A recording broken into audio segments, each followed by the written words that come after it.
They say it requires an empire state of mind to make it here in New York. Every day I'm hustling, every day I'm hustling, every day I'm hustling. If you got what it takes and you put in the work, you really can make your dreams come true. Tonight, the Westminster Dog Show sets the stage to witness the performance of the year. Breed winners who've started their journey to the top long before today will strut their stuff under the lights where champions have historically been made. A sensational canine affair filled with style and grace, where 4 groups will leave it all on the floor for their chance at an encore. It's Buddy Holly on top of the world in New York. Ladies and gentlemen, we welcome you to the 148th Westminster Kennel Club Dog Show.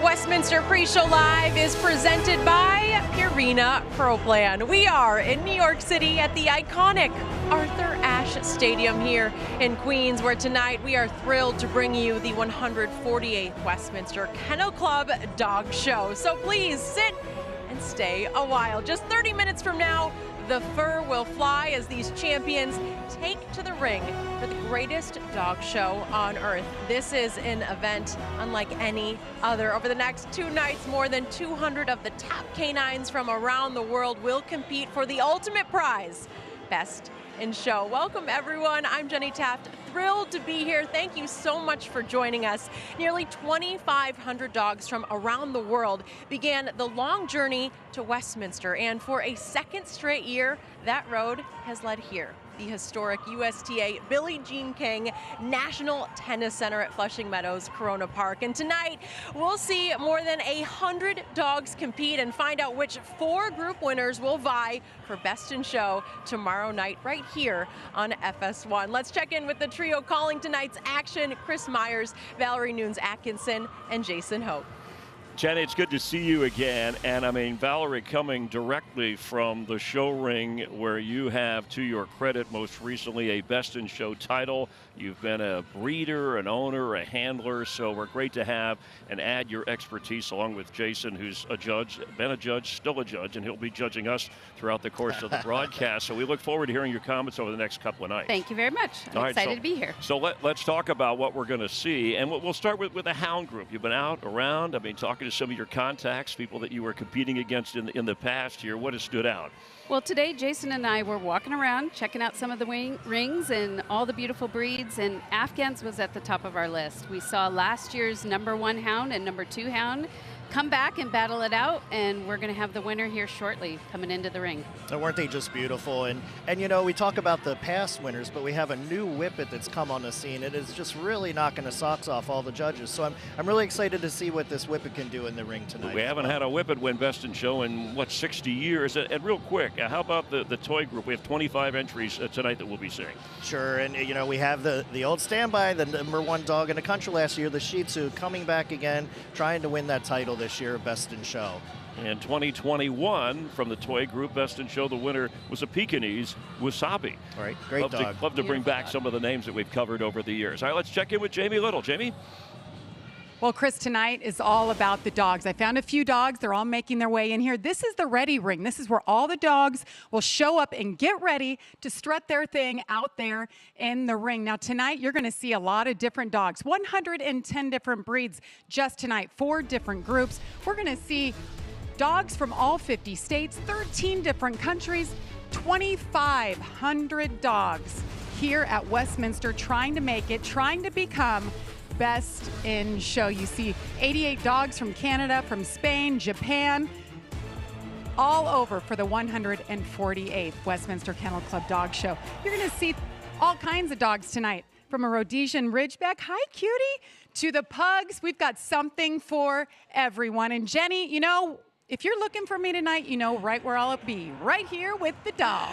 Jamie is having the time of her life. Jamie, thank you. We'll be checking in with her throughout the night. And as we mentioned, 4 groups will take the court tonight. The Hound, Toy, Non-Sporting, and Herding groups. And the last 2 years, Best in Show came from the Hound group. So can they sniff out a three-peat? We will just have to wait and see. And guys, tonight, really, it's just the beginning. Here's a look at the events ahead. Tomorrow, breed judging for our final 3 groups will commence at 1 p.m. Eastern on FS2, as will junior showmanship preliminaries, and then we are back for the pre-show starting at 7 p.m. here on FS1. Group judging resumes at 7:30, and we'll cap the evening by crowning our Best in Show for 2024. That's why we are all here, and it is so great to be back at this incredible venue, aptly named for a rare breed of champion. Well, most come here to leave it all on the court. Both Arthur Ashe and Billie Jean King did anything but.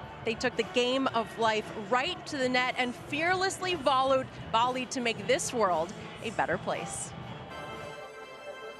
This is one of the greatest stages in tennis, steeped in history and tradition.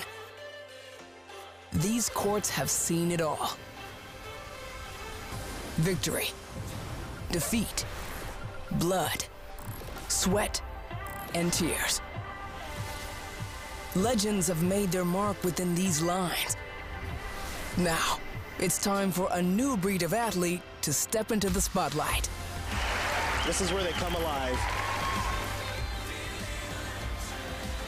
As the world's top dogs descend on this iconic venue. Look at the beauty here. These dogs are near perfection.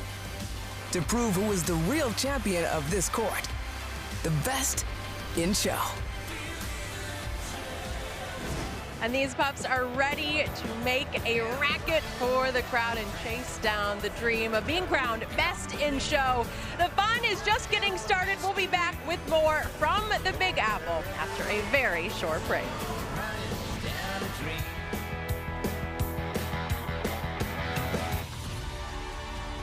Since 2012, Purina Pro Plan has been the proud presenting sponsor of the Westminster Kennel Club Dog Show, being a part of every graceful trot, every perfect stance, every winning moment.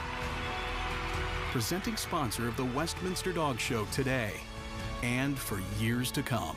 Purina Pro Plan, nutrition that performs. When you've shown dogs at Westminster Dog Show as long as we have, people always ask for pet tips. For us, joint health comes first. And it starts with Cosequin. Our dogs are like athletes in the ring. But at home, there are companions just like yours. Our veterinarian recommends giving them Cosequin every day. For the moments that matter, trust Cosequin. Cosequin, the #1 vet-recommended retail joint health brand and official joint health supplement of the Westminster Dog Show. Pro Plan is proud to have fueled 16 of the last 17 Westminster Best in Show winners. It's Buddy Holly. With Buddy Holly taking home the title in 2023. Now, as the best of the best compete, it all leads up to this moment. Best in Show tonight. Who will be the next Westminster Best in Show champion? Best of luck from Purina Pro Plan, nutrition that performs.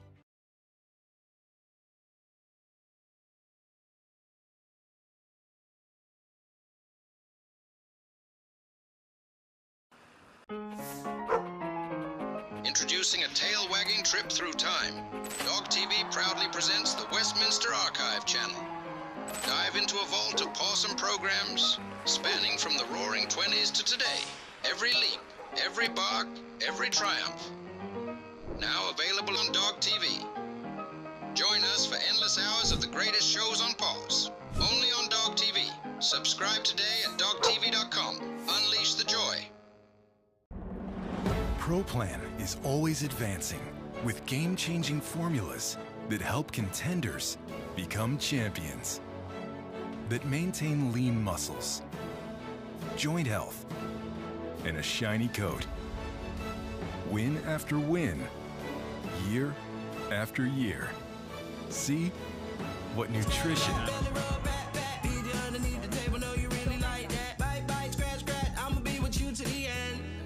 I love my furry friend. Whoa, whoa. I love my furry friend. welcome back to the 148th Westminster Kennel Club Dog Show. A very special guest joining me now, my friend, Dr. Don Sturz, the president of the Westminster Kennel Club. It is so great to see you, Don. Always, that smile gives it away. I know this is your favorite time of year. It sure is. It's like my Christmas, Jenny. We're so happy to be back here at the USTA Billie Jean King National Tennis Center. In so many ways, what are you looking forward to year two back at this incredible venue? Yeah. Well, I think we've kicked a few things up. We've elevated a few things, created more opportunities to experience the event. But what I'm most excited about actually is it's the 90th anniversary of junior showmanship. We've got 104 juniors competing from all over the country, and I just think it's so important to encourage our youth. So that's what I'm excited to see tomorrow is those junior finals. And you did that as well. I did. I grew up doing that and got into the finals a few times. It was ranked #1 in the country 3 years in a row. So yeah, I know a little bit about it. No big deal. I like that.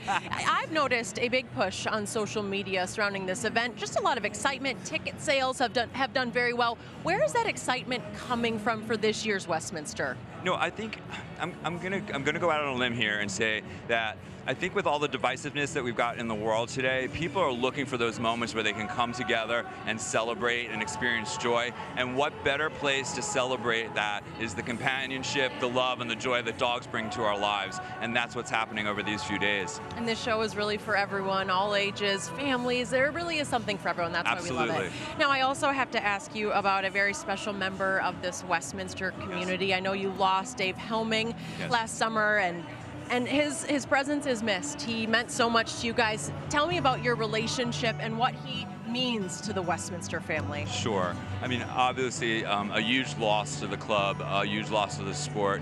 He had been the show chair for very many years. But personally, I've known Dave my entire life. I grew up watching him do what he did with his Newfoundlands and became quite friendly with him and his wife over time. And he's actually the person who's responsible for me being a member of Westminster. And now I'm really standing on his shoulders. And so I think it's important to note that this show is actually dedicated to the memory of Dave Helming. Oh, that's so special. Wow, Don, thank you so much for sharing. Thank you for being here. Enjoy. So great to see you. The night. Truly, that legacy of Dave Helming will no doubt live on here at Westminster, and he's definitely on our minds tonight and really always.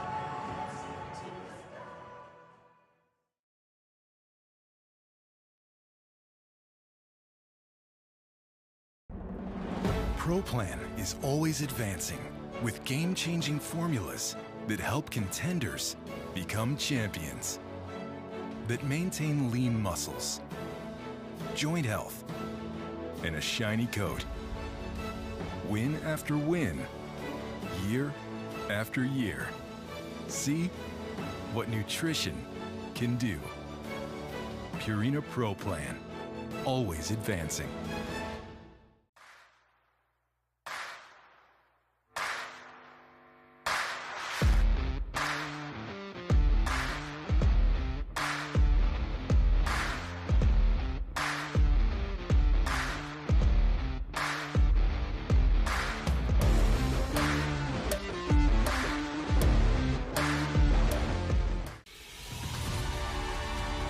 Since 2012, Purina ProPlan has been the proud presenting sponsor of the Westminster Kennel Club Dog Show, being a part of every graceful trot, every perfect stance, every winning moment. Presenting sponsor of the Westminster Dog Show today and for years to come. Purina ProPlan, nutrition that performs. When you've shown dogs at Westminster Dog Show as long as we have, people always ask for pet tips. For us, joint health comes first. And it starts with Cosequin.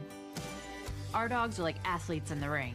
But at home, there are companions just like yours. Our veterinarian recommends giving them Cosequin every day. For the moments that matter, trust Cosequin. Cosequin, the #1 vet-recommended retail joint health brand and official joint health supplement of the Westminster Dog Show. ProPlan is proud to have fueled 16 of the last 17 Westminster Best in Show winners. It's Buddy Holly. With Buddy Holly taking home the title in 2023. Now, as the best of the best compete, it all leads up to this moment. Best in Show tonight. Who will be the next Westminster Best in Show champion? best of luck from Purina Pro Plan. Nutrition that performs. Introducing a tail-wagging trip through time. Dog TV proudly presents the Westminster Archive channel. Dive into a vault of awesome programs spanning from the roaring 20s to today. Every leap, every bark, every triumph. Now available on Dog TV. Join us for endless hours of the greatest shows on pause. Only on Dog TV. Subscribe today at Westminster Pre-Show Live is presented by Purina Pro Plan. And welcome back to New York City and Arthur Ashe Stadium. And there is certainly no shortage of cuteness here in Flushing Meadows. These adorable pooches are eager to put their best paws forward at one of the most prestigious events in the sports world. And so much has already taken place this weekend, including a relatively new tradition that has become a fan favorite. I love it. The Masters Agility Championship, which aired Sunday on Fox. And get this, the 11th installment of the competition belonged to Nimble, an all-American dog in the 12-inch class who lived up to her namesake with an electrifying performance. Take a look. I said it was going to be fun. I didn't know it was going to be an e-ticket. The crowd is going crazy. Cynthia's way out ahead. And with the third fastest time in the history of the event, the Maryland Pup is the first dog from the 12-inch class and first mixed breed to take home the crown. So a huge congratulations to Nimble. Well, Jamie Little is having the best time. She is roaming around. I don't know where she is, but right now she's standing by with a special guest. Jamie? Well, Jenny, I'm joined now by Kent Boyles, and we have the German Shepherd dog. This is Mercedes, and this isn't your first time here to Westminster, but you have a new dog. Those of you who may recognize you, Rumor was your dog back in 2017, won Best in Show. But tell me about Mercedes. I know they're cousins, correct? Yes, there's definitely some similar genetics. They go back on a German Shepherd dog that I believe it was 2003 where he had won the group here. Kismet Sight for Sore Eyes, and they called him Dallas. And Rumor had Dallas in her mother's pedigree. Her mother was a Dallas daughter, and she's from a frozen semen Dallas son. Okay. Absolutely beautiful. A lot of similarities. Winning this show, what does it mean to win Best in Show at Westminster, and what does it do for the future with a German Shepherd dog? Well, I mean, it's an unbelievable thrill from the standpoint of a handler and the breeders, and it is a great representation for the breed. It's a very popular breed, and just to win the breed is a super thing. So you get a chance to exhibit them in the group in the evening, and you know, it's kind of like the pinnacle of dog shows, so to speak. So it's really an honor. Well, congratulations on making it to the group. We'll see Kent and beautiful Mercedes coming up in the herding group later on. Chris? All right, thank you, Jimmy. And we're expecting Mercedes to have a good run. All right, work with me. You better. We're off and running now. It doesn't get any. That's just it. That's the high point of the night, Valerie. After this, so what? German Shepherds have dominated the most, wins from that group, but only two from the herding group have actually gone on to win Best in Show. So let's talk about what you've noticed about this group, this herding group that we're going to see tonight, Valerie. Well, I think the Australian Shepherd is always a crowd favorite. We weren't able to see the breed today, so it's going to be really exciting to see who comes in the ring. Yeah, and an Old English is always such an impressive dog in their herding group with their coat, and there's so much good structure under there too. It's not just about the coat, so it's a really exciting dog to see. Yeah, we'll have 33 dogs in the herding group tonight, so that's quite a few. Only 21 in the non-sporting, and Jason, the French Bulldog is still the #1 popular breed, where they've yet to win a Best in Show. It's something we always look and root for. But what's caught your eye in the non-sporting? Well, this year the top dog is a Chow. It's a new Chow that's come out. It's a wonderful dog. I've seen it before. But we also have a sentimental favorite. We have Sage with Kaz Hosaka showing the miniature poodle. And Kaz is retiring tonight, and he's been a fixture in this sport for decades. And it's going to be a good farewell. And we all hope Kaz does well, but may the best dog win in the end.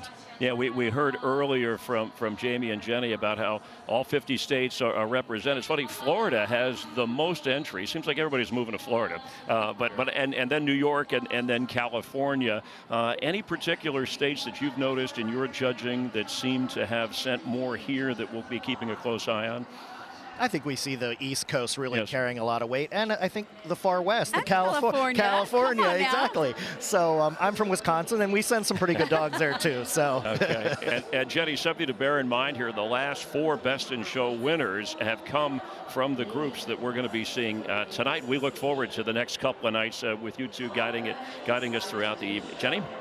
Great stuff, guys. I cannot wait to hear you throughout the night. And these proud champions, they're getting ready to chase the tail of the famous Westminster ring. A quick reminder of what's to come tonight. You'll be introduced to 4 groups: hound, toy, non-sporting, and herding, each of which will send 1 representative to Best in Show tomorrow night. Remember, that is why we are all here. Now, we normally see so many champions on the court. Tonight, all about champion dogs. I'm a good dog, I'm a good dog, I'm a good, I'm a real, well, I'm a good, what I'm trying to tell you is that I'm a real good dog. See, I'm a good dog, I'm a good dog, I'm a good dog. Oh, I'm a good dog. Introducing a tail-wagging trip through time. Dog TV proudly presents the Westminster Archive channel. Dive into a vault of awesome programs spanning from the roaring 20s to today. Every leap, every bark, every triumph. Now available on Dog TV. Join us for endless hours of the greatest shows on pause. Only on Dog TV. Subscribe today at dogtv.com. Unleash the joy. ProPlan is always advancing with game-changing formulas that help contenders become champions, that maintain lean muscles, joint health, and a shiny coat. Win after win, year after year. See what nutrition can do. Purina Pro Plan, always advancing.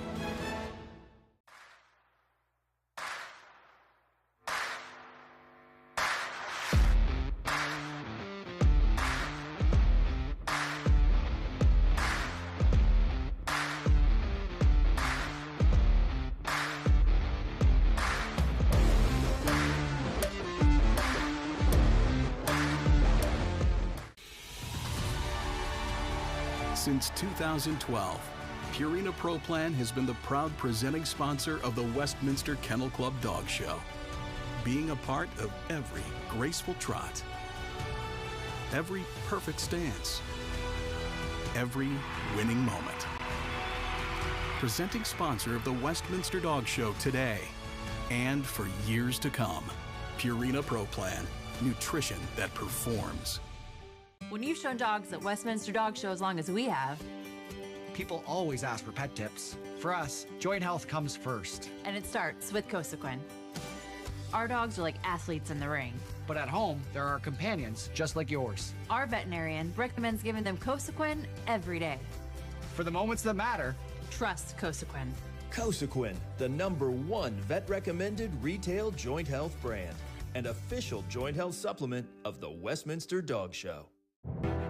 ProPlan is proud to have fueled 16 of the last 17 Westminster Best in Show winners. It's Buddy Holly. With Buddy Holly taking home the title in 2023.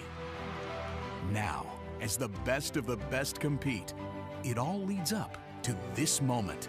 Best in Show tonight. Who will be the next Westminster Best in Show champion? Best of luck from Purina Pro Plan, nutrition that performs. One breed is playing favorites.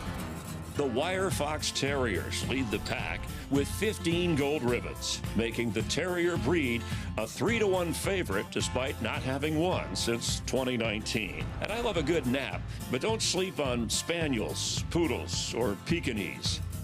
Each breed has won at least 5 times. I smell some good value there. The Hound Group has gone back-to-back Best in Show. Maybe worth a sniff at 5-to-1. Or maybe a blue-collar win for the working dogs at 7-to-1. That doesn't seem too far-fetched. But the biggest underdog of them all, the Labrador and Golden Retrievers. Popular at home, but at 14-to-1, you just might want to pause. These good boys and girls have never taken home a single Best in Show. So no matter who you decide to tail, it's wide open at the Westminster Kennel Club Dog Show.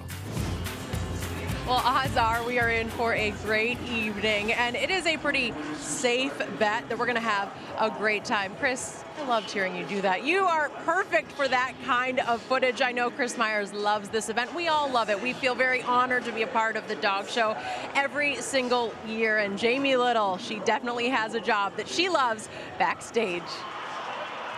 Well, Jenny, I'm joined now by Jason and Melody, an otter hound, the #1 hound in the country. And today she was on it once again. But this dog isn't just special in the show ring. She's also a blood donor at home. Tell me more about her. Well, her owner's a vet in Elma, Washington. And during COVID, when she had all this time off, she needed some way to get some cookies.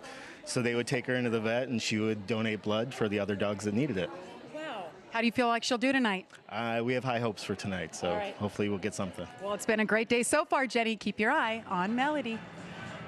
Jamie, thanks, and thank you for joining us for Westminster Pre-Show Live. You can feel the excitement building here inside. It is time to get night one started. Let's go out to longtime ring announcer for the Westminster Kennel Club Dog Show, Michael Lefebvre. Ladies and gentlemen, will everyone please rise for the presentation of colors by the NYPD Honor Guard.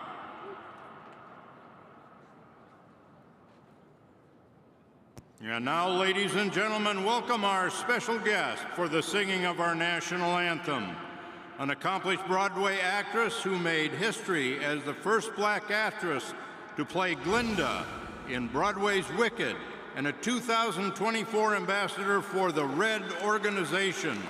Please welcome Brittany Johnson.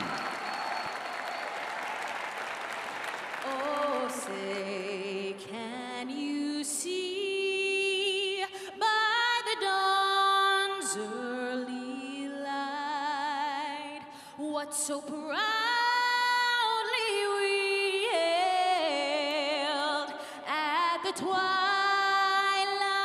last gleaming, whose broad stripes and bright stars through the perilous fight o'er the ramparts we watched were so gallantly streaming,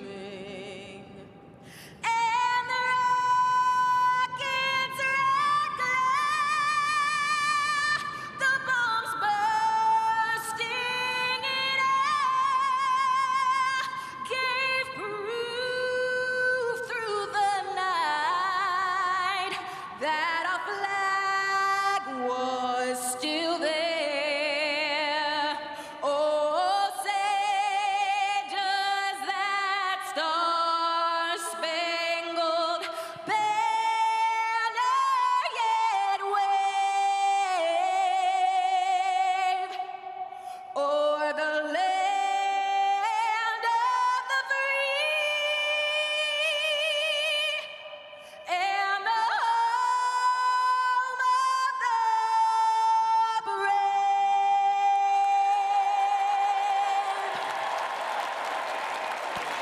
Ladies and gentlemen, Brittany Johnson.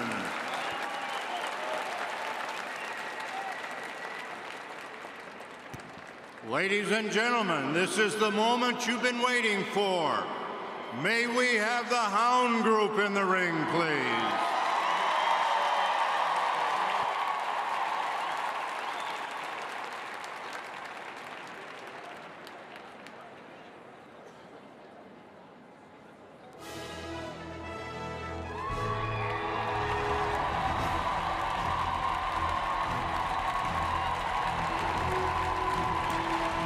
Hounds have traditionally been used by hunters to track or course game. Some, such as the greyhound, prey with superior vision.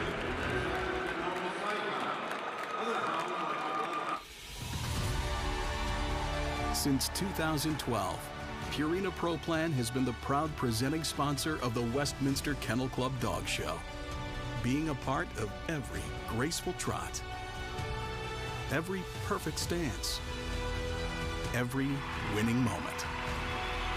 Presenting sponsor of the Westminster Dog Show today, And for years to come, Purina Pro Plan, nutrition that performs. When you've shown dogs at Westminster Dog Show as long as we have, People always ask for pet tips. For us, joint health comes first. and it starts with Cosequin. Our dogs are like athletes in the ring. But at home, there are companions just like yours. Our veterinarian recommends giving them Cosequin every day. For the moments that matter. As someone who relies on my sense of smell at work, I can appreciate the Hound Group. There is a wide variety of shapes and sizes here, but all of them are excellent hunters. The sight hounds are incredibly fast and agile, always keeping their target in eyesight, while the scent hounds can track prey for miles over any type of terrain. So if you burn dinner, they'll be the first to know. And oh yeah, the last 2 Best in Show winners come from the Hound Group. Now that is what I call next level.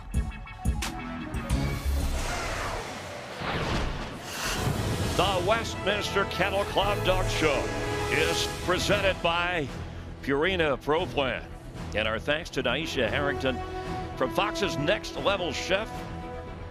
You can stream the whole season now on Hulu. As we welcome you inside Arthur Ashe, the Tennis Center, along with Valerie Nunes-Atkinson, Jason Hoke. I'm Chris Myers. It was in September when Novak Djokovic and Coco Gauff were crowned as U.S. Open champions. And over the next couple of nights, we'll crown our 2024 Best in Show. Our judge for the Hound Group to get us going is Erickson from Queens Creek, Arizona. This is her 3rd judging assignment.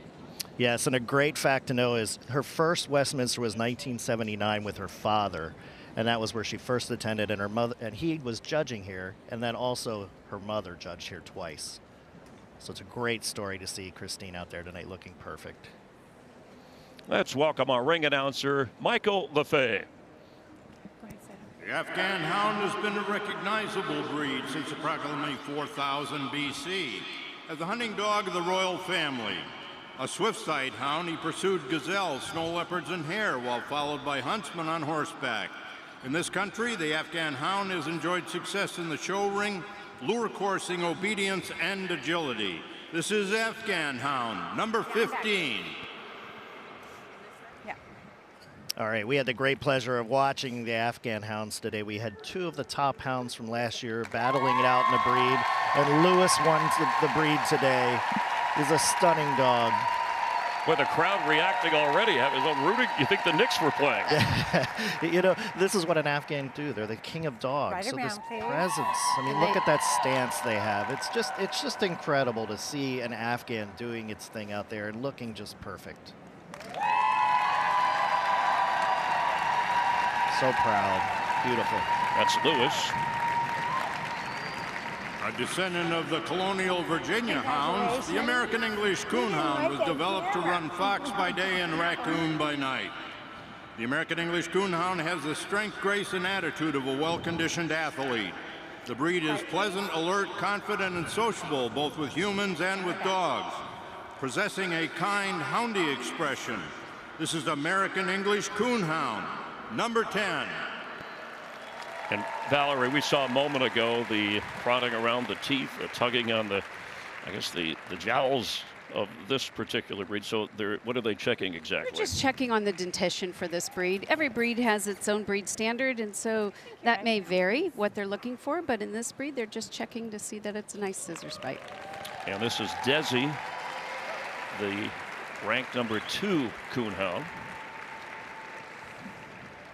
The American Foxhound was developed to hunt fox and coyote over the rough terrains of North America. These hounds can hunt individually or in packs, differentiating them from English foxhounds. They enjoy the company of both other dogs and humans and are jovial, if not clowning in nature. This is American Foxhound, number 10. This is a great representative of what we call a preservation breeder. Lisa Miller is breeding a breed that is really rare in this country. So to see Lisa Miller out here breeding a dog that there's not a lot of dogs in America or the world. So, you know, she's done such a great job preserving this breed, and that's very important. She's had a lot of top winners here as well through the years. Is there a particular angle of the way the lead? I think they're just trying to keep the lead out of the way and wrapped up nice and neatly. The Oswak hails from West Africa. This slender, tall, and elegant sighthound hunted hare and antelope. Is also excelled as a companion of the desert roaming nomads.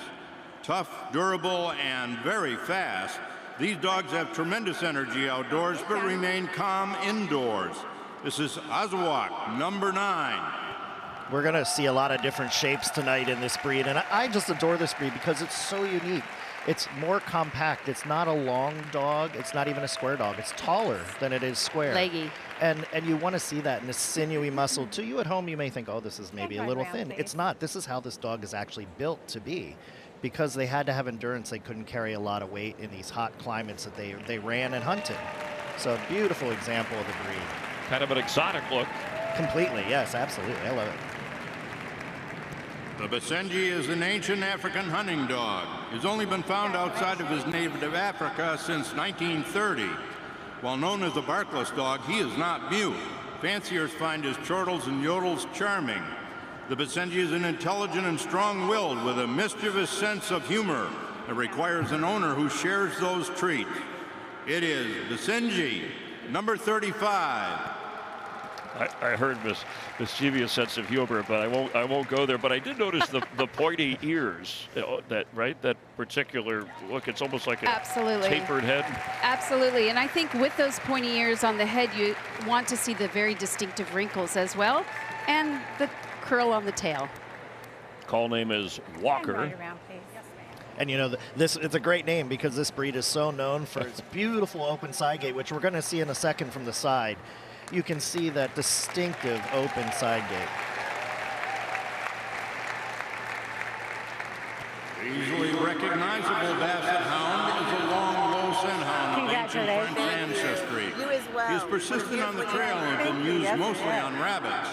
His majestic head, long velvety ears, wrinkled brow, and dark eyes lend him a soulful expression. This gentle nature makes him a great companion and family dog. This is the Basset Hound, number 17. Go ahead, Chris. I see you smiling. I see you smiling. The owners said that the Harlot is a chair connoisseur. That his goal is to nap at every chair possible. I think that's fair. I mean, I would like to nap on every chair if possible. So. Absolutely. You know, and while we're laughing, you know, the Basset Hound is such a strong dog when it's hunting in the field. They're low. They catch the scent with their ears. They're such a hard-working dog, and it's imperative that they actually are active and mobile. The Beagle is a compact scent hound coming in 2 sizes, under 13 inches and between 13 and 15 inches. Whether baying at a fresh-found scent or on the lap of an adoring child, the Beagle's comical nature and hardiness makes it an excellent family pet. This is 13-inch Beagle, number 12. And Tom Brady happens to have a Beagle, his Brady family. Oh, this is great. Right on cue. He's calling for Tom Brady right now. He's calling the plays out for Tom Brady on TV. It's perfect. The owners said that this particular dog likes to talk a lot, and we just heard him speak up. Let's hope Tom Brady talks a lot. We'll put him on our NFL broadcast, but very popular. The Beagle, in fact, the American Kennel Club is the most popular hound breed and 8th most popular overall. Yeah, that's a great view. A lot of important breed traits. Beagles originated as trackers of rabbit and hare, bred to hunt in large packs. They are sturdy hunters with a keen sense of smell and a serious tracking ability. This is 15-inch Beagle, number 16. Thank you, down and back. And you know, I mentioned those important breed characteristics we saw as the other Beagle went down and back. Those long ears, they catch the scent. The tail straight up flagging, because when they're working in the field, you want to see that tail flagging so you know that they're on the game. It's really important. And the 13-inch and 15-inch, they have the same standard. Correct. The only difference is the size. And we'll talk about that as we go. The standards call out different measurements for dogs, different shapes, different outlines. a lot of very important breed characteristics. And what they did is they didn't want these dogs to become too large. So they set the standard so that the beagle stayed the size of a beagle and not some of the other hounds like the Harrier and the Foxhound that we're going to see later. Great looking coat and a nice beautiful gait. mover. The Black and Tan Coonhound is an old scent hound descended from a careful combination of the Foxhound and the Bloodhound. A true American breed, these agile, powerful dogs are known for their beautiful, mournful bawl and their long ears. He is known as a specialist on raccoon, but does well hunting other game. This is Black and Tan Coonhound, number 7. And Valerie, you know, we're seeing a lot of coonhounds now, so there's quite a few coonhounds in these different groupings, and you're going to see the Black and Tan, the Plot coming up. Don't you think that what separates them are these small breed characteristics that are described in the standard? Absolutely, and the Black and Tan Coonhound is actually my favorite. Why is that? I just love the coloring of it, and I've shown a few of them, and they're very goofy. They're very clownish. They're really. They're very I showed stubborn. some too, and they are a great breed, aren't they? I love them. Nice. Yeah. Yes. This one's named Tank.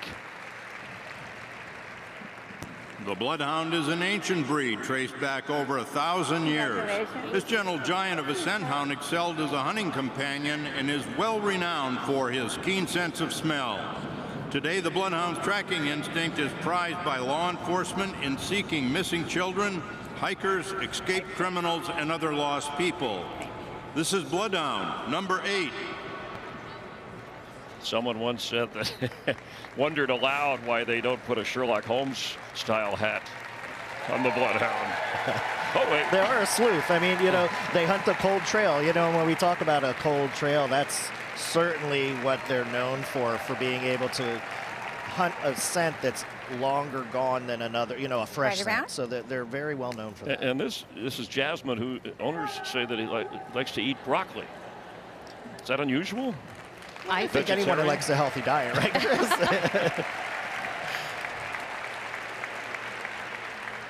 The Blue Tick Coonhound is an athletic, compact, speedy, and well-muscled hound, all of which help it in trailing and treeing raccoons and other small game. His name comes from his dark blue coat pattern covered in ticking and featuring black spots. In America, blue ticks were referred to as English coonhounds for many years. This is Blue Tick Coonhound, number 8. Yeah, you know, we just talked about the Bloodhound being on a cold trail. This is another dog that is known for hunting on the cold trail. And another one of our coonhounds that we see. And you can see the shape's a little different. The ears are not quite as long as the Black and Tan Coonhound. Right around, please. Blue Tick originated from Louisiana, big part of the Southern culture. Smokey, the University of Tennessee mascot. Of course, Huckleberry Hound or Blue Tick Coonhounds. In earliest depictions from the 12th century, the graceful Borzoi pursued a variety of game in his native Russia. Today, Borzoi participate in conformation, coursing, agility, obedience, and therapy activities. A calm demeanor and a sensitive nature belie the powerful and courageous hunter, dressed in a beautiful coat which may be any color. This is Borzoi, number 22. Thank you, down. You're welcome. This is one of our sight hounds, so we have scent and sight hounds in here. This is a dog that hunts by sight.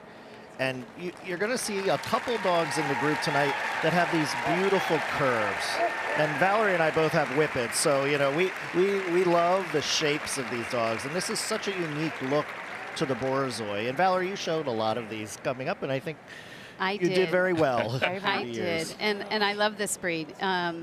And the shape is very unique, as is, you'll see it in the whippet as well, a little bit later. And a gentle house pet, loving family member. Do need a They're easy easy to have. Yes.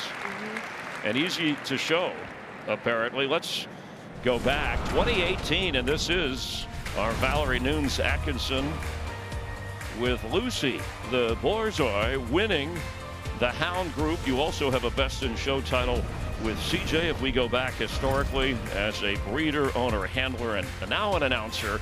We're glad to have you joining us. Must have great feelings here, stepping from there to here and talking about what we're seeing tonight. It is. It's so exciting, and seeing that piece on Lucy brings back some great memories. It was a goosebump moment for me, being able to win on the green carpet again and be out there, and I know all the people here are really excited about being here and showing their dogs. And in America. the bigger picture, the PBGV for Buddy Holly winning last year, we'll see that coming up in the Hound group, and gave other competitors the heebie-jeebies with how good Buddy Holly was. But in the grand scheme of things, as we get through the 7 groups, what are you looking forward to? Well, I think we have, even in the second half of the Hound group, we haven't even seen all of the great hounds. There's so many good dogs coming up in this half, and then we have 3 more groups tonight that we're going to see winners from that are going to compete for Best in Show tomorrow, and that's the pinnacle. You know, Yep. we want to see that Best in Show winner. Our last 4 Best in Show champs have come from the groups that we're going to see tonight. Let's check back in with our ring announcer, Michael Lefebvre. The Cernetco dell'Etna is an ancient breed that has thrived in Sicily for thousands of years. Honor of small mammals and fowl, the Cernetco is a hardy, compact dog. The Cernetco has a strong, independent temperament necessary for hunting, but is friendly and affectionate and can be a good family pet. This breed enjoys mental stimulation and excels at a variety of events such as hunting, agility, and coursing. This is Cernetco dell'Etna, number 10. So I noticed the high set, the triangular eyes. So the standard calls for different shaped eyes. Some call for almond, some call for oval.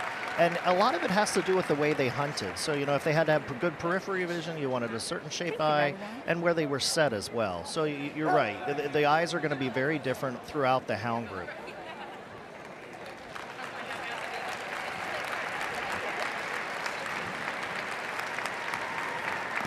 Developed in Germany 2.5 centuries ago to hunt badger, the long, low body of the Dachshund works efficiently underground. This unique breed comes in 3 varieties: long hair, smooth, and wire hair, and in 2 sizes, standard and miniature. The long-haired Dachshund's glistening longer coat gives him a defense against the elements as well as an elegant appearance. This is long-haired Dachshund, number 31. All right, Taylor Swift is a fan. She has cats, but she's a fan of a dachshund named Lucas, who recently became popular recreating scenes from Taylor Swift's video, Fortnite, that she did along with Post Malone. So she's a fan. Look, I have many fans watching right now, and I'm sure my friend Colton is very happy you brought up Taylor Swift tonight about the dachshund. I'm sure he's screaming right now. So you're a Swiftie, okay. He's a Swiftie, absolutely. Considered the original Dachshund, the smooth epitomizes the breed's type. No matter if it's a standard smooth or a miniature, it's easy to see the prominent forechest, long, low body, and fluid movement that are breed hallmarks. This is Smooth Dachshund, number 23. Bite, please. Thank you. Down and back. Now, they could be stubborn here, right? And kind of wonder why you're not on board with their plans, kind of have a mind of their own. They do. They have a mind of their own, and that helps them in what they're supposed to do when they go to ground. They have to, you know, get in there and take care of some vermin, and it's really important that they have the tenacity to get in there and do their job. Yeah, and what Valerie was talking about, that they hunted badger into ground, so they would go to the ground. It was a pretty large animal, and they had to be constructed right with this large forward chest. They had to have the correct ribbing to get into the den, so it was really important how they're constructed. The newest of the 3 Dachshund varieties, the wire hair, incorporates the rough coat of a terrier. The distinctive facial furnishings of a beard and bushy eyebrows add even more expression to the classic Dachshund head. This is wire-haired Dachshund, number 12. Valerie, don't you think that they developed these different types of coated dogs because of the terrain and the conditions they were working in with the wire and the long and the smooth? Sure. So they're going to need the wire coat and the terrain that they're used to being in to have protection and keep them safe while they're doing their job. Yeah, I think it's the most practical kind of coat. And it has a beard. I love the beard. Thank you, Valerie. I was waiting for that. Yeah, he has to work the beard in. But look, it's going to come. Yes, the front feet there are larger than the rear feet, and obviously that helps in digging. Yeah, they have to have a strong front construction, absolutely. That's the most important thing. The English Foxhound is an athletic, strong, and stocky hound with a keen sense of smell. They were bred for fox and hunting in packs, with huntsmen following on horseback. Most English Foxhounds today are still used in this traditional role. Stamina, a good nose, and determination continue to make him a prized companion in the field. This is English Foxhound, number 7. So the coat should be, when we say a hound color, that's mostly black and tan with some white or any combination? It can be any color. Yeah. You saw the beagle earlier, so any combination of the colors is perfectly acceptable. And, you know, this is a traditional color that you can see. You can see lemons, you can see red, you can see all different manner. Kind of got that muscular back. Legs like a post. Strong, Strong front legs like a post. Yeah, it's a beautiful dog. And they're supposed to be straight to fit the standard. All right, we'll continue. We're live from the Billie Jean King Tennis Center at Arthur Ashe Stadium. When we continue with the Hound Group, we'll see the PBGV as well as the Greyhound and the Whippet. Stay with us.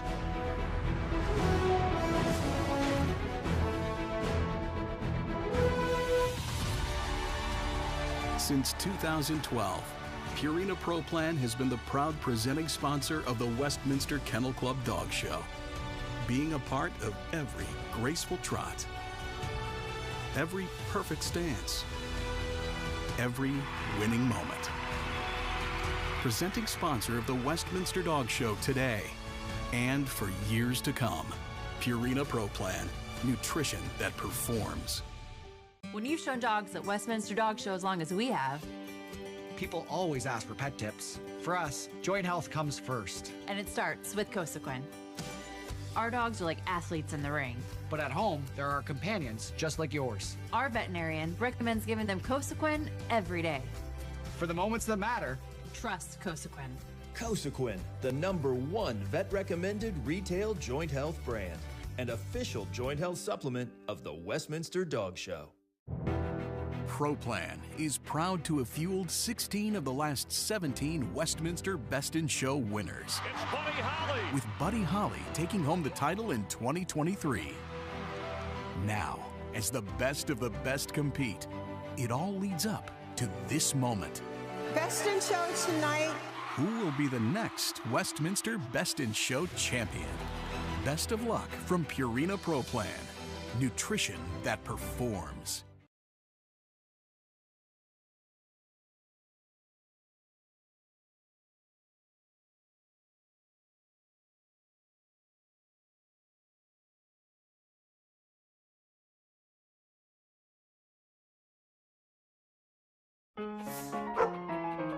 Introducing a tail-wagging trip through time. Dog TV proudly presents the Westminster Archive channel. Dive into a vault of awesome programs spanning from the roaring 20s to today.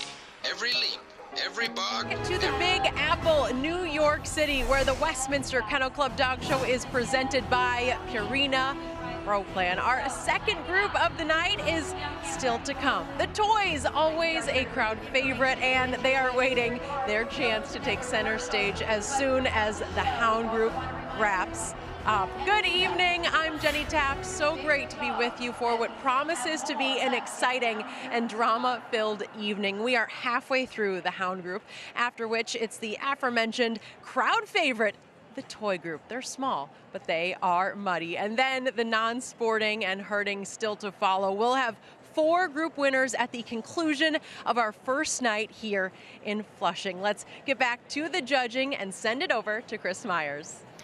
Thank you, Jenny. Continuing live with 18 dogs remaining in the Hound Group, and back inside the arena to our ring announcer, Michael Lefebvre. Bred as a rabbit and hare hunter in France, his name translates into the large, low, shaggy dog of the Vendée. The sweet-faced, long-eared dog with its mustache, beard, and profuse eyebrows suggests the look of a worldly but amiable Frenchman. The GBGB possesses great stamina, speed, and courage. They are intelligent, friendly pack dog that gets along well with other dogs. This is Grand Basset Griffon Vendéen, number 7.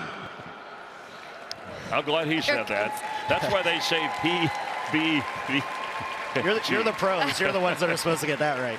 You know, it is a difficult thing to say, but, you know, we're talking about a Grand Basset, and we're going to see the Petit Basset, and there's marked differences between the two. So the Grand has longer legs, longer ears, their body's longer. So everything's a little more elongated. They're not the same breed, just bigger. So I think it's very important for people at home to understand that when we see the Petit later. Look at him go. Proud dog. That's great. The Greyhound almost certainly originated in the Middle East about 500 BC. This speedy hunter accompanied the Romans through Europe and was used to course game. Powerful yet elegant and even-tempered and loyal, the fun-loving Greyhound is a rewarding companion. This is Greyhound, number 20. And this a female, Hazel. Greyhounds have the most hound group wins with 13. Yes, and here we have the Greyhound. She's so beautiful. We talked about the Borzoi earlier and those S curves and what you want to see in both Greyhounds and Borzois and Whippets. You can see that curve on the top side and the underside. And that's what really sets them apart from some of the other breeds. With the curve is both places. I mean, it's so important to have that. And this Greyhound certainly exemplifies that with the correct shape.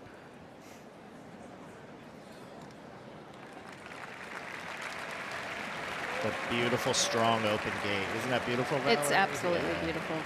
Very nice. The Harrier was created in England as a medium-sized harehound with records dating back to the 13th century. Although not well known, this sturdy utilitarian pack hound bred for stamina and endurance rather than outright speed. This is Harrier, number 9. So look at the feet. They have the thick pads there, enabling them to run for long periods of time on rough terrain. Although this green carpet here, not that rough, but. You know, a lot of judges will actually check the pads to see if they have hard pads, because these dogs did have to work on rough terrain. They had to work over long distances in a pack, so they're very friendly dogs. So if you're thinking about these dogs for a pet, they get along with other dogs because they had to, because they hunted in packs. And that's so important when we talk about key breed traits. If they don't have those, then they don't really represent the breed, and a Harrier had to get along with everybody. And not only in looks, but in temperament. It's the most important thing in a Harrier.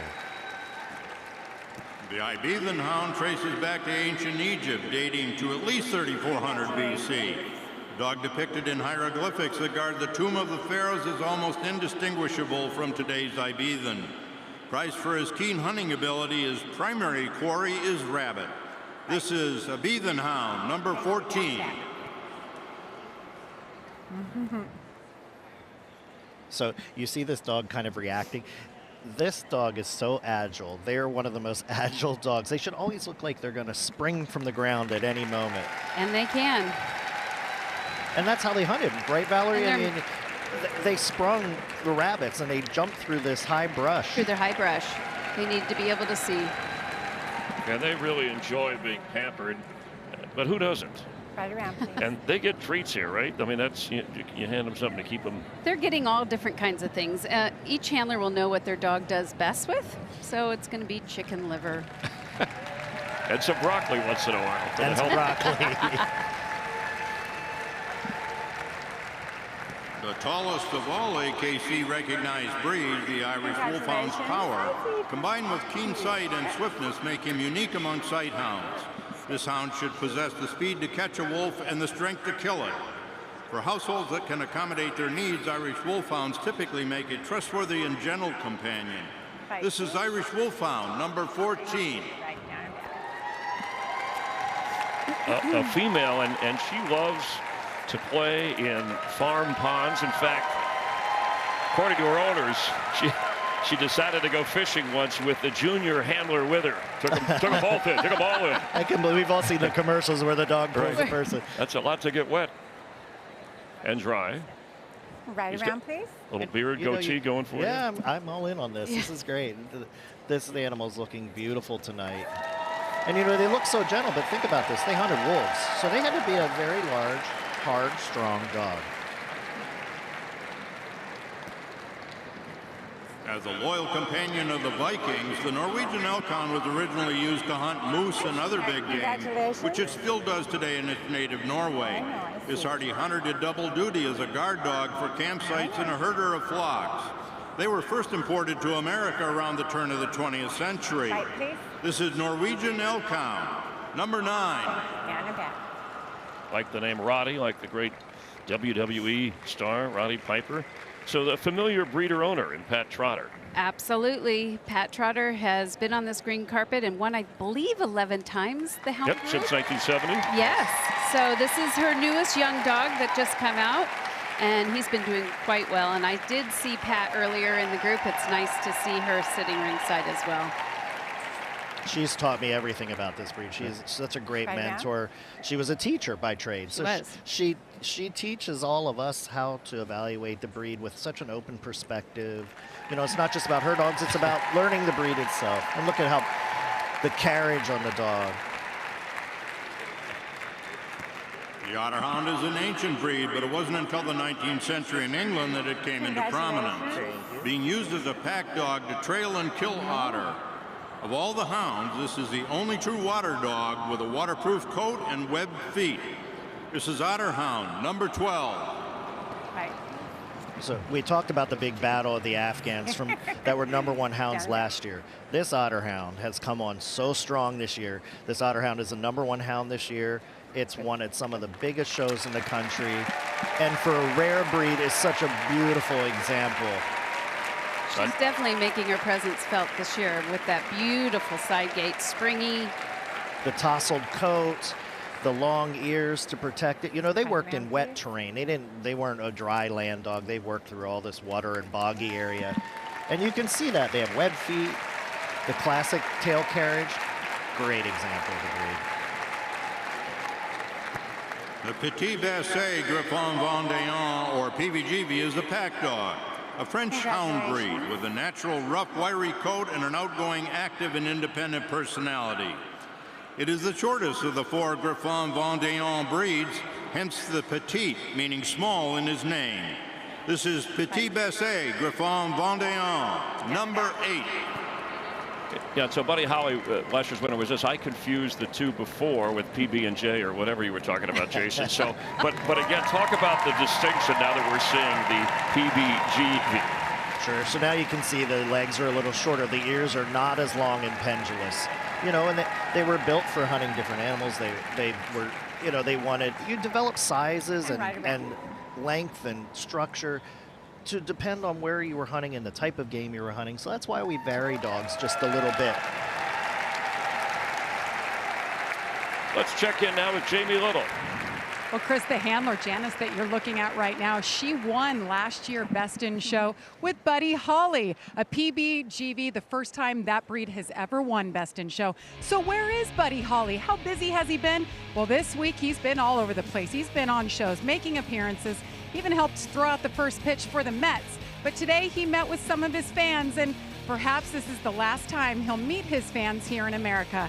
In the coming weeks, he will move back to his homeland of Ireland, where he'll live with his original handler and her family. He's got a long life ahead, and we wish Buddy Holly the best. Let's get back to judging. The Pharaoh Hound is one of the oldest known domestic dogs. The many depictions in Egyptian temples and tombs dating back to the 4400 BC prove the antiquity of these hounds. It is thought that the Pharaoh Hound was brought by the Phoenicians to the Mediterranean islands of Gozo and Malta. This is Pharaoh Hound, number 20. Chris, you brought up a great point about the Petite and the Grand. So you may have seen the Trineco, and some people at home may think this is, oh, it's the same breed, just bigger. It's not. They're totally different. The Trineco is much more moderate. Their legs don't have that nice curve behind. They're much more straighter behind, which is very correct for the breed. Whereas a Pharaoh Hound's a little longer in body, a little more angulation behind, which is that bend of the leg. So it looks subtle, but it's not. For a judge, it's very different. But you can see that they're built very differently when you look at the two. Yeah, kind of. They have a natural happy face smile, and there's a good look at it. They can blush.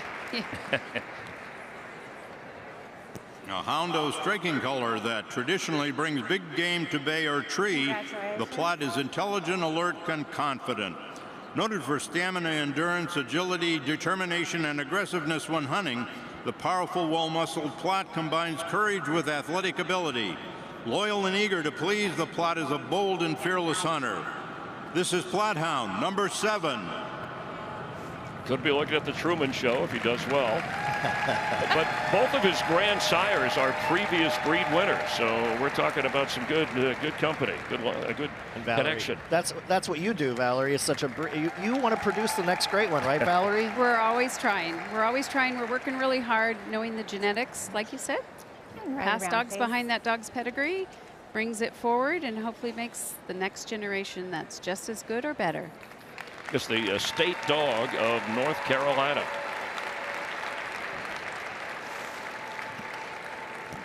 The Portuguese Pendango Pequeno is the smallest of the Pendango family. A rustic breed, they're still used for hunting rabbits in their native Portugal. With regular exercise and early training, they make lively and intelligent companions and watchdogs. The Pendango Pequeno should be longer than tall and may come in 2 coat types, smooth and wire. This is Portuguese Pendango Pequeno, number 17. Okay. Oh, I hope that, I hope that clears up. I would say you built an alliteration with the name of that particular dog. And we only recognize one size in this breed right now, but there actually are other sizes recognized outside of this country. So, you know, if you think you want a little bigger one, there's many different sizes of this breed. But look at the charm of this breed. They're so gamey and so wiry the whole time and always paying attention. And almost smiling. I just love that. It's just perfect. And that's Rocky, hoping to be the champ. An American breed, the Red-Bone Coonhound is a strikingly beautiful solid red coat. He is passionate, well-driven hunter that loves to please and has the intelligence and stamina to excel in hunting, search and rescue, field trials, or the show ring. The Red-Bone is a versatile, courageous hound that makes a wonderful companion. This is Red-Bone Coonhound, number 7. Well, the tail is very skinny. It's moving very fast right now. The Red-Bone is another one of our pack hounds. So it hunts in packs. It actually is able to hunt animals that are going to be climbing trees. Has that gorgeous red mahogany color. That coat. What kind of pet? They're going to be wonderful pets to have, but they might need some exercise and some training. They can be a little bit obstinate, maybe. Okay. But they never leave the trail. If they're on trail, they'll never leave the trail. The Rhodesian Ridgeback is a dog of formidable power, dedication, and courage. As a hunter, he descends from a variety of breeds crossed with a native ridge dog in southern Africa in the 1800s. The ridge of hair on the back is the identifying mark of this breed. This is Rhodesian Ridgeback, number 35.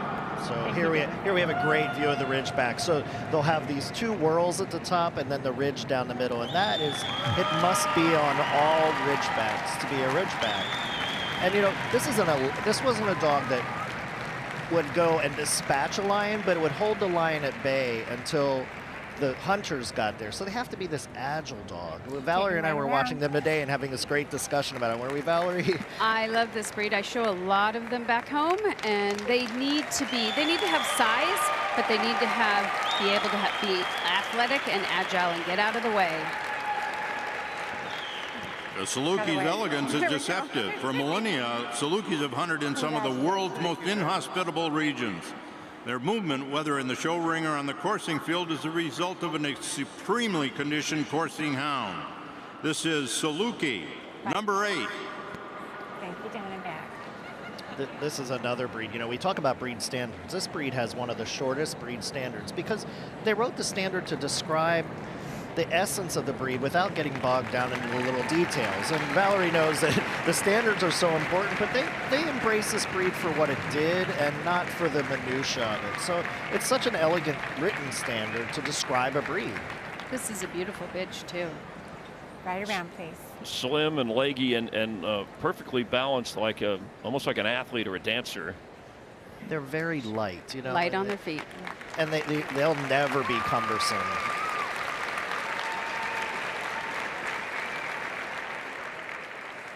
The Scottish Deerhound is a rare breed of ancient lineage and is the royal dog of Scotland. Sir Walter Scott called them the most perfect creatures of heaven. Shown at Westminster since the very first show in 1877, they are dignified and gentle in temperament. They're large, rough-coated sighthounds bred to pursue game. This is Scottish Deerhound, number 8. Yeah, there's registered names and there's the call name. So the call name is Harper. And by the way, Bryce Harper just down the street, Phillies playing the Mets. But it's the Yankees who are on a roll early, and I'm sure this Scottish Deerhound hopes to get on a roll. She'll be rooting for this beautiful Deerhound today. And you know, if you're looking at this dog, as Valerie said about the Greyhound and the shape, this is interesting because they don't stoop to the ground like a Greyhound does to dispatch prey, because they're hunting a little larger animal, so they don't have quite as long of a neck as a Greyhound does. And that kind of curled tail. The Slugie is a rare breed of sighthound from North Africa, known for its hunting skills, speed, agility, and endurance over long distances. This ancient breed, rich in history and culture, is equally at home in nomadic tents as in the hunt. This short-coated breed is primarily a companion breed in the United States that is also proficient at lure coursing. This is Slugie, number 7. First entered in 2017. First came to the U.S. in the early 70s. Yes, and there's been a couple breeders that have really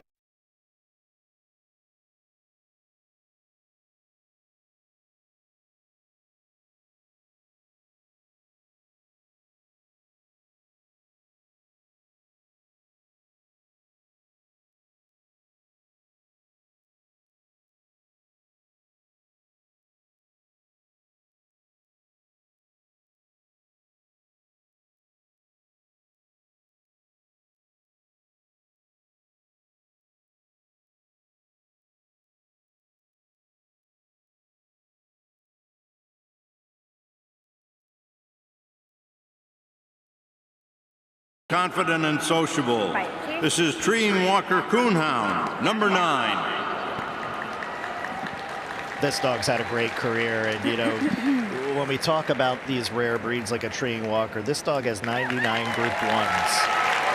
Maybe today will be its 100th. You never know. I mean, what a goal that would be. It very well could be. It very well could be. This dog has been recognized by judges all over the country, and you can see, I think this dog, big shake those ears off, and then put on a great show, just looking up at the handler. And Valerie, don't they do that to get the expression? They do. They want, that's a big part of the standard. They want to see that expression and show it to the judge. So they try to make the dog stand there and take a peek. The Whippet looks similar to the Greyhound, but is smaller and is a distinct breed. For over a century, this extremely fast sighthound has been used as a rabbit courser and racing dog in England. The Whippet's stamina and power of acceleration are truly striking. This is Whippet, number 24. Well, back in what's been 60 years, the only time Whippet won Best in Show, that was back in 1964. A Whippet by the name of Ricky. Yeah, we've had a couple come close. Yeah, knocking on the door. You'll remember Justin showing one called Whiskey, and his wife showed one called Bourbon. This is a new bitch that's come out. She just won the national specialty this year, and has really come on strong. Cheers to Whiskey and Bourbon, by the way. And for being so green and kind of new on the campaign trail, I think she's handling this atmosphere. It's a lot to handle. It's a lot to handle. It's a lot for us to handle. Yeah. So imagine a new dog. She's doing very well. And these are great Frisbee dogs. They love Frisbee. And we all love playing Frisbee. All right, so here, that's the group. That's a large group. And there's your judge, Christine Erickson. And maybe you can help us on what's going through her head, since you just recently. Well, I think right now she's taking one last look. She's trying to formulate who she's going to make a cut, and the Afghan is the first one to come out. Facing that way. Afghan hounds have the most hound group placements. Beagle. The Beagle. That's the 13-inch.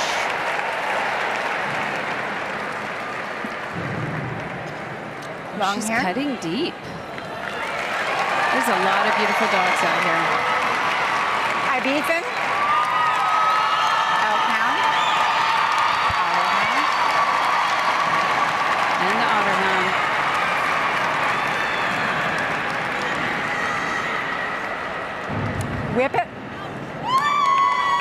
Shows Thank you. Wow. Thank you. You were on the whippet early. Back up a little bit. Well, Valerie and I both have whippets at home, so they're kind of a sentimental favorite. Yeah, we got to root for them no matter what. So Now we're going to have them go around the ring, probably one at a time, I think it looks like. And this Afghan will take advantage of this. Beautiful side dog. Easy gate. Yeah. And the beagle, always a crowd favorite. I think the beagle's baying as it goes around. It's perfect. Long-haired dachshund.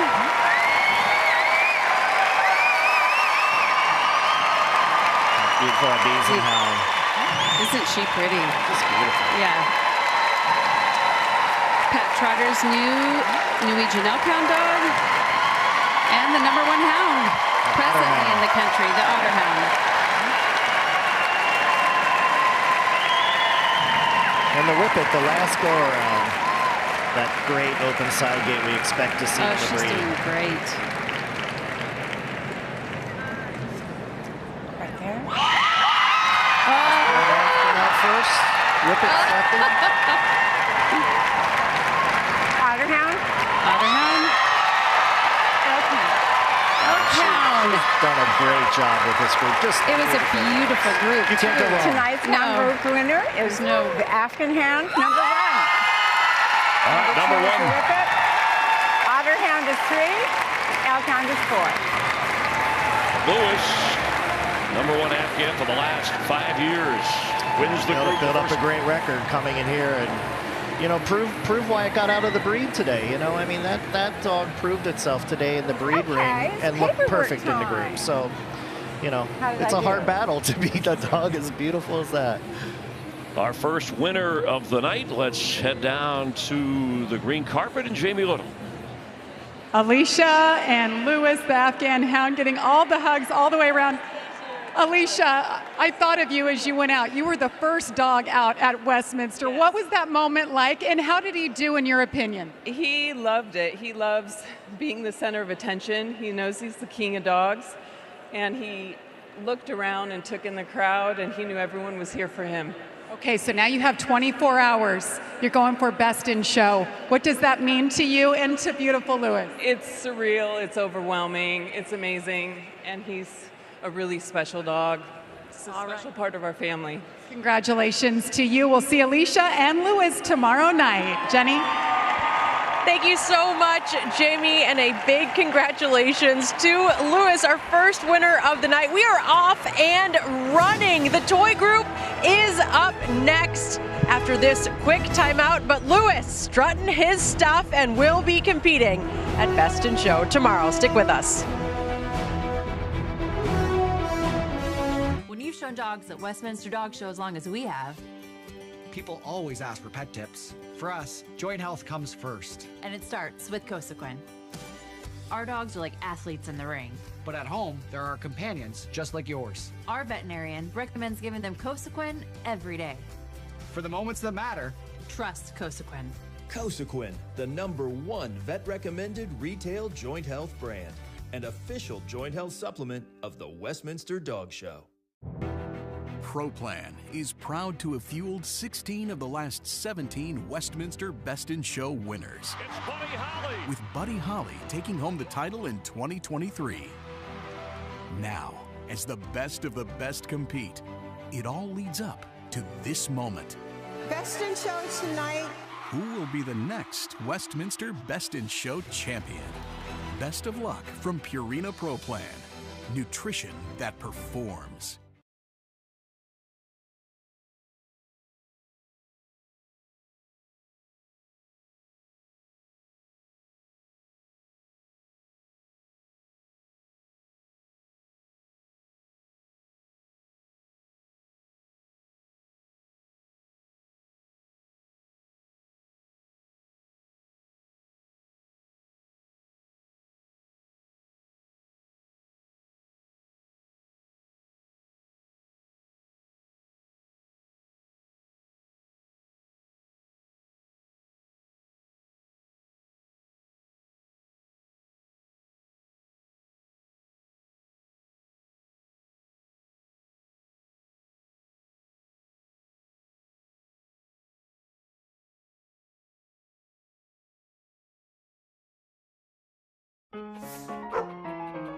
Introducing a tail-wagging trip through time.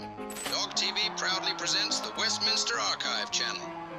Dive into a vault of awesome programs spanning from the roaring 20s to today. Every leap, every bark, every triumph. Now available on Dog TV. Join us for endless hours of the greatest shows on pause. Only on Dog TV. Subscribe today at dogtv.com. Unleash the joy. ProPlan is always advancing with game-changing formulas that help contenders become champions, that maintain lean muscles, joint health, and a shiny coat. Win after win, year after year. See what nutrition can do. Purina Pro Plan, always advancing.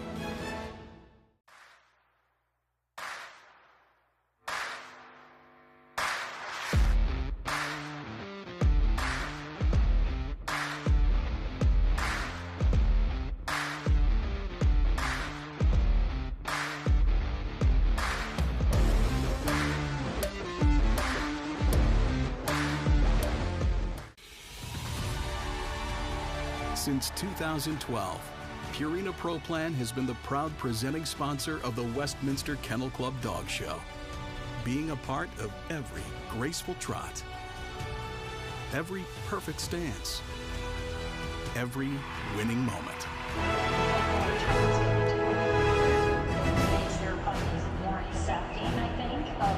And welcome back to the 2024 Westminster Kennel Club Dog Show, presented by Purina Pro Plan, nutrition that performs. And again, congratulations to Lewis, the Afghan Hound, our first group winner of the night.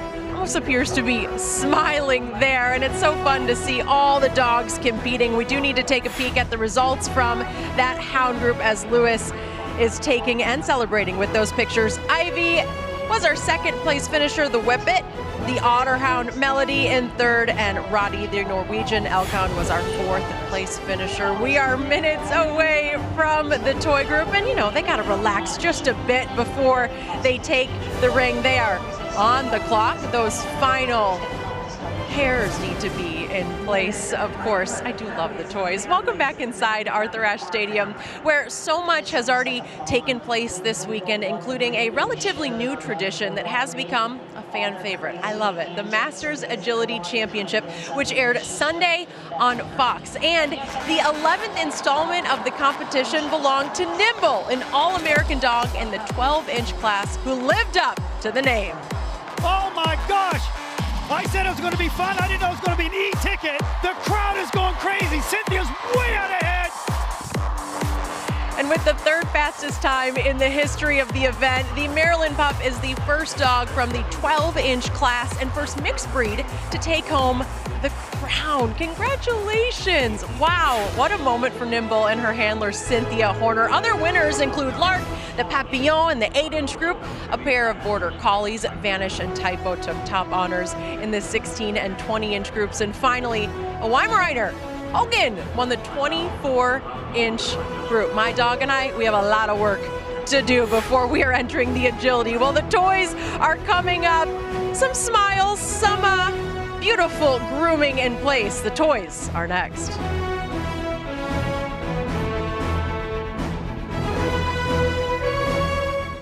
Presenting sponsor of the Westminster Dog Show today and for years to come. Purina Pro Plan, nutrition that performs. When you've shown dogs at Westminster Dog Show as long as we have, people always ask for pet tips. For us, joint health comes first. And it starts with Cosequin. Our dogs are like athletes in the ring. But at home, there are companions just like yours. Our veterinarian recommends giving them Cosequin every day. For the moments that matter, trust Cosequin.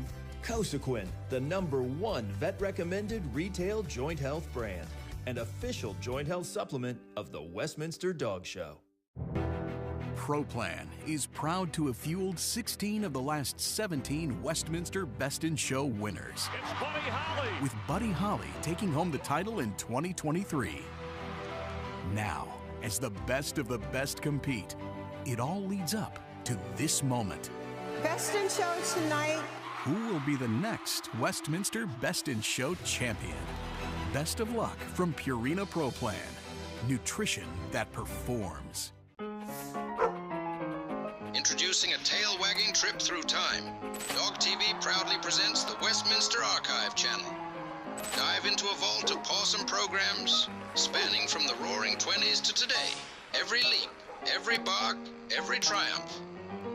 Now available on Dog TV. Join us for endless hours of the greatest shows on pause. Only on Dog TV. Subscribe today at dogtv.com. Unleash the joy. Pro Plan is always advancing with game-changing formulas that help contenders become champions, that maintain lean muscles, joint health, and a shiny coat. Win after win, year after year.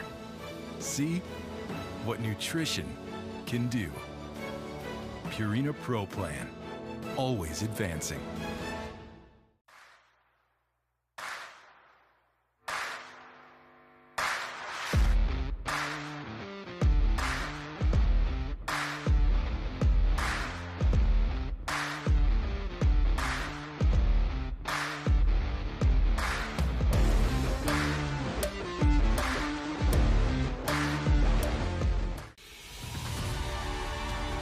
Since 2012, Purina Pro Plan has been the proud presenting sponsor of the Westminster Kennel Club Dog Show, being a part of every graceful trot, every perfect stance, every winning moment. Presenting sponsor of the Westminster Dog Show today and for years to come. Purina Pro Plan, nutrition that performs. When you've shown dogs at Westminster Dog Show as long as we have, People always ask for pet tips. For us, joint health comes first. and it starts with Cosequin. Our dogs are like athletes in the ring. But at home, there are companions just like yours. Our veterinarian recommends giving them Cosequin every day. For the moments that matter, trust Cosequin. Cosequin, the #1 vet-recommended retail joint health brand. The Westminster Kennel Club Dog Show is presented by Purina Pro Plan.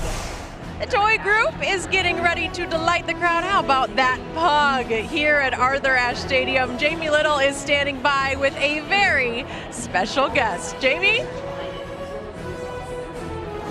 Well, Jenny, I'm joined by Jamie Hubbard, owner, handler, breeder of Paddington. 10 years old. That is not something that we typically see at Westminster. No. What makes Paddington so spectacular that he's still here at Westminster after 10 years? I mean, I just think he's a great dog at any age. So when I had the opportunity to show him this year, and looking fabulous, of course, I thought, well, why not? Let's give it a whirl. So an English toy spaniel, for people that aren't familiar with this breed, what makes them special or unique? I think this is it right here. I mean, they are wonderful companion You saying dogs. a couch potato? Yes, yes, especially as they get older. They're just wonderful companions. They do love to sit on the couch. They love to sleep on your bed. They got great temperaments, so they're very outgoing, and they just like a second family to me. Perfect. So is Paddington going to be ready to turn up the wick tonight when you enter that show ring? Yes, when he sees those flashing lights as we enter the ring, he'll certainly be in a much better position than he is now. Yeah. All right. Well, best of luck to you, Jamie. Thank you. And Paddington, get that little nap in. You'll see him coming up in the toy group, Jenny. I cannot wait to see Paddington in action. Jamie, thank you. We're going to step away for a quick timeout. The toy group is wound up and ready to take the stage when we return.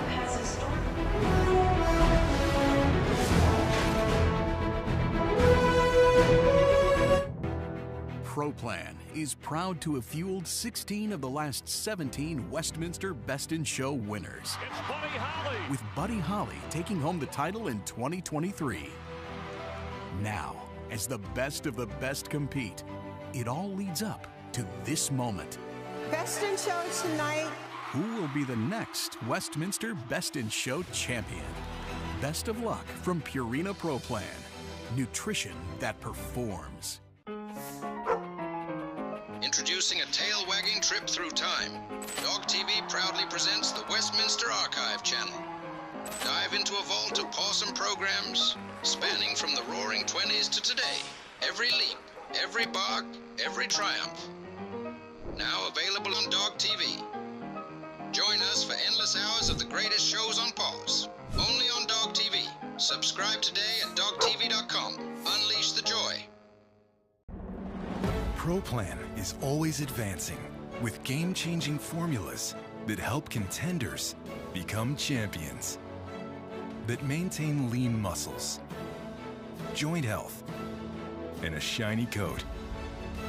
Win after win, year after year. See what nutrition can do. Purina Pro Plan, always advancing.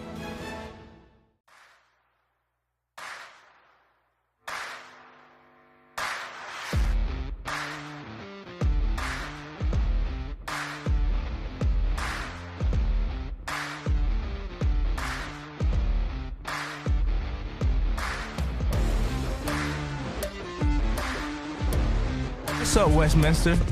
Now, y'all know I love my fashion, and the toy group is a vibe. Check it out. The silky coat of the Havanese, the trendy style of the Chinese crested, the chic cut of the toy poodle. I'm telling you, these dogs make a statement. Kind of like me walking in on game day. Huh, I know you see it. Now, don't be fooled by their small stature. These dogs have heart, and that is a key component if you want to be a champion.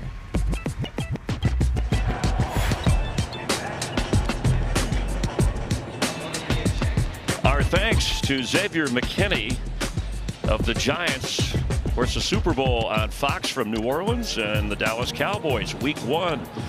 Regular season America's Game of the Week with Tom Brady in the booth, and we're in the booth here. Jason Hoke, Valerie Nunes-Atkinson, we welcome her. I'm Chris Myers, he's Hoke, I'm Hokey. Roll with us here, we're one group in.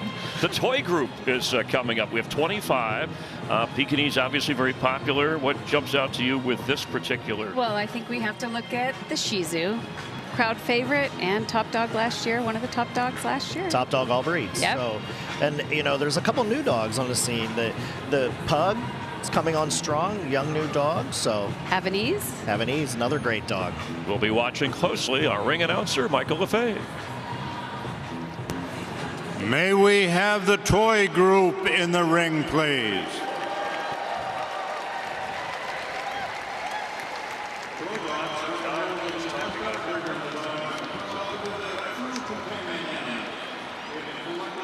Since 2017, the Pekingese have won the toy group the most, winning the group 3 times, including last year. Yeah, and you know, I think the toy group's a unique group in that everybody's looking for type. And what type means is the beauty of the dog and how the dog conforms to the standard in its profile and the way their faces look, the coat textures, the carriage. It's so important. So this is what's the judge is going to look for. That looks like a lot going on there. Yorkshire Terriers, noted by the American Kennel Club as the most popular toy breed, popular breed overall. But poodles are number 5, all sizes combined. And our judge is Glenn Lecheski from Cloverdale, California. This is his second judging assignment here at Westminster. And Glenn is one of our most respected judges. I know he's excited to be here. He's a longtime breeder. He's been in our sport more than 50 years. He's bred both Dobermans and Poodles. But this is a little bit different for him to look at the toys. Yes. I'm excited to see what he'll do. He's got such a discerning eye. 12 best in show wins from the toy group. Some close-ups. Oh, the ears are up. Listening. Affen means monkey in German, and Pinscher means terrier. Thus, Affenpinscher means monkey dog. Small in structure and strong-willed, they are originally used to rid granaries and kitchens of small rodents. They are intelligent, inquisitive, neat but shaggy with bold personalities. This is Affenpinscher, number 17. Well, people watching may see Affenpinscher and think Doberman Pinscher. Major differences. Absolutely. Other than the Pinscher part. These are a charming little breed. Very monkey-like, imp-like face. They have that kind of wire coat that's disheveled looking, but they that shawl over the back. The shawl over the back. They have big Yeah. personality though, in a little package. Yes. Needed a little help here. The legs moving like it's in a cartoon. And you know, this defines the breeds when you see that rapid movement, you know, sound coming and going, which means they track a certain way when their legs are going away that the judge wants to see based on what the standard says. Great little guy. The Beaver Terrier was developed in Germany in the 1980s. This whimsical toy breed is lighthearted, intelligent, and amusing. An intelligent and elegant, long-haired dog with a breed signature ponytail. Its fun-loving, childlike attitude make them a devoted and loyal companion. This is Beaver Terrier, number 22. So Valerie, we were actually walking around the rings today, and we talked to some people about the Beaver Terrier. And, you know, they were very clear, and we're seeing it right now, the dog being picked up. And they're looking for an actual color disqualification of there. So they have to be pure white underneath. They cannot have any tan. And they're also checking pigment. So that was a very unique exam for this breed, which is exactly how the judge should have done it. What do you do when it's a big dog and you go lift them up and look underneath? Well, we hope that they didn't write DQs into the standards so we don't have to pick them up. Okay. I showed Great Danes for years, and I didn't want to have to pick them up too much. So. Thanks.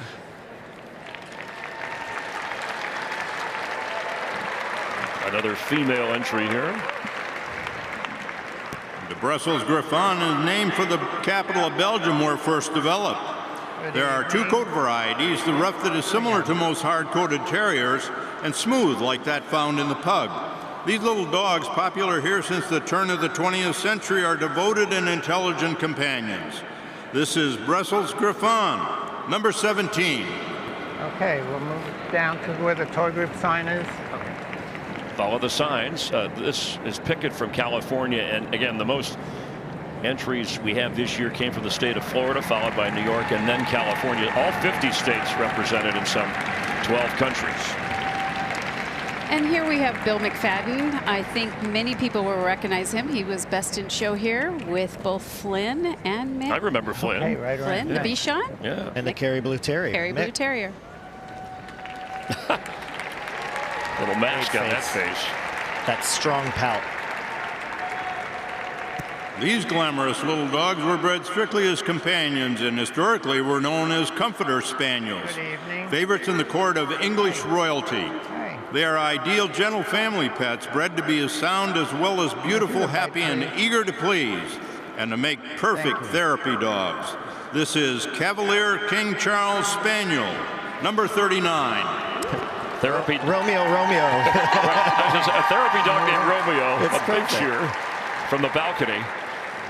And you know, these make great therapy dogs because their temperament, the breed standard actually calls for if their temperament is subpar and they're shy in any way, they're not even to be considered for an award. So they put such emphasis. We talk about the beauty of these. They put an emphasis on the temperament too, which is really important for a companion dog and a therapy dog. Go right around, thanks. I talked to my therapy dog, charges me $500 an hour. Well, some people are a little more work, Chris. They're not as good looking as that one. The origins of the Chihuahua are a mystery, with guesses from Mexico to Egypt, Sudan, and Malta. Hello. It probably originated in Asia and came to Mexico in very ancient times. This is the smallest of all purebred dogs. Clever and gigantic in heart, possessing terrier characteristics. Two coat varieties, long and smooth, are recognized. This is long-coated Chihuahua, number 34. Okay, let's move her down towards the toy group sign. And this long coat is a beautiful example of a long coat Chihuahua. We're going to see both varieties here. This one actually came all the way from Japan. As I say, usually you think of Chihuahua, you don't think of all the fur because of the heat, right? The long coat. Yes, but remember, they're in your home. They're on your lap. They're on your couch. They're your companion, so I don't think... That's great. He just demanded it. Thank you. They call them look at those saucy. eyes. Saucy. Yeah. So they're supposed to be saucy, and that was a great example of what that temperament is. Compact with terrier-like qualities. And this is the smooth-coated Chihuahua, genetically the same breed. Legend has it that this diminutive dog was introduced in Europe as a result of the voyages of Christopher Columbus. This is smooth-coated Chihuahua, number 30. Thank you.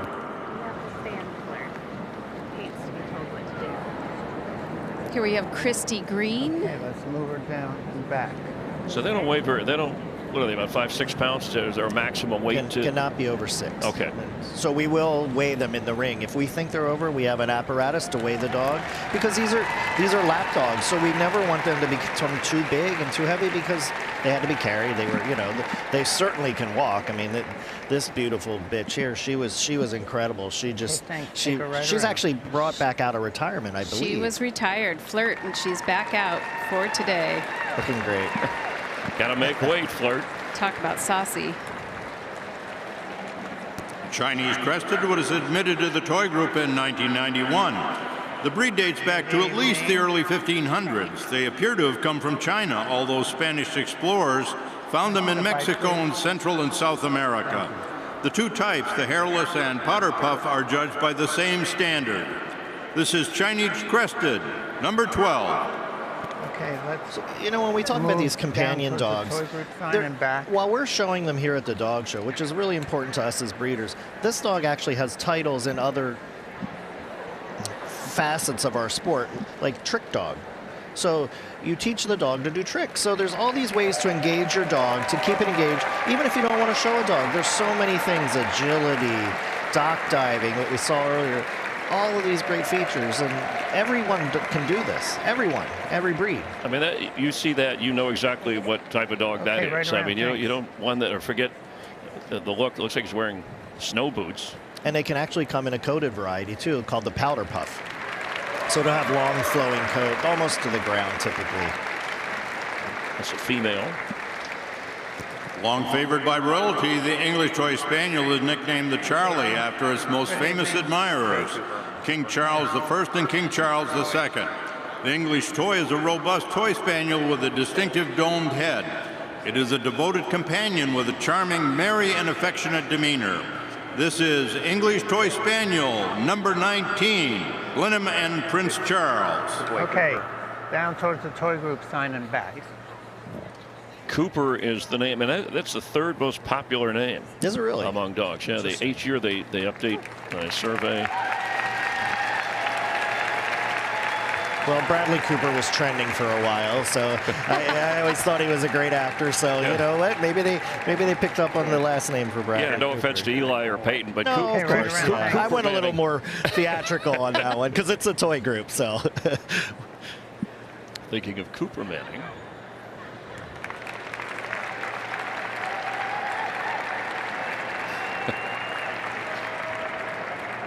The King Charles and Ruby variety. The original black and tan coloring is said to be a favorite of King Charles I. The Ruby is a self-colored rich mahogany red. A charming spaniel temperament in a small package and an excellent companion. This is English Toy Spaniel, number 9, King Charles and Ruby. So we have a veteran here, you know, and we've seen some veterans come through. We had Stump the Sussex that went best in show, and it's actually owned by the same person. So, you know, here's Paddington at 10 years old, and you know, this is such a great tribute to the longevity of dogs in our sport. And you know, when we talk about purebred dogs, this gives us the predictability factor of the age and how long they can live, and Paddington's a great testament to the longevity of a dog, even in a toy breed like this. The oldest ever to win a Best in Show was at age 10. The Havanese is the national dog of Cuba. His high head carriage, top line rising slightly from withers to rump, rectangular body and plumed tail carried over the back make the Havanese outline unmistakable. The unique springy gait sets this breed apart from all other breeds. This is Havanese, number 15. Okay, let's go towards toy group sign and back.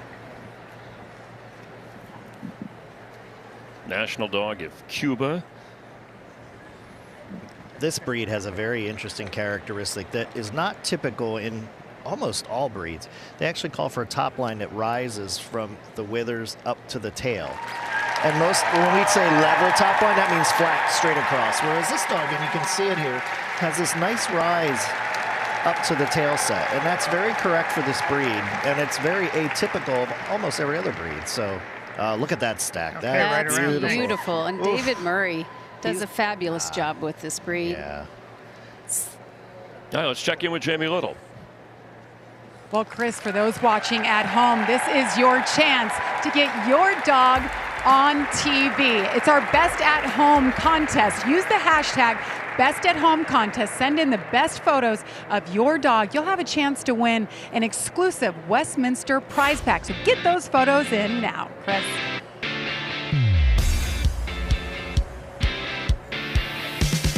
Thank you very much, Jamie. Some great pictures. Back to the competition here.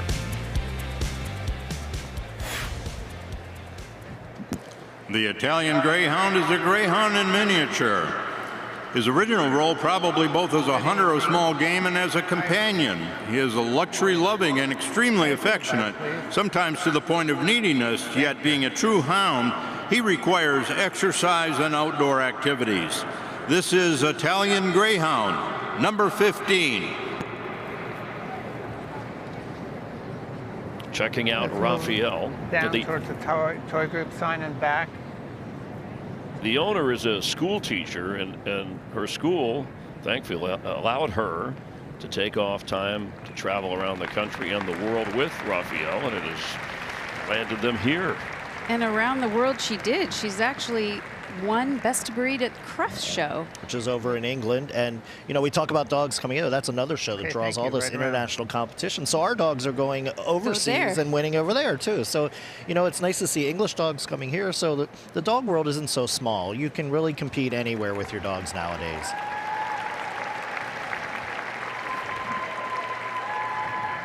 The aristocratic Japanese Chin is one of the oldest of all toy breeds. In 1853, Commodore Perry brought several back from his historic trip to Japan. By the end of the 19th century, they were popular at dog shows in this country. This is a true companion animal of antiquity, style, and tradition and class. This is Japanese Chin, number 15. Okay, let's move him towards the toy group sign and back. The chins are very unique. So when we talk about their expression and their heads and how they're constructed, the chins actually have, instead of what we would consider the traditional normal look in the eye, they have this look of astonishment. So they actually show white in the eye, which we don't typically call for in many other breeds. So, you know, when we look at their heads, it's very unique, and they have an inverted 3. So when you look at their nose is indented. So if you imagine from the side the shape of a 3, so they have such a unique structure to that head when you look at them. Ozzy Osbourne. Right around. Thank you. Has owned Japanese Chin. Really? That's interesting. I didn't see that coming. Neither did he. Yeah, right. The Maltese have been known for at least 28 centuries, making it one of the older breeds. Throughout much of history, royalty and people of refinement have favored this little dog. They are gentle and affectionate. The sole purpose of this small dog with a long, white, silky, straight hair is to be a companion. This is Maltese, number 10. Valerie, I think you'll remember a long time ago, I showed this breed quite a bit and was rather successful here. Won quite a few best of breeds. And look, here again, we're checking now. This time we're checking for black pigment. And it's not a disqualification, but it's just a desired trait to see this full pigment. That silky coat. Tim will probably brush the dog quite a bit here after the exam. So. Did that graphic really say cookies made from scratch? Do you have to see that? That's the dog's name. So, you know, we try to name the dogs very unique. So cookies made from scratch is perfect. A 2-year-old female. And she's been on quite a roll too in her career. I know a lot of us have ordered her group ones. Look at that stop. Oh, These dogs are just beautiful. performing great tonight. Oh, this is great. This is what we love to see. We love to see these dogs coming out here, every dog looking its best. Makes it hard on the judge. Do they work the same way at home? Do they walk that same? Yeah, yep, absolutely. All right, so 13 down, 12 more in the toy group. Let's check in with Jenny Taft. Jenny? What a beautiful Maltese. We're halfway through. They are small in stature, but big personalities. Still to come, the Pug, Papillon, Pomeranian. Don't go anywhere.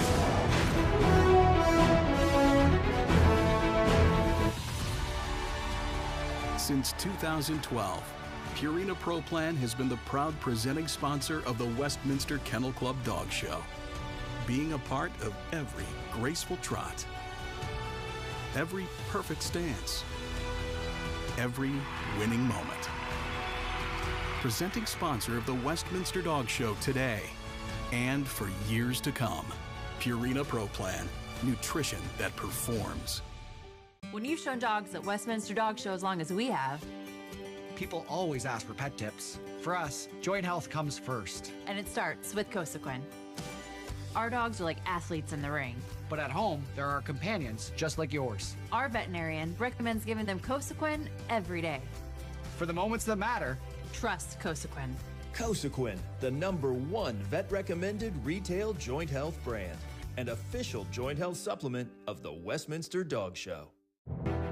ProPlan is proud to have fueled 16 of the last 17 Westminster Best in Show winners. It's Buddy Holly. With Buddy Holly taking home the title in 2023. Now, as the best of the best compete, it all leads up to this moment. Best in Show tonight. Who will be the next Westminster Best in Show champion? Best of luck from Purina Pro Plan. Nutrition that performs. Introducing a tail-wagging trip through time. Dog TV proudly presents the Westminster Archive channel. Dive into a vault of awesome programs spanning from the roaring 20s to today. Every leap, every bark, every triumph. Now available on Dog TV. Join us for endless hours of the greatest shows on pause. Only on Dog TV. Subscribe. You ain't nothing but a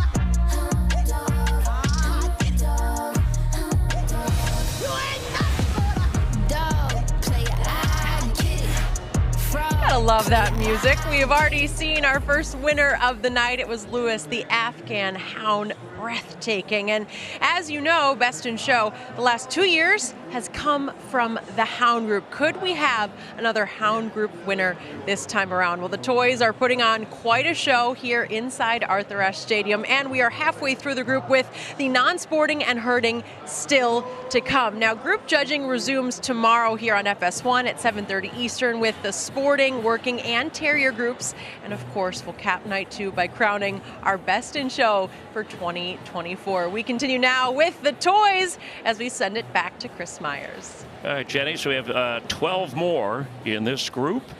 And Michael Lefebvre, who's been the ring announcer here at Westminster for more than 20 years, picks us back up. Good evening. How are you?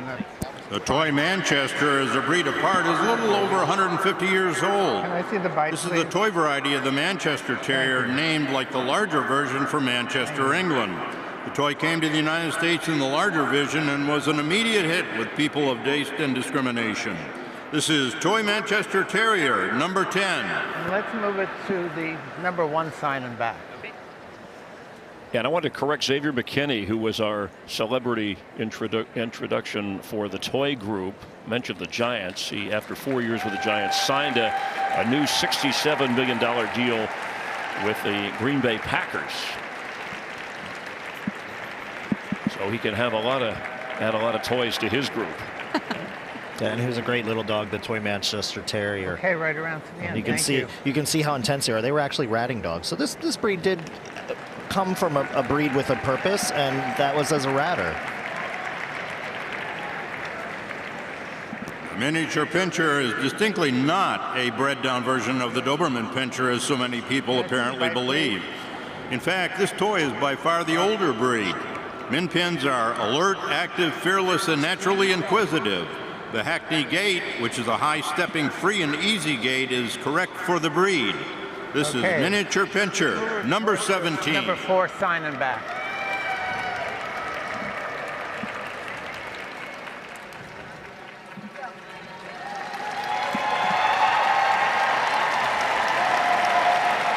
And here when we talked about this high stepping gait, you can see on this min pin where the foot comes off the ground, lifts a little bit and breaks. Okay, right around. Kim Kalvalka, she's had so many big winning min pins here through the years. She's a breeder, owner, handler. Does a really nice job with this breed. She started with boxers as well. She did. She won the group here with boxer. Yes. Good evening. Papillon is French for butterfly, and the ears on this elegant toy dog resemble wings. This breed is favored by the French monarchy in the 1600s and 1700s. This Royal Spaniel comes in 2 varieties. The Papillon has erect ears, and the Feline has, French for moth, has drop ears. This is Papillon, number 23. Valerie, we're talking about someone who's a breeder, owner, handler, and you have done all of that, and then you've also been just the handler. Are there advantages, disadvantages? No, I don't think so. As long as the time, effort, and dedication has been put into, and that's what breeders really have kind of the upper hand over the professionals, because they can get in there and work with the dog directly. The handlers, you know, sometimes get given the dogs, and they have to forge that bond with them through the years. Yeah, we'll continue on that.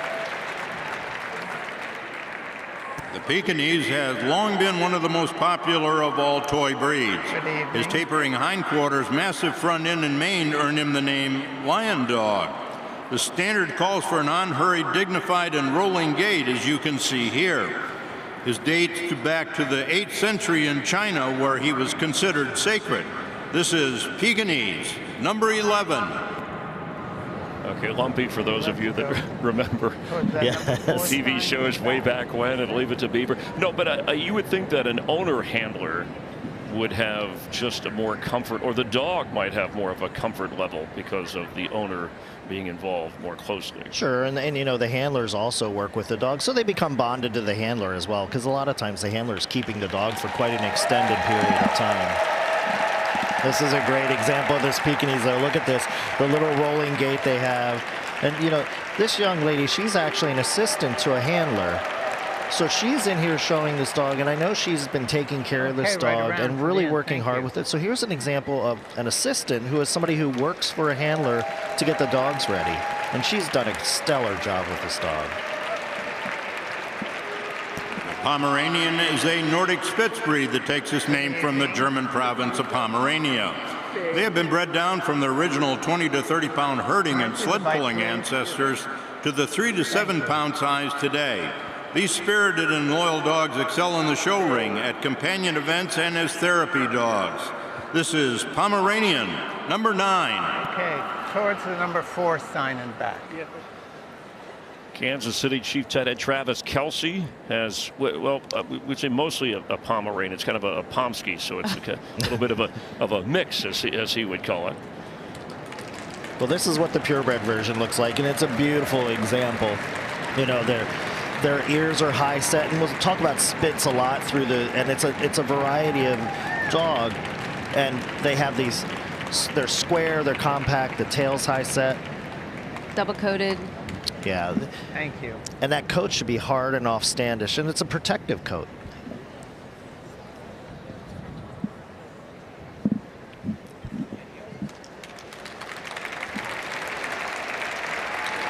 Great gait on him. Beautiful. This is the smallest variety of poodle, a diminutive copy of the miniature and standard poodle, never in excess of 10 inches tall. The toy should have the same structure, intelligence, attitude, and beauty as the larger members of his family, and the same elegant style and grooming.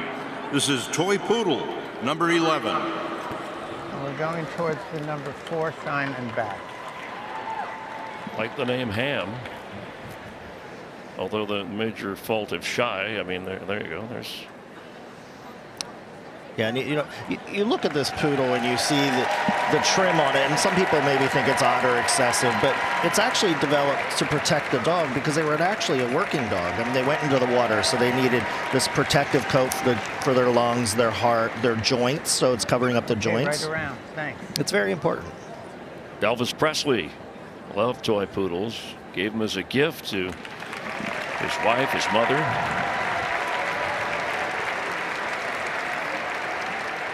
The pug almost certainly originated in China, next appearing in Japan and then Europe in the 16th century. He quickly became the darling of European nobility. Pugs combine cocky confidence with a friendly, sensitive, and sincere nature. They are especially good with children. This is Pug number 21. Okay, right towards the number 4 sign and back. When you were wandering around, you mentioned before we even started today, the pug was on your mind. We did watch pugs, and it's a very competitive breed. In addition, it's a favorite for a lot of the people here in America. This pug breed shown by Michael Scott is a new young dog.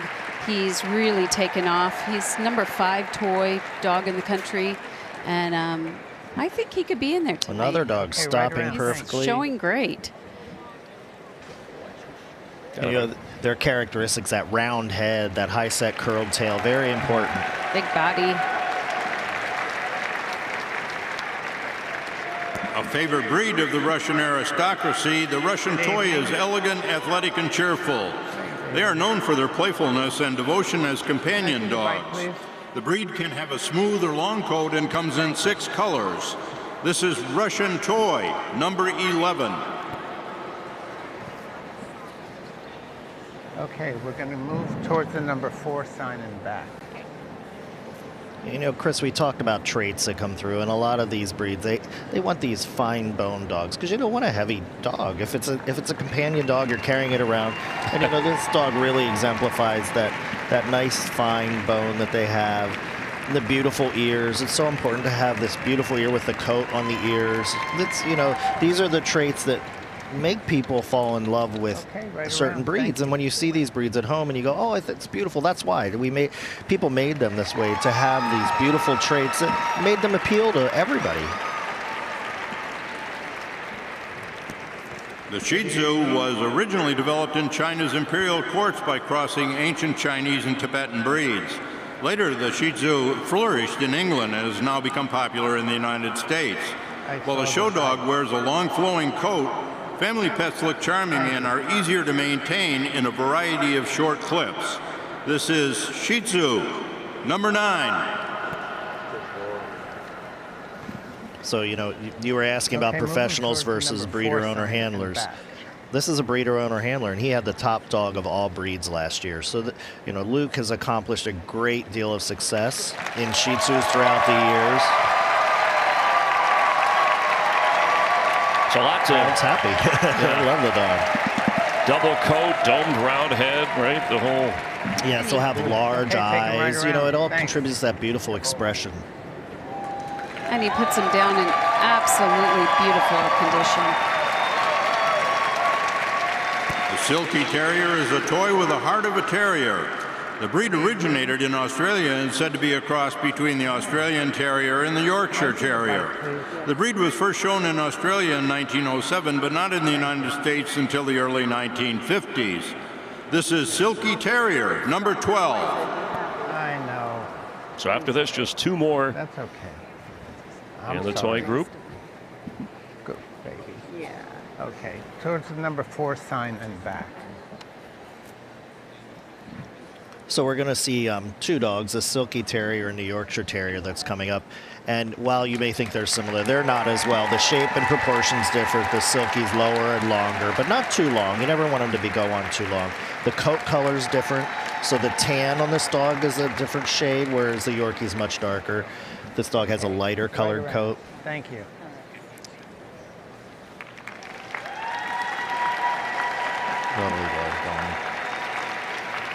The Toy Fox Terrier joined the AKC Toy Group in 2003.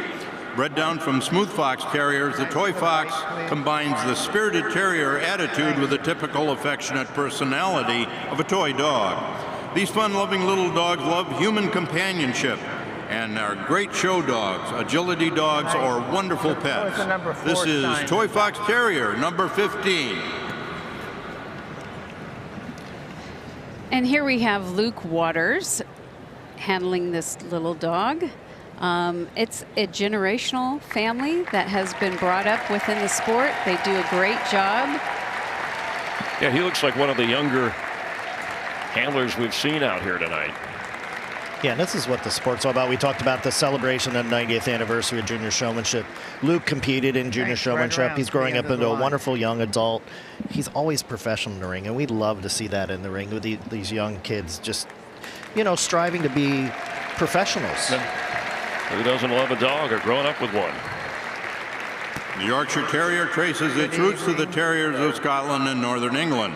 Yorkies were a distinct breed by 1870 and first shown at Westminster in 1878. Today's Yorkie retains the hallmark of the breed, an ideal dark blue silk body coat, high head carriage of shaded golden tan, and of course, the self-importance of a toy dog. This is Yorkshire Terrier, number 7. So, Chris, I had the great pleasure 2 days ago to talk to a famous Yorkshire Terrier breeder, Kathleen Colbert. She's 99 years old.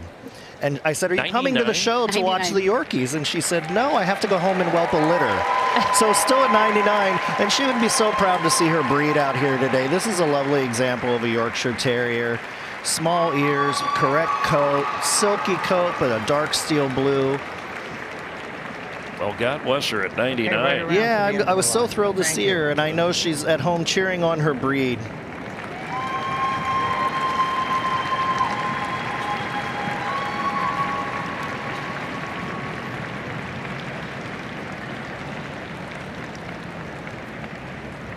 Glenn Lejeski eyeing this group of 25.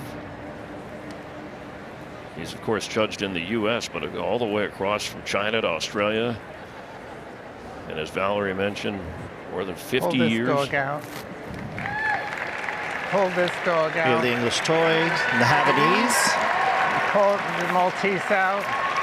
Maltese. Hold these 2 dogs. The miniature pincher and the Papillon. The toy poodle. The pug. And the Shih Tzu. Wow, this is a collection out here of great dogs. Wow. He is not going to have an easy time. It's a tough choice. Some with sizable ears. I want to move them one at a time, and you'll wind up back where you are. Some with a lot of fur, some with not so much. And that's the beauty of the toy group. There's so much for people at home to decide what appeals to them. There's the English Toy Spaniel. The Havanese. That Havanese is looking great tonight. Just putting on a perfect show. It's a good crowd tonight. There's the Maltese. Cookie. Another dog just going around looking great. Fabulous. And the miniature pincher with King. Calato.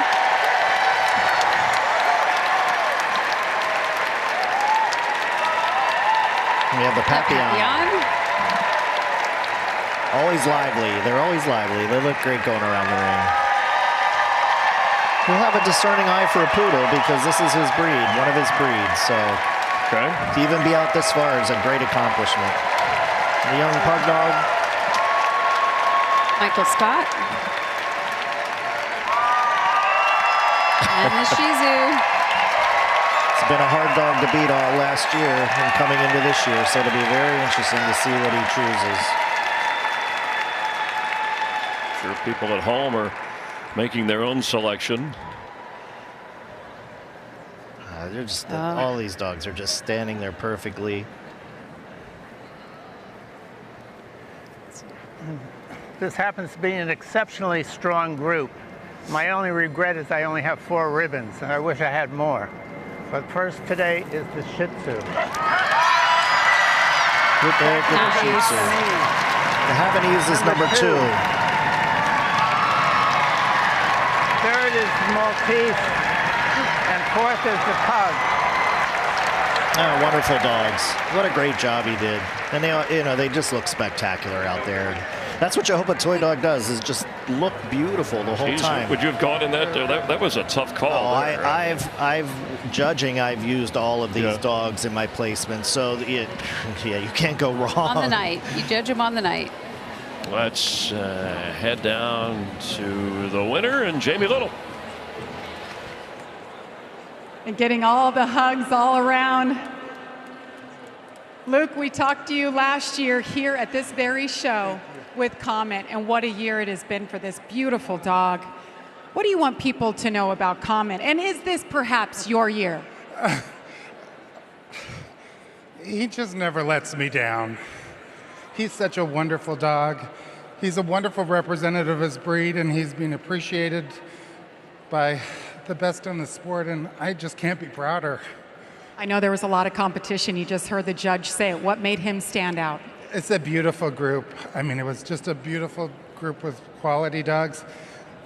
I don't know. To me, he stands out because he just loves everything he does about this, and he's just got such a magnificent breed type.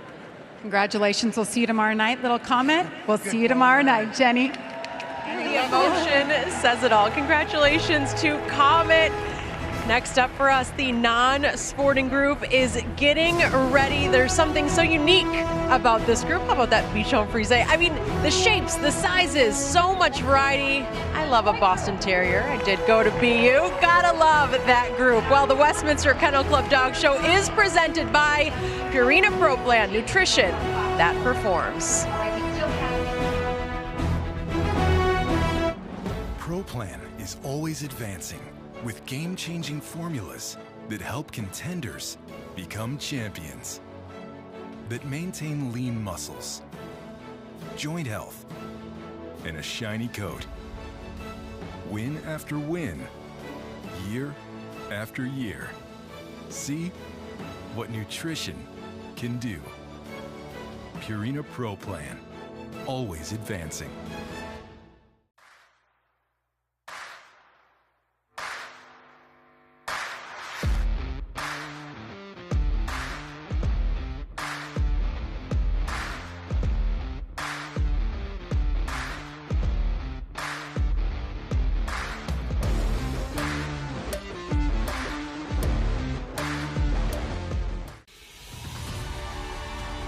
Since 2012, Purina Pro Plan has been the proud presenting sponsor of the Westminster Kennel Club Dog Show, being a part of every graceful trot, every perfect stance, every winning moment. Presenting sponsor of the Westminster Dog Show today and for years to come.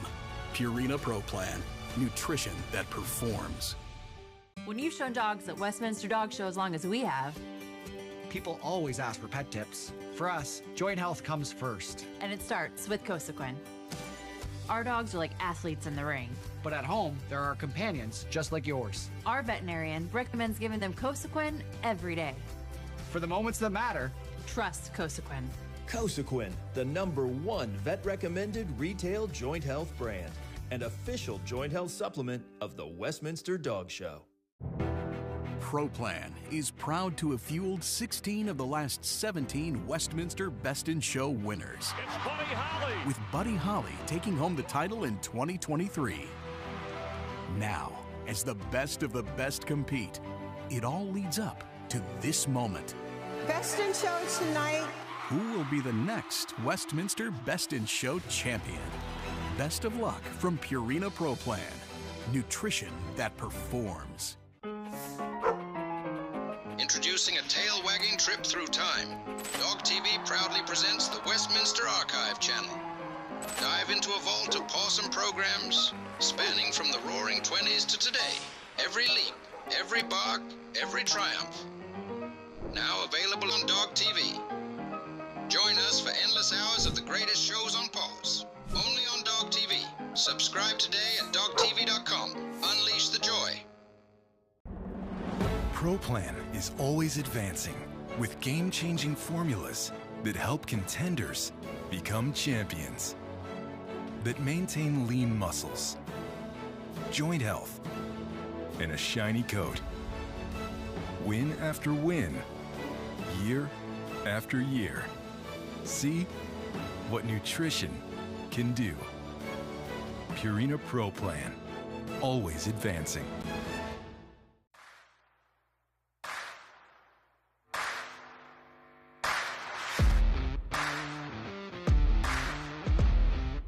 Club Dog Show is presented by Purina Pro Plan, and a big congratulations again to our second group winner of the night, Comet, a Shih Tzu from the toy group. 2 groups down with 2 still to come, and we are just getting going tonight. And you will notice that many of the handlers today are wearing a purple lapel pin to support the Purple Leash Project, Purina's initiative to create more pet-friendly domestic violence shelters in the United States, where abuse survivors and their pets can escape and heal together. Such an important mission all around. And a moment now to remember a legend in the canine community. The Westminster Kennel Club has dedicated this year's show to Dave Helming. Its beloved former chairman had passed away last summer. A world-renowned Newfoundland breeder, the Wizard of Westminster was a true champion for the dog world, both behind the curtain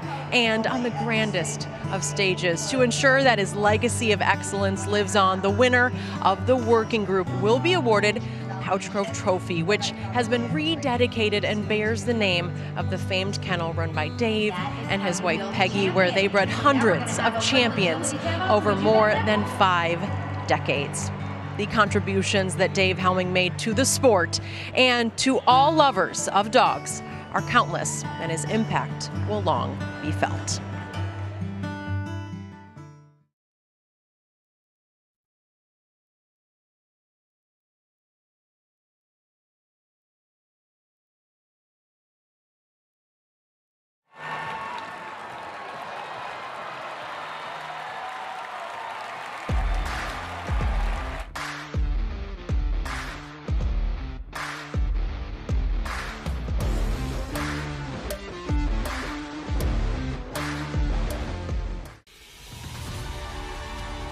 Since 2012, Purina Pro Plan has been the proud presenting sponsor of the Westminster Kennel Club Dog Show, being a part of every graceful trot, every perfect stance, every winning moment. Presenting sponsor of the Westminster Dog Show today and for years to come. Purina Pro Plan, nutrition that performs. When you've shown dogs at Westminster Dog Show as long as we have, people always ask for pet tips. For us, joint health comes first. And it starts with Cosequin. Our dogs are like athletes in the ring. But at home, there are companions just like yours. Our veterinarian recommends giving them Cosequin every day. For the moments that matter, trust Cosequin. Cosequin, the #1 vet-recommended retail joint health brand and official joint health supplement of the Westminster Dog Show. Pro Plan is proud to have fueled 16 of the last 17 Westminster Best in Show winners. It's Buddy Holly. With Buddy Holly taking home the title in 2023. Now, as the best of the best compete, it all leads up to this moment. Best in Show tonight. Who will be the next Westminster Best in Show champion? Best of luck from Purina Pro Plan, nutrition that performs. Introducing a tail-wagging trip through time. Dog TV proudly presents the Westminster Archive channel. Dive into a vault of awesome programs spanning from the roaring 20s to today. Every leap, every bark, every triumph. Now available on Dog TV. Join us for endless hours of the greatest shows on pause. Only on Dog TV. Subscribe today at dogtv.com. Unleash the joy. Pro Plan is always advancing with game-changing formulas that help contenders become champions, that maintain lean muscles, joint health, and a shiny coat.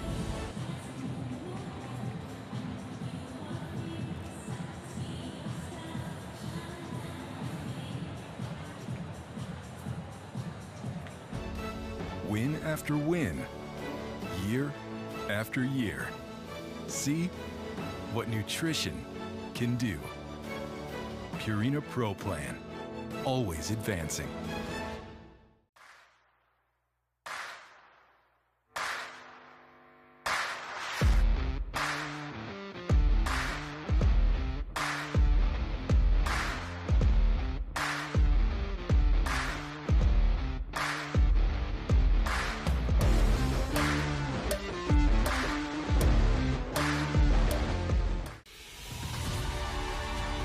Since 2012, Purina Pro Plan has been the proud presenting sponsor of the Westminster Kennel Club Dog Show.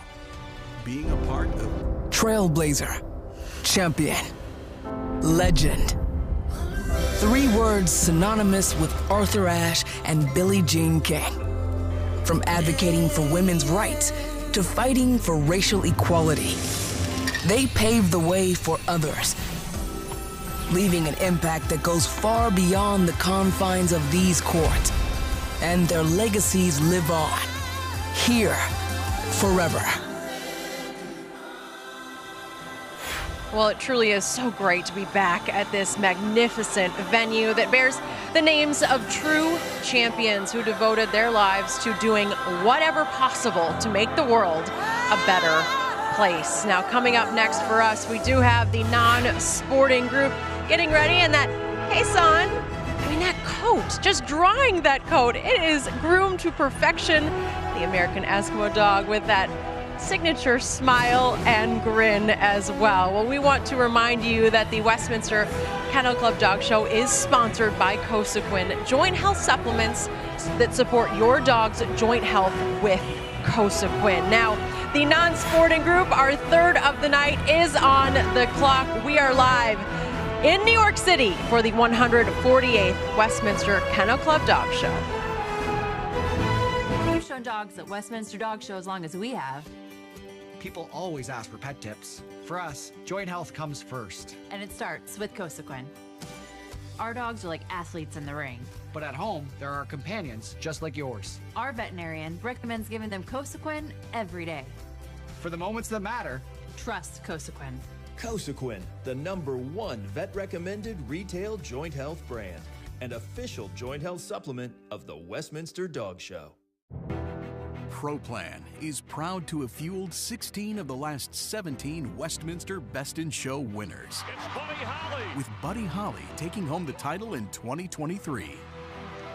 Now, as the best of the best compete, it all leads up to this moment. Best in Show tonight. Who will be the next Westminster Best in Show champion? Best of luck from Purina Pro Plan. Nutrition that performs. Introducing a tail-wagging trip through time. Dog TV proudly presents the Westminster Archive channel. Dive into a vault of awesome programs spanning from the roaring 20s to today. Every leap, every bark, every triumph. Now available on Dog TV. Join us for endless hours of the greatest shows on pause. Only on Dog TV. Subscribe today at dogtv.com. Unleash the joy. Pro Plan is always advancing with game-changing formulas that help contenders become champions, that maintain lean muscles, joint health, and a shiny coat. Win after win, year after year. See what nutrition can do. Purina Pro Plan, always advancing. Next up is the non-sporting group, just like me. As one of the original 2 groups, these 21 breeds and varieties are the most diverse group at Westminster. You'll see everything from the spots of the Dalmatian to the wrinkles of the Shar Pei. Not like me, thank you to my dermatologist. Quite the wide range of coats and personalities here, just like in our house. You'll also notice some very ancient breeds, including the Tibetan Terrier and Lhasa Apso, who served at palaces and monasteries over 1,000 years ago. But we all know that today, any of these pups would make an amazing family member, just like the French Bulldog, who has once again claimed the top place as America's most popular breed. Thank you, Nate Burkus, Nate and Jeremiah for PetSmart. is where you can find his pet products. Live coverage continuing here. Night one of 2 nights of Best in Show. May we have the non-sporting group in the ring, please. 21 dogs competing here. 12 WKC Best in Show wins, most recently in 2020, the standard poodle Siba. And as Nate mentioned a moment ago, the French Bulldog has won the non-sporting group 3 straight years, but still not that big picture. Best in Show is still very popular. What do you like most about this particular group? Well, this group's one of the favorites of mine. I love the Chow Chow. It's always a favorite, the standard poodle, and I think we're going to have to watch that miniature poodle. Yeah, and I think another big challenger is the Bichon. You know, Bichons are perennial favorites here, and we've seen quite a few go Best in Show here, and they're always appealing.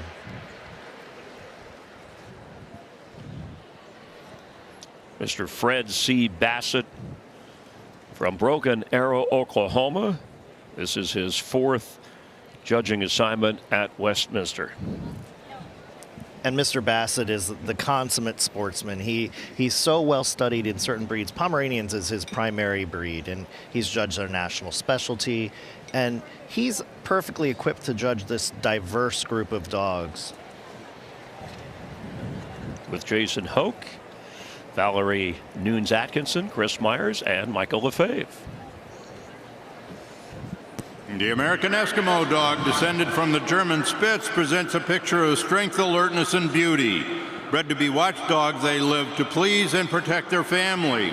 This is an intelligent breed that delights in learning, as evidenced by its success in obedience and agility. This is American Eskimo dog, number 7. And Chris, you remember we talked about, I brought up the Spitz when we were talking about Pomeranians. This is another one of the Spitz breeds. So they have certain characteristics that are the same. The high set, pointed ears, the tail carried well over the back. And you'll see those traits as we talk about more of them as we go through. And they come in 3 different sizes. Platform? Correct. Standard, miniature, and I guess toy, right? Would be the other. Okay. And that, you know, that's based on their size, and they're all examined on the table, and we haven't talked about the apparatuses we use. Tables are used to bring the dog up to eye level so the judge can evaluate the dog. So we see dogs on tables. We also see the ramp for the middle-sized dogs that can be judged on there. This is another male. We've had 2 group winners that are male dogs so far this evening. The Bichon Frise originated in the Mediterranean area, ultimately arriving in France. The name means small dog with curly hair, giving the appearance of a living powder puff. This high-spirited little fellow is a wonderful companion dog. This is Bichon Frise, number 27. Okay, on the light, please. Thank you. Great, thank you very much. Well, we got a high five there. Oh.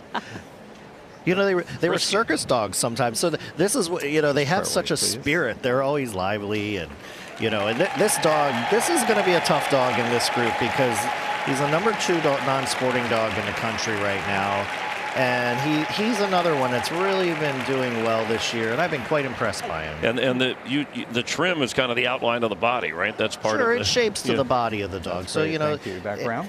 It looks very clean and sleek, but it actually is conforming to the shape of the body. And on the table, I think you saw that he checked the dog's coat as well. Did you see? It should spring back from his hand. Precisely. The Boston Terrier did indeed originate in the Boston area and was recognized by the AKC in 1893 as the first American-bred dog. The Boston's alert expression, lovable disposition, characteristic square head, and markings give him a style and the well-earned nickname, the American Gentleman. This is Boston Terrier, number 8. Out about as far as the non-sporting sign there, and then back. A Boston Terrier named Brewski has the Guinness World Record for the dog with the largest eyes, 28 millimeters in diameter. And named after the Patriot linebacker, he's now an announcer, broadcaster, Teddy Bruschi. But you didn't see that coming. I'm blinded by your wisdom, Chris. We have a lot of research. Where do you find this? We have people that help us. We prepare all year. We have a year to prepare for this, so there's no excuses. Well, you know, as long as the eyes are the correct size and it's a square on a square, we're good to go with the Boston Terrier. The Bulldog's traits of courage and tenacity have long made him a symbol of determination. Yet despite his tough guy good looks, he is a fun-loving and sociable breed. The Bulldog is most happy in his role as an affectionate companion. This is Bulldog number 19. All right, so Valerie, we've already been at this a couple of hours, and so you're the handler with your dog. You've been through these kinds of things before, but this is the show of shows when it comes to dog shows. So how your energy, your dog's energy, how do you keep that up or under control? Well, I think for some breeds you want to keep it up, and other breeds you want to keep it nice and calm. So it depends again on the breed. How about for this group? Yeah, you would want it calm. Yeah, you'd want it nice and calm, not panting, enjoying the show, and this dog certainly is. But you'll notice it's unusual gait. Yes. And it's unusual top line. So they're big, strong dogs, low to the ground. Wider in the front and narrower in the rear. Kind of walks like a bouncer. A little bit of a roll there. And maybe looks like one from your bar, Wolf Wolf. Could be, could be. The Chinese Shar-Pei probably dates back to the Han Dynasty, about 200 BC. The name literally is translated as sandskin or sandpaper-like coat. Originally a multi-purpose farm dog, the breed has made a remarkable comeback from near extinction in the 1960s. This is Chinese Shar-Pei, number 7. Good, thank you. I noticed that tail. How common is that kind of a flip? Very typical in the breed. They call for that. Yeah, they want the tail to come up over the back. But is that unique just to that breed, or you see it in a few others? No, you'll see the tails come over the back in quite a few breeds. Some you don't want that. You know, a lot of the sporting dogs, you never want to see that tail come like that. But in a lot of these breeds, you'll see it in the next dog too, where the tail comes over the back. And only 2 breeds have that blue-black tongue, and the other you saw earlier, the Chow or Chow Chow. Yeah, they'll be coming up soon. And the judge will actually open the mouth to... It's part of the exam. They must have that. And you'll notice that on the next dog as well, where Mr. Bassett will open the mouth to check the pigmentation in the mouth.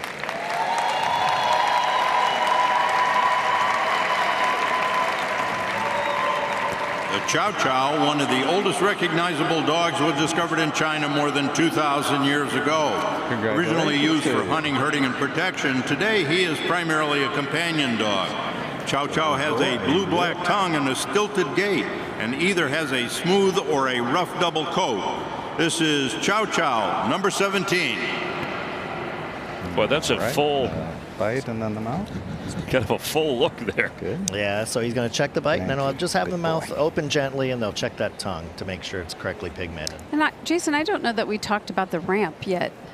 No, so that we talked about the table, and they examine the dogs on the table. So the ramp is used for the kind of the middle-sized dogs, and you know, because the Chows have such a heavy scowl, it's easier for them to see the judge coming from that height because they're at eye level with the judge, and it really makes the dogs feel more comfortable. And that's what we want. We want these dogs to be comfortable while they're being examined, so we raise them up a little bit so that they're making eye contact and they can see. You're not judged against that, whether a dog is lifted, whether a dog uses a ramp. No, nothing. It's not even a consideration. And this dog for this Chow Chow from Fort Lauderdale, Florida. We mentioned Florida, the state with the most entries this year. Congratulations on Tales of 16th century pirates and shipwrecks around the Coton de Tuliar, a breed developed on the island of Madagascar. Their name derives from the cottony texture of their coat. Cotons are agile, intelligent, quirky, and clown-like. They readily adapt to all lifestyles and have become treasured companions. This is Coton de Tuliar, number 7. So if you're the handler here, is it your responsibility to keep this dog clean and perfect for especially this particular night? Absolutely. If your dog is white, it's going to come here white. And I guarantee these handlers that show these dogs are going to have them in the most pristine condition. And this dog shows. Also, what was interesting about this breed, when it is on the table, the tail is able to be just like it is now, hang down naturally. When it starts to move, it'll come back and You'll see that it also has a nice rise over the loin. A head shake. He agrees. It's a cute face. The Dalmatian is known as the original coach dog. His endurance and natural affinity for horses led to his early role as the guardian of horse-drawn vehicles. His uniquely striking coat, coupled with his durability and loyalty, make him a popular firehouse mascot and devoted family dog. This is Dalmatian, number 22. Good, thank you. More than 13% of Dalmatians are actually born deaf. Well, but you know, as preservation breeders, they do have a test for that. And so most of the breeders that you see here are going to clear that right away. With the Dalmatian, you want to have it be athletic. See that tail going back and forth, really distinctive black round spots. And those don't want them clumping together. Yeah, those spots, Valerie, at birth, there really aren't any, right? They kind of develop over 2 to 3 weeks. Right. They're actually born white.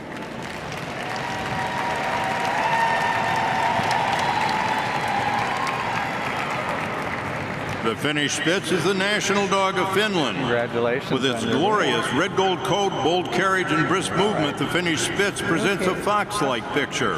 While cautious with strangers, this medium-sized, highly intelligent breed is well-suited for families with children.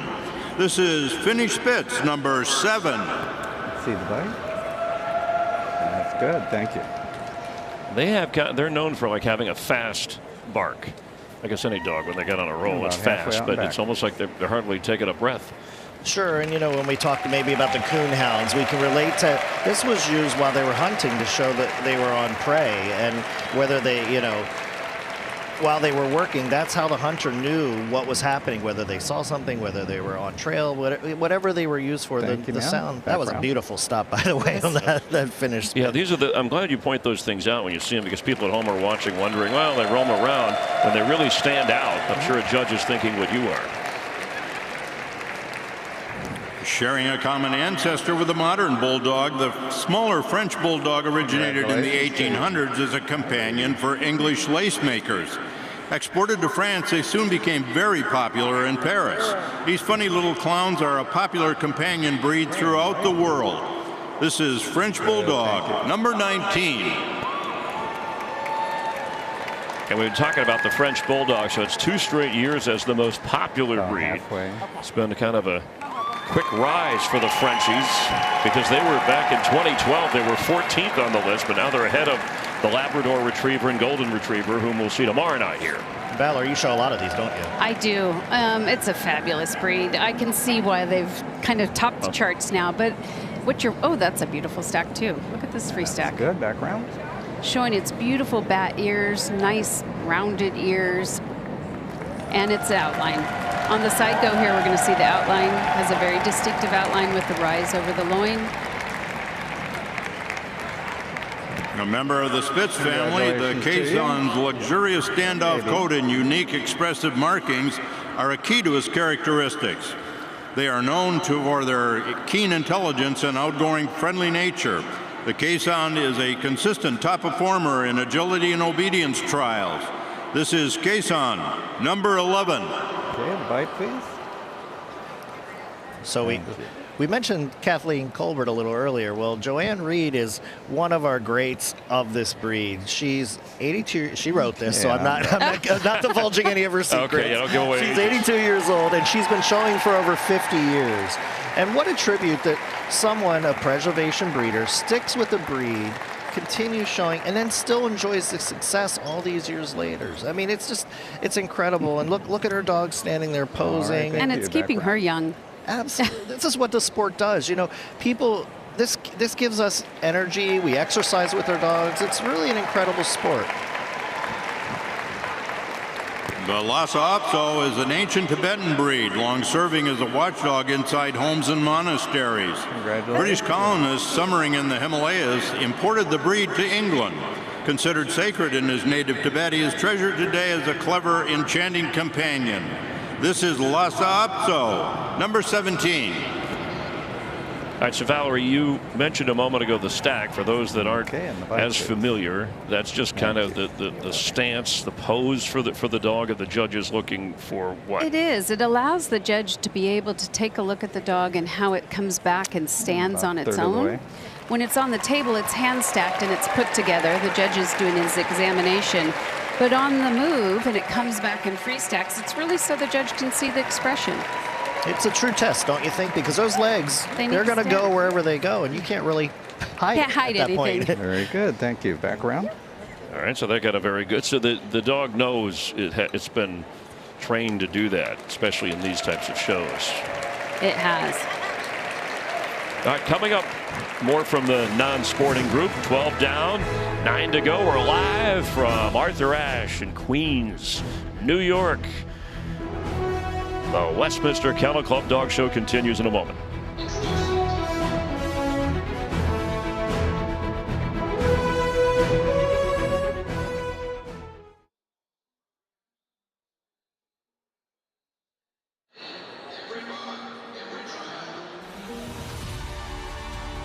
Since 2012, Purina Pro Plan has been the proud presenting sponsor of the Westminster Kennel Club Dog Show, being a part of every graceful trot, every perfect stance, every winning moment. Presenting sponsor of the Westminster Dog Show today and for years to come. Purina Pro Plan, nutrition that performs. When you've shown dogs at Westminster Dog Show as long as we have, people always ask for pet tips. For us, joint health comes first. And it starts with Cosequin. Our dogs are like athletes in the ring. But at home, there are companions just like yours. Our veterinarian recommends giving them Cosequin every day. For the moments that matter, trust Cosequin. Cosequin, the #1 vet-recommended retail joint health brand and official joint health supplement of the Westminster Dog Show. ProPlan is proud to have fueled 16 of the last 17 Westminster Best in Show winners. It's Buddy Holly. With Buddy Holly taking home the title in 2023. Now, as the best of the best compete, it all leads up to this moment. Best in Show tonight. Who will be the next Westminster Best in Show champion? Best of luck from Purina Pro Plan, nutrition that performs. Introducing a tail-wagging trip through time. Dog TV proudly presents the Westminster Archive channel. Dive into a vault of awesome programs spanning from the roaring 20s to today. Every leap, every bark, every triumph. Now available on Dog TV. Westminster Kennel Club Dog Show is presented by Purina Pro Plan. Live from Arthur Ashe Stadium. Back in September, Djokovic, Coco Gauff were the champs. The U.S. Open, who will be the champ here? Tomorrow night we'll know. Right now, let's check in with Jamie. Thanks, Chris. And this year marked the return of one of the competitions where being wet behind the ears is encouraged. Dock diving at Westminster was back with a splash. Dogs of all shapes and sizes put on quite a show Saturday. A pool of participants ranging from miniature poodles to border collies. They splished and splashed their way through a range of harrowing dives. The fearless pups clearly having an absolute ball, yet quite serious about their poise, their form, and their finish. And once the fur dried, the results were in. The senior lap division was won by Sarah, the miniature poodle, and a pair of All-Americans, Kona and Mr. Loki, took the master and elite laps. Aria and Froggy, both border collies, were the top dogs in the senior and master opens, while the elite and premier opens were dominated by Belgian Malinois, Dega, and Jameson. Let's get back to the judging. Depicted in art since the 1400s, the Lao Chen translates from German as little lion dog. The breed originated in Central Europe as a companion dog. This versatile small dog has changed little in over 600 years. It is identified by the distinctive lion trim, a gaily carried tail, and a mischievous personality. This is Lo Chen, number 12. All right, grabbing a treat, late night snack. Do you have an advantage? I guess since there's 21 dogs in this particular group. Some have had 30 plus. Your chances obviously are better with less numbers. Yeah, but it's narrowed down even sooner, so it makes it pretty difficult. So yeah, less margin for error. Yeah, absolutely. You don't have room for error in this group. A lot of personality in the Lao Chen. And that unique trim that's so intrinsic of the breed. And they must be trimmed this way.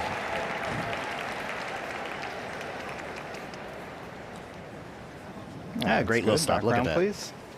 Yeah, another one looks like he's wearing socks or. Yep, part of that trim. Part of that trim they have to have.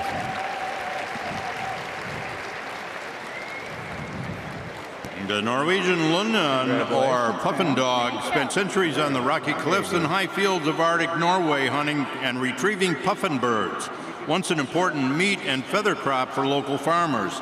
Uniquely equipped with their task, the little Spitz-type dog has at least 6 toes on each foot for stability and a flexible skeletal structure that enables the dog to squirm out of tight spots or spread eagle to prevent slips and falls.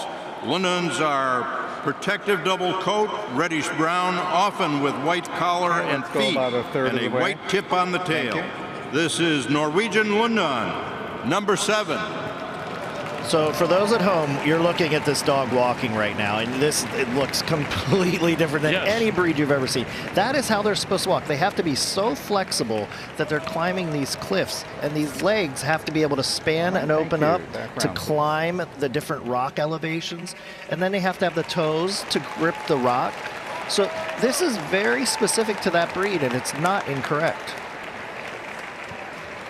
Poodle is a very old hunting dog of unknown origin. Germany and France both had their poodles, but it was the French who made it their national dog. Poodles come in 3 varieties based on size, but they're all one breed.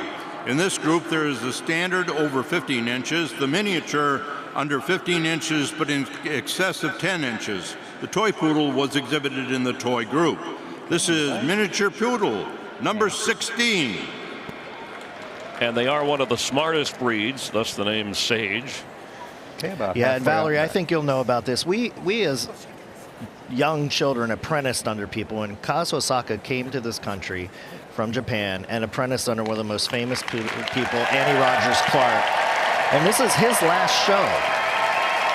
And I assume Sage is retiring too, but this is Kazu's last show after decades of dedication to the poodles, and I commend Kaz on everything he's done for the sport and the breed. And I'm very sentimental. Oh, and that's okay. That's good. Little Thank jump you. there shows the Stops perfect personality. then, yeah.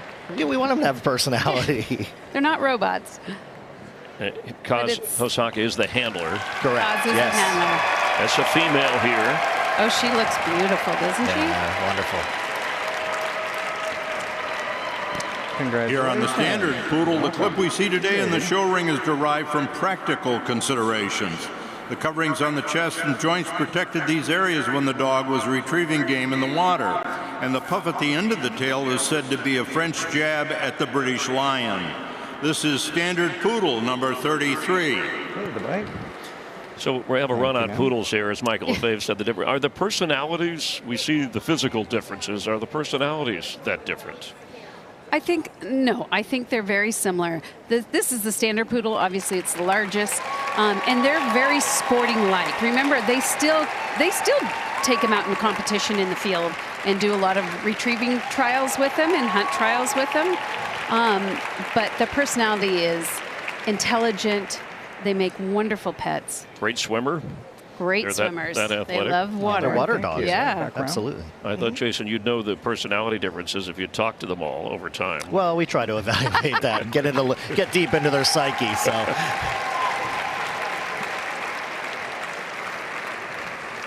Congratulations. Schipperke originated in Belgium. He is an active and agile watchdog, vermin hunter, and devoted family pet. Schipperkes are adaptable at home both in city and country environments. Their unique coat pattern and silhouette distinguish them from other breeds. This is Schipperke, number 10. So something so unique, we're looking from above, and you can see the delineation. You'll see it in a shading actually here, but the delineation of the different patterns of coat, it actually changes as you go down from the neck to the shoulder, the cape, and then through the rear of the dog, and it's a breed characteristic they must have. And Jason, the cape, explain what the cape is, because it's actually... Sure, so it's a difference in the length of the hair and the way the coat lays. So you'll see this strong delineation as a judge, and that's so important to us because we want to see that when we're judging them.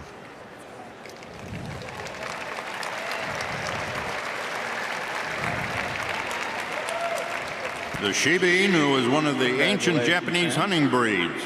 They are smart, foxy little dogs with an independent nature. Shibas can be strong-willed, but with socialization and training, they make wonderful, loyal companions and can participate in many dog sports. This is Shiba Inu, number 9. So we're back to that repetition now of the Spitz breed. And this is actually the smallest of the Japanese Spitz breeds. And you'll see these hooded ears. You know, that's very important in this breed too. And when we say hooded, it means the ears tilt forward. And that's a little different carriage than we see in some of the other dogs where the ears are held straight up. So it's all these little defining features that make each individual breed and the dog being shown great. And as Fred judges this group, that's what he's judging them against. They're not being judged against each other. Right, those small details. The Tibetan Spaniel originated in the Himalayas over 2,000 years ago. Their keen eyes and ability to see great distances made them exceptionally good guard dogs for Tibetan monasteries. These little lions are alert, intelligent dogs who thrive on human companionship. This is Tibetan Spaniel, number 20. So the neck covered with a third of the way, it'll be good. Okay. Kind of a mane or a shawl, right? Of long hair. Yeah, so, and that gives it that Tibetan look. So, you know, we'll have that Tibetan Mastiff. The Mastiff later, and that's what we're looking for is, you know, and that's another small trait that's so important. Resembling almost the Asian breeds versus not the traditional Spaniel. Correct, and then these, compared to the Pekingese, have a small head for the body as well. The third of the 3 native Tibetan breeds in the non-sporting group is the Tibetan Terrier, also bred and raised in monasteries well over 2,000 years ago. The breed was called a terrier because of its size. He is a dog of great agility and is prized as an intelligent, loyal, and affectionate companion. This is Tibetan Terrier, number 11. That's good, thank you. People at home probably wondered, does a dog like that shed a lot? It's hair, so it'll, you know, it's gonna be, it'll break off a little bit, you know, as we condition them, which David Murray does so well, as you saw with the Havanese. He doesn't like it to break off too much, but this breed, actually, we don't want the hair to grow to the ground. It's actually incorrect to have the hair like the Maltese go all the way to the ground. And you're judged on that. And we want it to be natural. So if you don't want to have a dog that has this long draping coat, this is actually more correct to have. You can see more light under the dog, and that's required by the standard.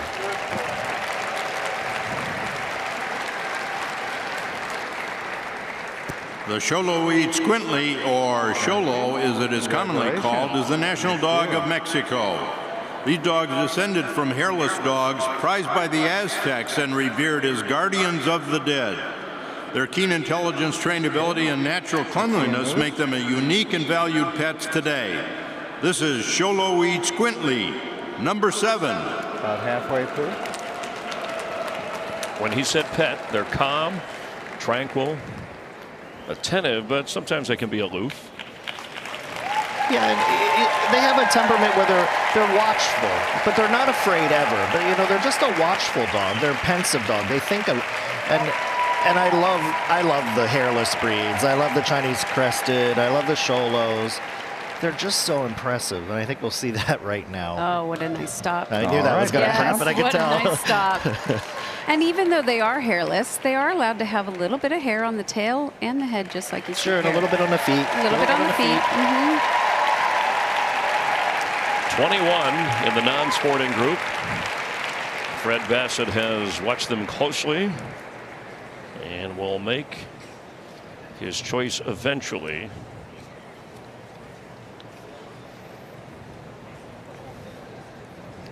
Now, Valerie, don't you think right now this is where you're making sure your dog's legs are placed properly, you're getting a little expression from the side? Yeah, you're wanting to make sure that you get that last look from him. Hopefully make the cut, which he's going to do right about now. Bichon. Facing this way. Thank you. Boston. Boston Terrier. Chow Chow. Chow Chow. Dalmatian. Dalmatian. Quezon. Quezon. Lhasa. Lhasa. Miniature Poodle. A small group, like you've talked about earlier, but really deep in quality. Okay. Are you leaning one way or the other yourself here? Oh, I think I'm for Cause. It's his last show. Okay, sentimental favorite. Okay, let's back up. We can default that way. We've known him so long, but that Then doesn't around take one away at a from any of time, the other back to dogs. here. And that's not going to weigh into Mr. Bassett's No, decision. I don't even know that We're he just knows being, that. Yeah, he probably isn't aware. Yeah. And the crowd cheering doesn't influence the judge, does it? No. If they love a dog, they love a dog, whether it's cheered for or moderately or a lot. Oh, here goes the Boston Terrier. And the Chow Chow. That beautiful stilted gait. Yeah. You can see the difference. And you can see that now with the Dalmatian. The legs are covering. extending. That's not correct on a Chow, so that's what you want to see. The Quezon, beautifully compact shape. Yeah, for the same group, a lot of different It's gaits. so diverse, yes. Susan Giles with her Lhasa. She's been a great breeder. Here we go. I think they'll come down. The house will come down for this one. A lot of cheering for the... Oh, she's looking And great. she looks fabulous. I love to good see all for the dogs Cause. looking great. Ooh. Win or lose, the dog looked Yeah. great tonight. All right, let's bring the miniature poodle out. Oh, good for Cause. Oh, that's great. That is great. And the Chow Chow. Beautiful Chow. I love that breed. Endearing Quezon. breed. Quezon. And the Bichon. And the Bichon. See if he's going to do it that All way. right, tonight first place goes to the miniature poodle, second to the Chow Chow, third to the Quezon, and fourth to the Bichon. Thank you. Oh, I'm happy for him. Our first female winner of the evening. So we've had an Afghan win from the Hound group, a Shih Tzu from the Toy group, and a miniature poodle here in the non-sporting group, with the herding group still ahead before we head into the three groups tomorrow night in Best in Show. Let's check in again with Jamie. Getting all the congratulations. Cause, what a night. The energy. When you ran out here with Sage, tell me about how this dog showed just now. She did great. I mean, she more than I'm asking for it. So, How important do you feel like that energy, the way that this dog presented was tonight? coming here is not easy. But dog give it more than 100%. We did a great job. So I'm so proud of her. Congratulations. We'll see you tomorrow night. Sage is going to Best in Show, Jenny. Jamie, thanks. What a moment for Sage. The herding group, our final and fourth group of the night, is getting ready to take the floor. Do not go anywhere. We're going to be back with much more from New York City in a moment. The Westminster Kennel Club Dog Show is presented by Purina Pro Plan.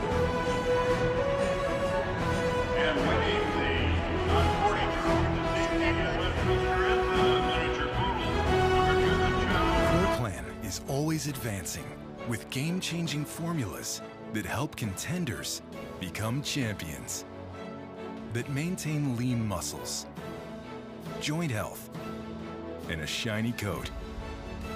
Win after win, year after year. See what nutrition can do. Purina Pro Plan, always advancing.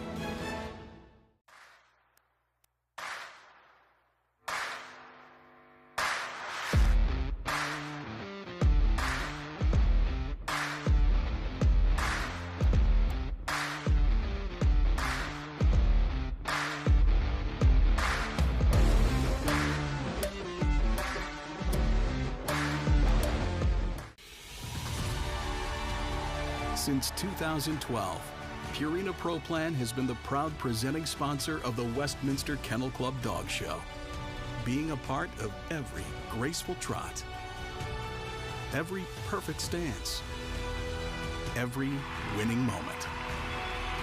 Presenting sponsor of the Westminster Dog Show today, And for years to come, Purina Pro Plan, nutrition that performs. When you've shown dogs at Westminster Dog Show as long as we have, people always ask for pet tips. For us, joint health comes first. and it starts with Cosequin. Our dogs are like athletes in the ring. But at home, there are companions just like yours. Our veterinarian recommends giving them Cosequin every day. For the moments that matter, trust Cosequin.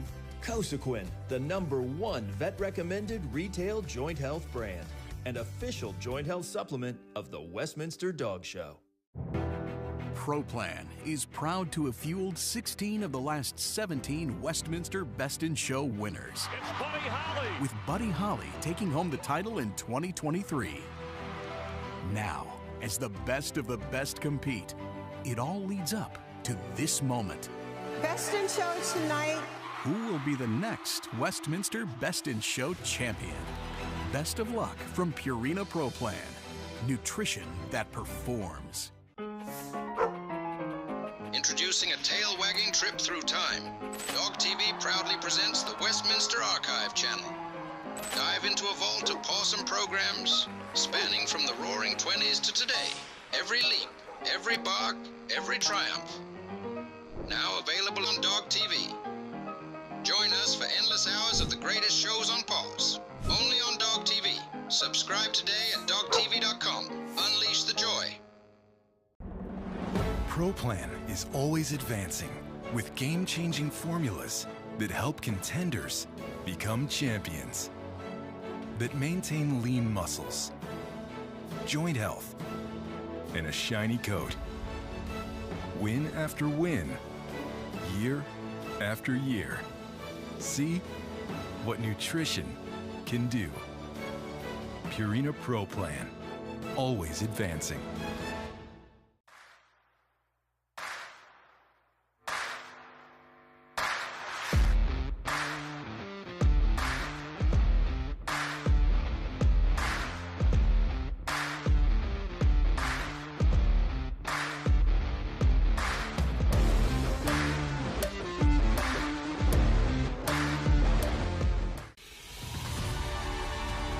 Since 2012, Purina Pro Plan has been the proud presenting sponsor of the Westminster Kennel Club Dog Show, being a part of every graceful trot, every perfect stance.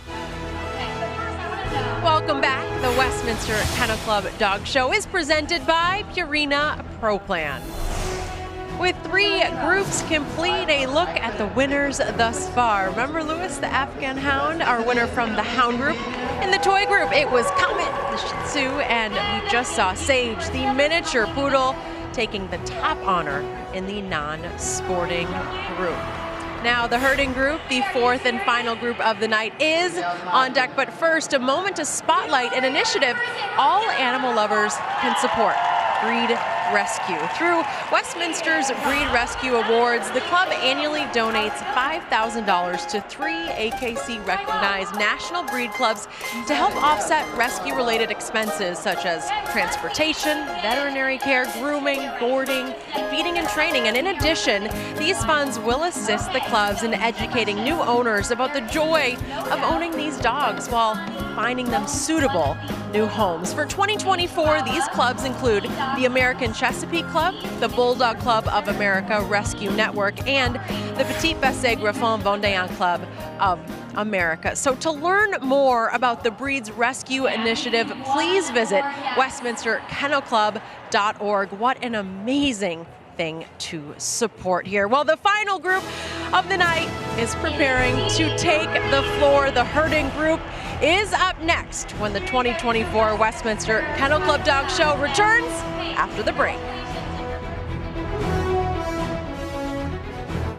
Pro Plan is proud to have fueled 16 of the last 17 Westminster Best in Show winners. It's Buddy Holly. With Buddy Holly taking home the title in 2023.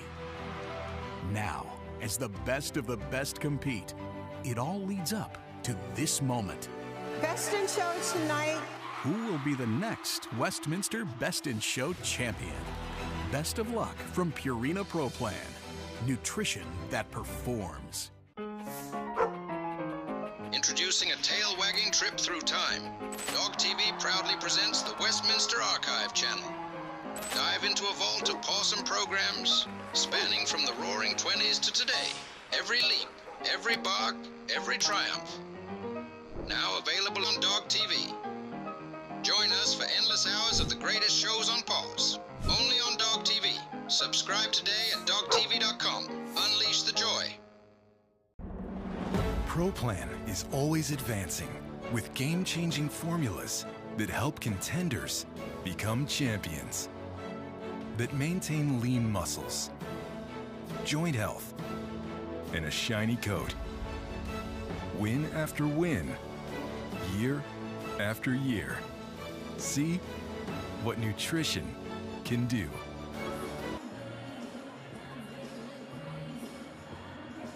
Purina Pro Plan, always advancing.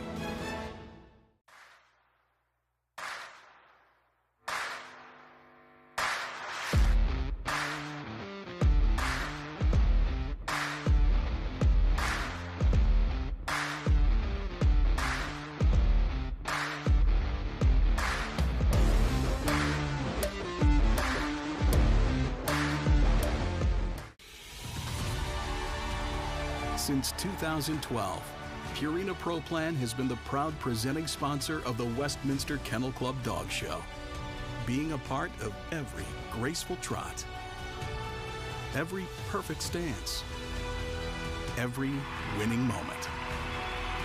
Presenting sponsor of the Westminster Dog Show today and for years to come.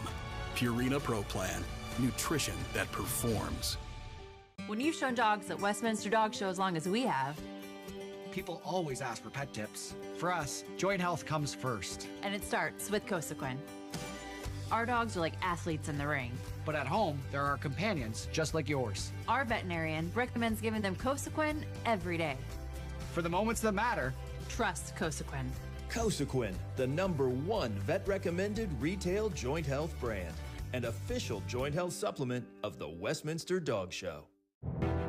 ProPlan is proud to have fueled 16 of the last 17 Westminster Best in Show winners. It's Buddy Holly. With Buddy Holly taking home the title in 2023. Now, as the best of the best compete, it all leads up to this moment. Best in Show tonight. Who will be the next Westminster Best in Show champion? Best of luck from Purina Pro Plan, nutrition that performs. Introducing a tail-wagging trip through time. Dog TV proudly presents the Westminster Archive channel. Dive into a vault of awesome programs spanning from the roaring 20s to today. Every leap, every bark, every triumph. Now available on Dog TV. Join us for endless hours of the greatest shows on pause. Only on Dog TV. And welcome back to the Big Apple. The playoff push is underway in the UFL this weekend on Fox. Saturday, the Memphis Showboats take on the Michigan Panthers. And then on Sunday, it's the Arlington Renegades facing the San Antonio Almas. It's all on Fox and the Fox Sports app. Well, next up for us here tonight at the Dog Show, the herding group getting ready for their big moment. The Corgi always ready for center stage. They've been so patiently waiting. The Beauceron as well, the herding group known for their loyalty. They are so smart. They are willing to work and they are ready for tonight. Let's send it back to Jamie Little for a closer look at one of the thousands of unsung heroes. Jamie? Well, thank you, Jenny. Yes, continuing its long-standing tradition of prioritizing canine health, the Westminster Kennel Club has named Dr. Trayton Diggs as its Veterinarian of the Year. Diggs was selected from a pool of more than 200 nominees for his values, dedication, and moral compass in animal care. After receiving his DVM at the historic Tuskegee University, Diggs returned to his home state of Louisiana, where he helped rescue dogs during Hurricane Katrina and founded All-Star Animal Clinic in 2013. Westminster will donate $10,000 in his name to Not One More Vet, a nonprofit aimed at improving mental wellness of veterinary professionals. Jenny? Oh, thank you so much. What a great story. Now the herding group is getting ready, getting set we've said it all night, but they have been so patiently ready for the moment. We want to make sure they have an opportunity to impress all of us. We're going to be back with our final group of the night in a moment. The Westminster Kennel Club Dog Show is presented by Purina Pro Plan. Subscribe today at dogtv.com. Unleash the joy. Pro Plan is always advancing with game-changing formulas that help contenders become champions, that maintain lean muscles, joint health, and a shiny coat. Win after win, year after year. See what nutrition can do. Purina Pro Plan, always advancing.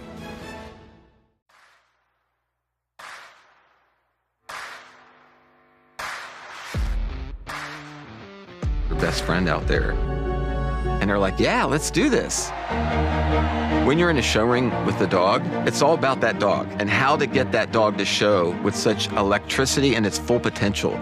So when that dog looks in great condition and you feel good about that dog, then your energy is going to be great. Great entrance. Because you're thinking, I'm going to win with this dog.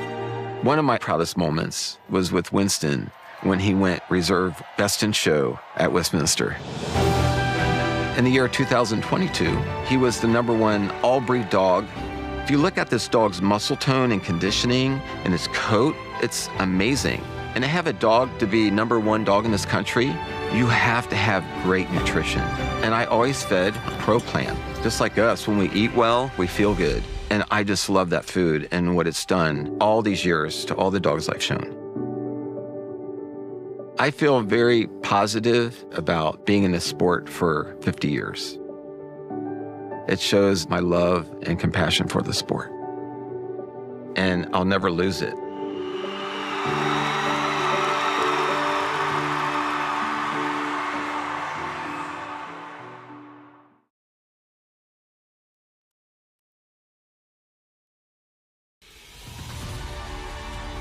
Since 2012, Purina Pro Plan has been the proud presenting sponsor of the Westminster Kennel Club Dog Show, being a part of every graceful trot, every perfect stance, every winning moment. Presenting sponsor of the Westminster Dog Show today and for years to come. Purina Pro Plan, nutrition that performs. When you've shown dogs at Westminster Dog Show as long as we have, people always ask for pet tips. For us, joint health comes first. And it starts with Cosequin. Our dogs are like athletes in the ring. But at home, there are companions just like yours. Our veterinarian recommends giving them Cosequin every day. For the moments that matter, trust Cosequin. Cosequin, the #1 vet-recommended retail joint health brand and official joint health supplement of the Westminster Dog Show. Pro Plan is proud to have fueled 16 of the last 17 Westminster Best in Show winners. It's Buddy Holly. With Buddy Holly taking home the title in 2023. Now, as the best of the best compete, it all leads up to this moment. Best in Show tonight. Who will be the next Westminster Best in Show champion? Best of luck from Purina Pro Plan. Nutrition that performs. Introducing a tail-wagging trip through time. Dog TV proudly presents the Westminster Archive channel. Dive into a vault of awesome programs spanning from the roaring 20s to today. Every leap, every bark, every triumph. Now available on Dog TV. Join us for endless hours of the greatest shows on pause. Only on Dog TV. Subscribe today at dogtv.com. Unleash the joy. Just like in NASCAR, the herding group dogs know how to move in a circle. Known for gathering and protecting livestock, these breeds can control the movements of other animals. Pretty cool, right? From the compact corgis moving cattle to the Belgian Malinois working with the police and military, these pups have a lot of different skills. And this year, there is a new dog in the ring.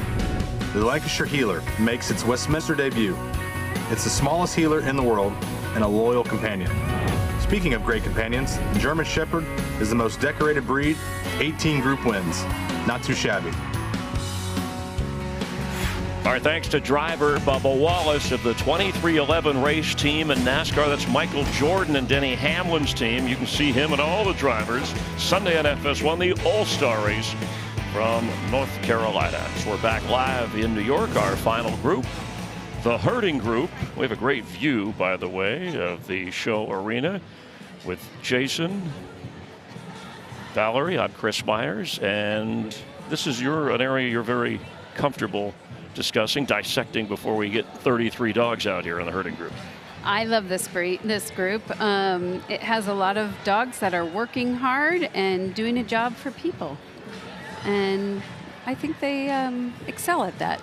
Yeah, and I'm excited to see the new breed, the Lancashire Heeler. I mean, it's great to introduce a new breed that's been around for a while, but new to AKC, to the public. And as mentioned, the always popular German Shepherd will be watching closely. May we have the herding group in the ring, please. So since, 2018, 6 different breeds have captured group wins. Last year it was the Australian Shepherd. Yeah, and Chris, we're gonna see a lot of diversity here too, because they all have different working abilities and different mindsets as to how they do their job. And we'll try to explain that to everybody at home, how these different herding breeds work in the field or as guard dogs or whatever their job was. They all were very different and stylized, actually, I think would be the correct word to say.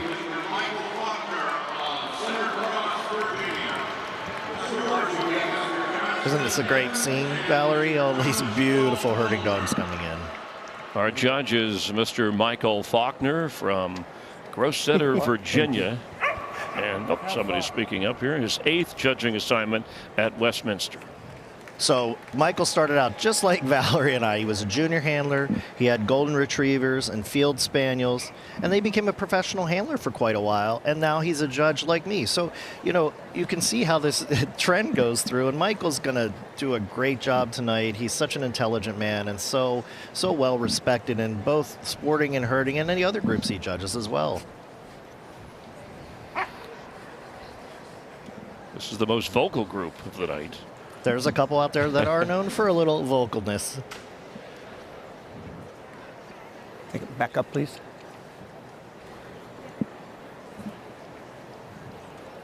Originally bred to herd cattle in the rugged Australian outback, the Australian cattle dog is a tough, courageous, intelligent, and possess great stamina. Their loyalty, devotion to duty, and protective instincts make them as self-appointed guardians of family and property. Adult coats are flat-laying, weather-resistant, and can either be red or blue. This is Australian Cattle Dog, number 7. Right here, please. Halfway down and back, please. Thank you. When we talk about some of these breeds and how they're structured, the Australian cattle dog has a really unique feature in its head. If you look at their heads, they have that indentation in front of the eyes, which we call the stop. We did not want a lot of stop in an Australian cattle dog because when they were following behind, if the animal kicked back, it was supposed to glance off the head. So we designed some of these breeds to have such specific traits to protect them, actually. The Big Chill. The Australian Shepherd was actually developed in the western United States, where this versatile and intelligent breed had been valued by ranchers for decades as an exceptional herder. An eminently trainable dog, their athleticism and skill let them succeed in a wide variety of endeavors, from search and rescue to obedience, agility, and fly ball events. This is Australian Shepherd, number 7. And halfway back, okay? There's a lot of colors in the eyes, Valerie, or in the coat. In both, actually.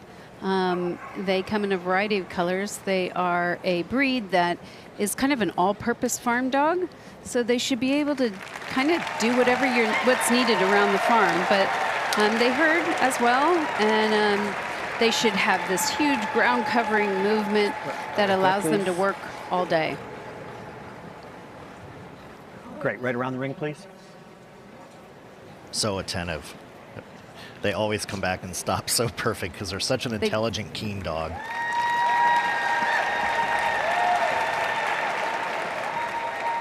The bearded collie, or Beardy, is an old Scottish breed that achieved recognition in the United States in 1977.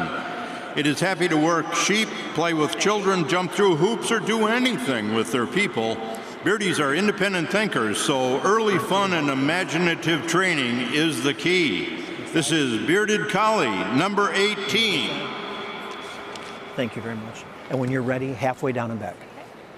Valerie, you and I showed quite a few Beardies through the years, and I actually showed for Julie and B. Saka, the owners of. You did? Yes, I did years ago. They had a tremendous dog, and so it's nice to see Julie back out here in the ring. And doing it herself.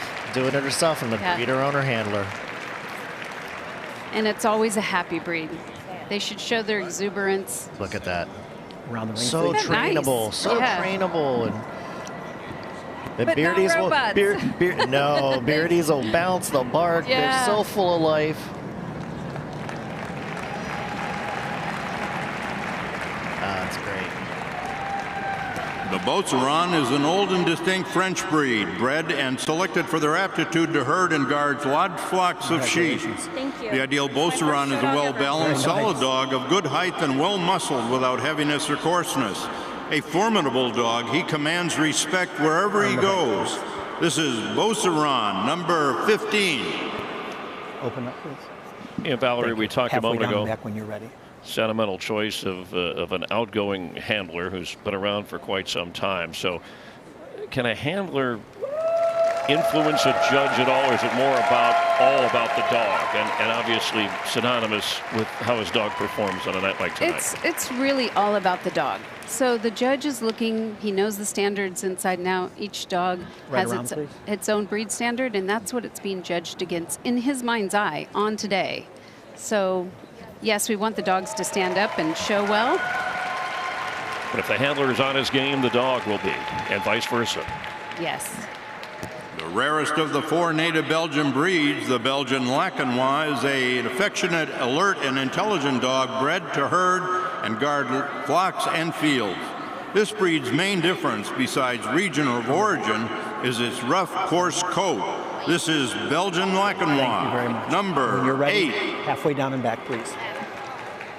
So we're going to see quite a few Belgian breeds. There's 4 of them, and they vary just a little bit. So some is the coat, some is the color, the little bit of variance in size. So there's just slight nuances between it. This one is obviously rough-coated, hard-coated hair, and it was the region they were in. So, you know, as we talked about earlier about developing a breed for the terrain and the conditions they were in, that's why this dog has the coat. And these are all silhouette breeds, meaning they have to have an exacting shape. The Belgian Malinois is one of 3 similar Belgian herding dogs recognized in this country. The Malinois is distinguished from other Belgians by its short coat ranging in color from fawn to mahogany. A proud, agile, strong dog, full of life, it excels at police work, search and rescue, and performance competition. This is Belgian Malinois, number 25.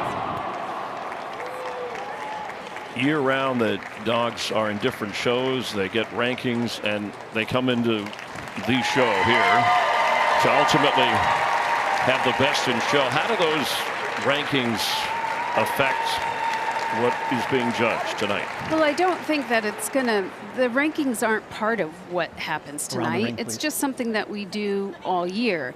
But what it does show is that a judge has, or many judges have, continued to put up the same dog. So it's confirmation to the dog's quality. The Belgian sheepdog with this distinctive long black coat was originally bred as a versatile working farm and family dog, herding the flock and guarding the home.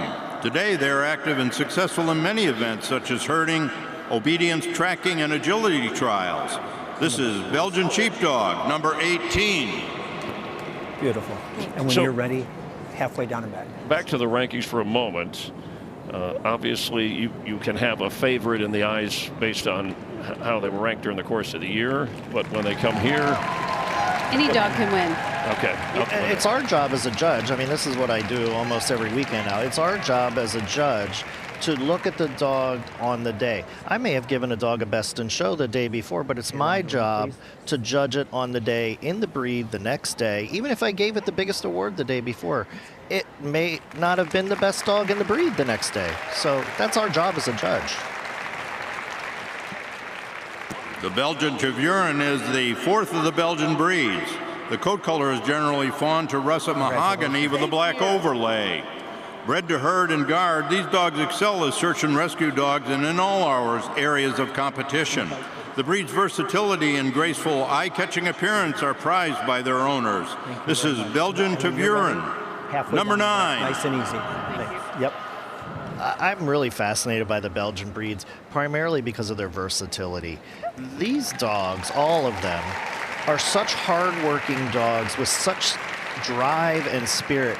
I've seen them jump 30 feet in the air, climb walls. They're so good in guard work, search and they can do everything. I mean, drug work, detection, they can do it all. Military work.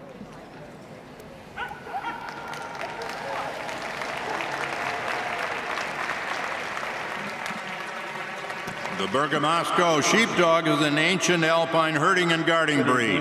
This medium to large, muscular and heavy bone dog has an abundant coat that has formed flocks, allowing them to blend in with the sheep and providing insulation from the climate and to protect them from predators. Bergamasco sheepdogs are intelligent, loyal, and eager to please, making them wonderful family companions. This is Bergamasco Sheepdog, number 12. You know the routine. A lot of cords there. Actually, can't say that. So I was just going to explain this. So these are called flocks, and that's very different than corded hair. So this is 3 different types of hair, and that's why you'll see. So we're going to see a pulley later, and that is going to actually have corded hair. Well, this is flocks. So this is what is the difference? That so one is thicker than the other? Or so this has 3 different types of hair in there that makes this flock form. So there's an undercoat, then they have what's called the goat hair, and then the outer coat. So it's very unique. It may look the same, but it's not quite. Okay. Not quite. We'll see later. The Berger Picard is thought to be the oldest of the French herding breeds. The Berger Picard is a medium-sized dog with a rustic tousled appearance, naturally erect ears, and maybe fawn or brindle in coloration. People-oriented and loyal, the Berger Picard makes a good family pet if properly socialized. This is Berger Picard, number 9. Yeah, when you're checking the bite on some of these dogs, you know, because they did do guard work sometimes too, so they have to have large canines, big teeth. So, you know, when you saw them checking the bite, that's part of their job, you know, so they had to have these well-formed jaws, correct dentition. And why this a weatherproof coat versus other dogs who may have something similar, but it's not as weatherproof? So a lot of people thought that because of the type of work they did in the terrain they were in, they had to develop a dog with a harder, denser outer coat. So if it was a less substantial terrain, they could have a lighter coat. A product of Scotland and England, the Border Collie is the premier herding dog. Good evening. Their ability to manipulate sheep is legendary, as is their prowess in obedience and agility. Although easily trained, they are so highly motivated to work, they are perfect for the farm, but not for apartment dwellings unless provided with plenty of outside activity. This is Border Collie, number 23. Thanks. When you're ready, halfway down and back on. Loose lead, please. Have you ever, when you were out there as a handler, had a dog not quite cooperate? Well, I think we all have. I'm going to laugh. Not on a show this big. Valerie had a very famous incident here, so. Oh, really? Oh, yeah, it was great. We have video? No. We don't want to show that? Let's talk about how this dog moves. So what do you do, though, when the dog is not cooperating? He's not going to let me off the No, hook. I'm not going to let you off the leash or the lead, whatever you want to call it. Right around. You try your best. Okay. So they do have minds of their own. Change direction, right? yes. Even though you're supposed to be on the same page. So Valerie, you're going to talk about the head carriage of this dog, I'm going to talk about the head carriage. You'll notice that it's low, below the shoulder. It's able to cover ground for a long distance. The Bouvier de Flandre was developed in the 19th century as a farm dog in northern hills of France and Belgium. He's been known throughout history as the milk cart dog, as his strength and agility coupled with his intelligence and serene disposition make him both a strong worker and a fine companion. This is Bouvier de Flandre, number 7. Excellent, halfway down and back. So Chris, this coat. I was going to ask you about that. A different weather coat, I guess. Yeah, absolutely. So this coat should be harsh on the outside. It shouldn't be soft and woolly. It does have an undercoat, but you actually pull the hair, so it becomes a hard textured coat. These were cart dogs, so you can see that strength up front. You know, they had to have this big, powerful front because, you know, they were an all-purpose dog too, and when they were pulling carts, they had to have this correct structure up front. And Elaine's from Canada. Yes, Breeder and she's handler. been a staple in this breed for many, many years.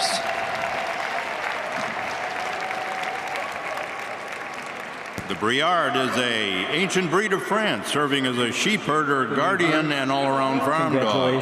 Vigorous, alert, and self-confident, they have the strength and power to do the job for which they were bred. Distinguishing characteristics include a long, wavy coat, dew claws on his rear legs, and a crook at the end of the tail. This is Briard, number 19. No problem. And this is a trainable and protective family dog. Will regard kids as if it's part of their own The devil flock. is in the detail. It's very funny. Some of these herding dogs will herd children if they think the child's misbehaving or something, or maybe going where Or it their shouldn't friends. go. Or their friends, yeah, and push them away and come in between. And I love the Briard. They describe its movement as quicksilver. And if you imagine the flow and the grace, but yet the speed that Quicksilver would flow, this is the breed, and I just adore Briard. And we saw her being brushed, so that's obviously allowable when you need it. Yeah, you want to make sure that you're presenting your dog in the best light. And so sometimes if Around hair the ring, can please. kind of bunch up in a way that's not attractive, they're making sure their dog looks perfect. They have less than 2 minutes.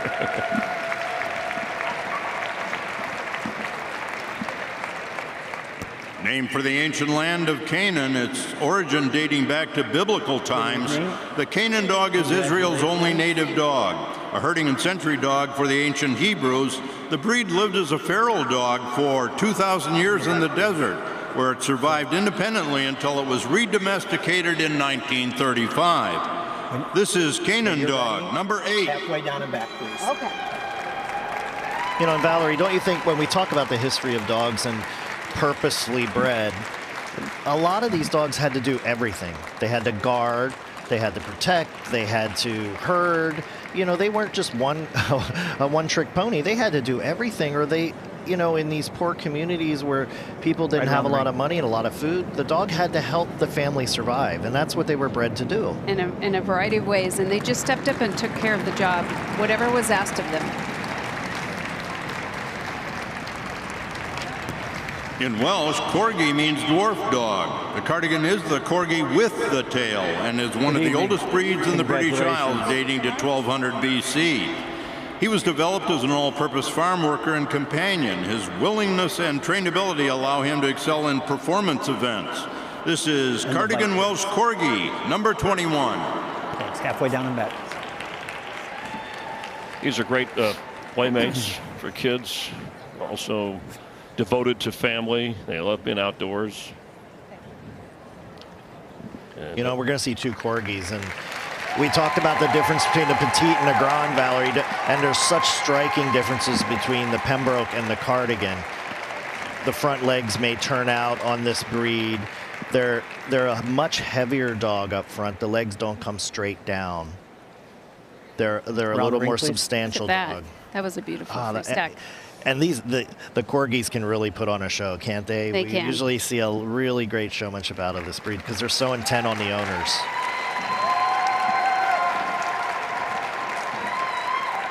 Collies originated in Scotland, where they are bred to gather, move, and protect sheep.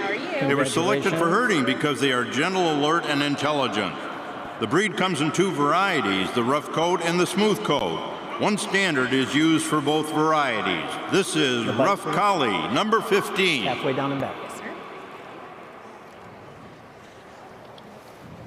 And you know, when we talk about judging certain breeds, one of the traits a judge looks for in the collie is the head. The head's the hallmark of the breed that defines the breed.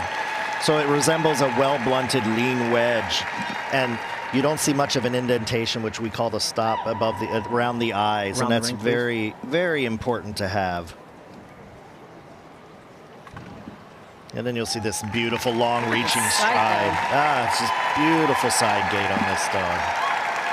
3 group winners have been selected tonight already as we continue live from Queens. We'll wrap up the herding group when we move forward, including one that is a new breed. Stay with us here on FS1.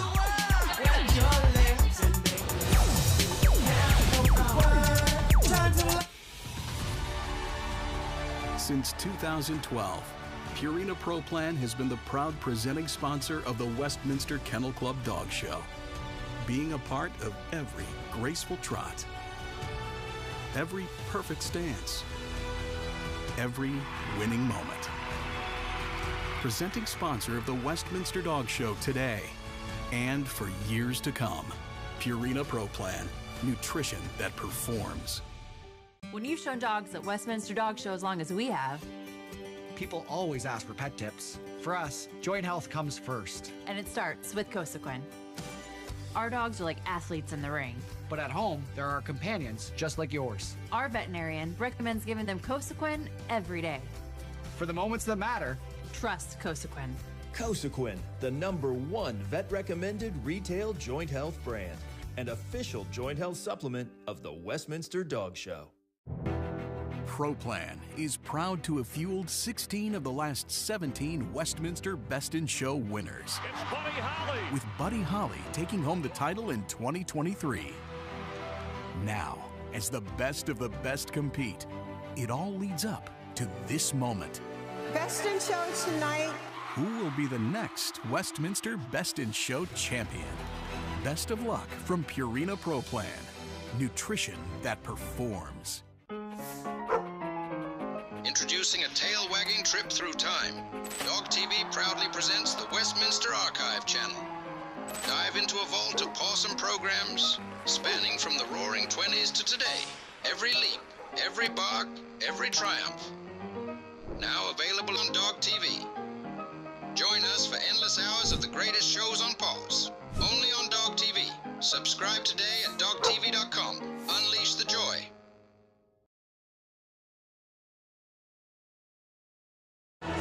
The Westminster Kennel Club Dog Show is presented by Purina Pro Plan. But now, let's get back to the judging.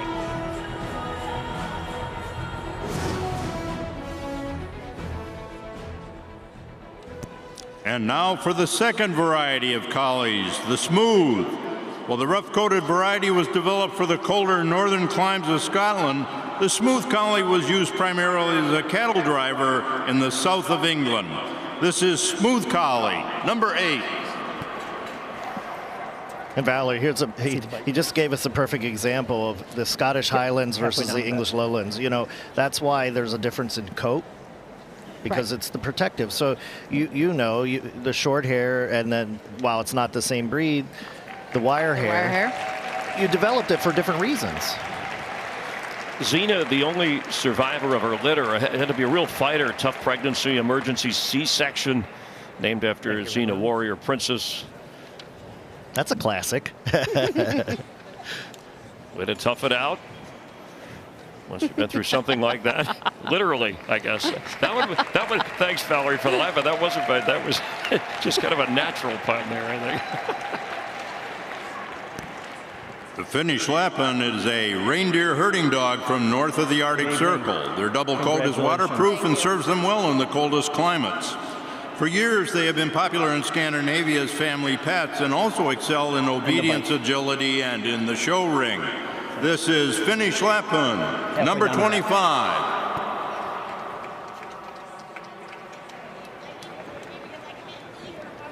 Valerie, did you ever hear you know the goat breed that kind of has that startle reflex? Well, these kind of have that startle reflex too. When a reindeer turns on them, they're so agile that they're able to get out of the way, and they're so reactionary to it.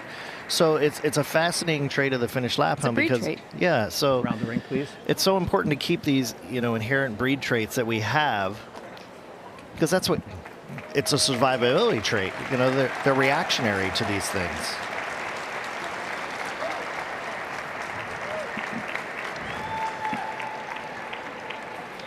It's our female German Shepherd that we'll be seeing tonight. Go back to 2017.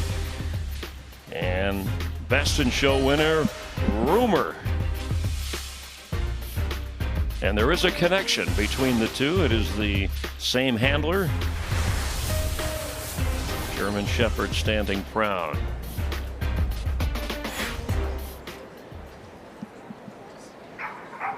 The German Shepherd dog is a highly intelligent, exceptional family dog who enjoys the endeavors of his owners. Congratulations. Originally bred as a sheep herding and protection dog in Germany, today it is competitive in herding, obedience, agility, and tracking.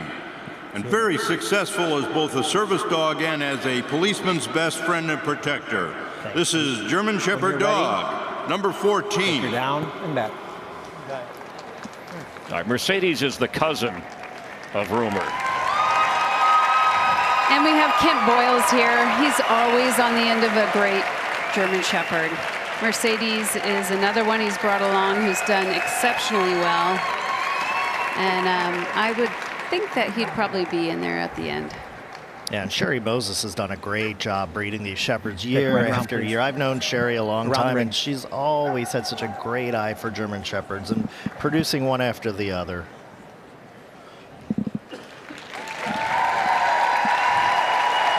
Look at that side gate. That's beautiful. The Icelandic sheepdog arrived in Iceland on longboats with the first Viking settlers. How are you? A hardy and agile Nordic herding Spitz, it has a thick, waterproof coat. Confidence and a lively bearing are typical for this gentle, intelligent, and happy dog. Highly alert, it will give visitors an enthusiastic and cheerful welcome. Perfect. This is Icelandic sheepdog, number 11.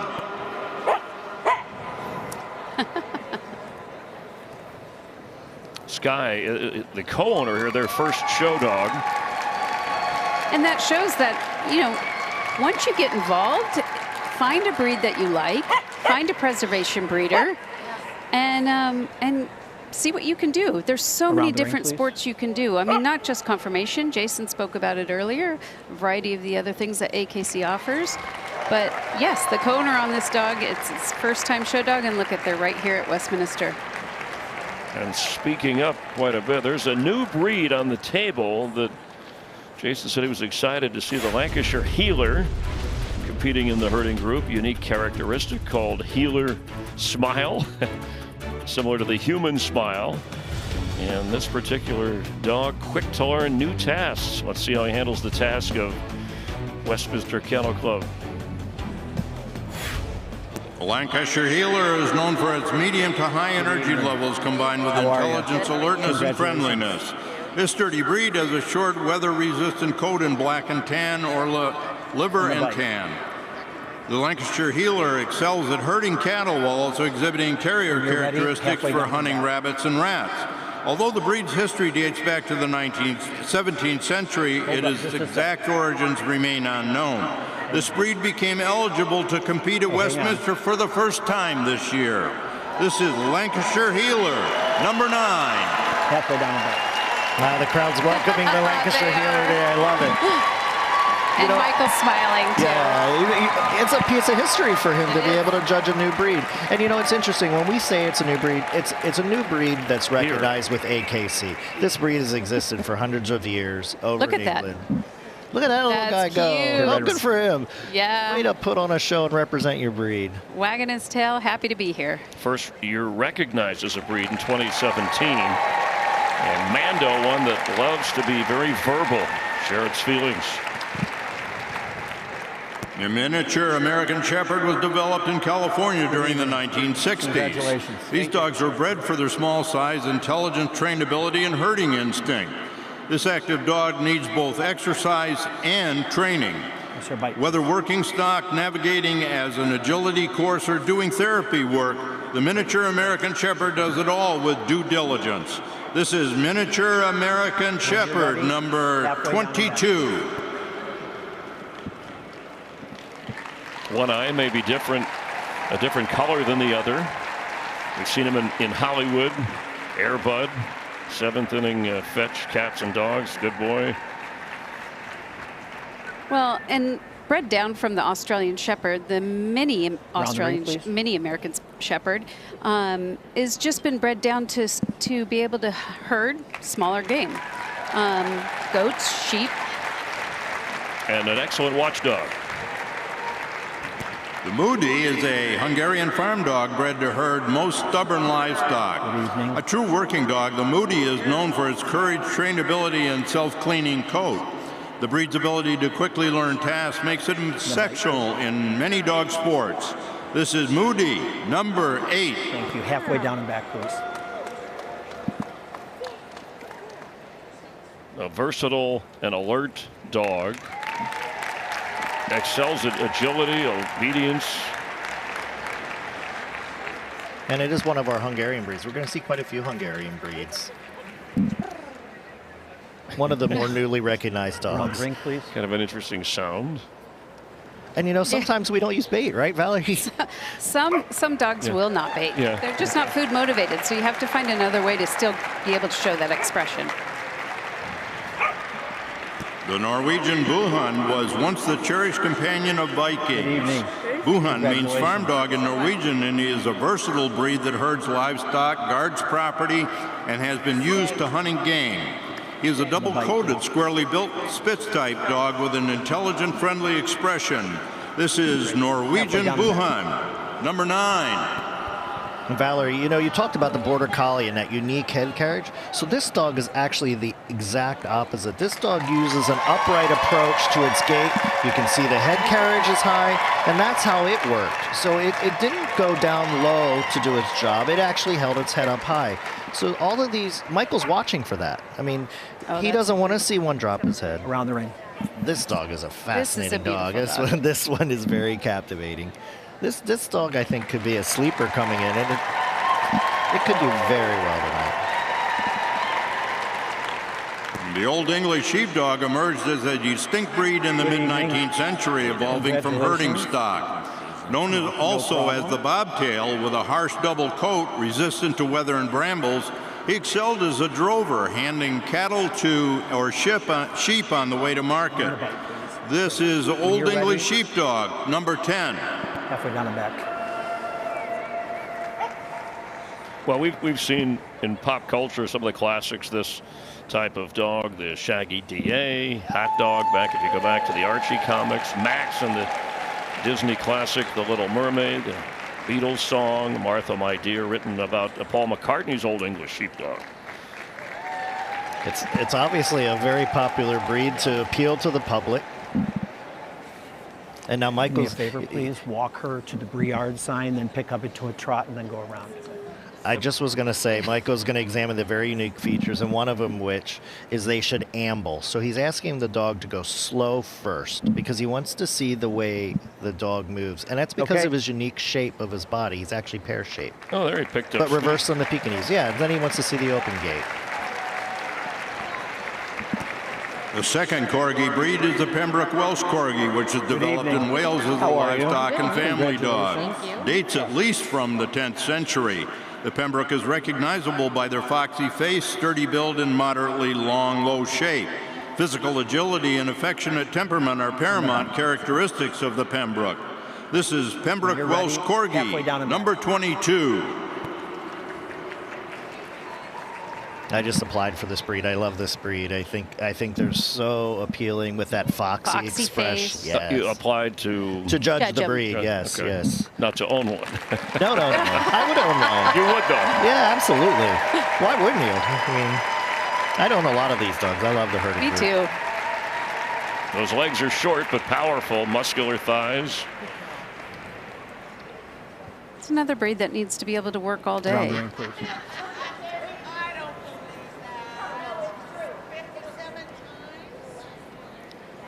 What do we have, a heckler of the crowd? What's going on?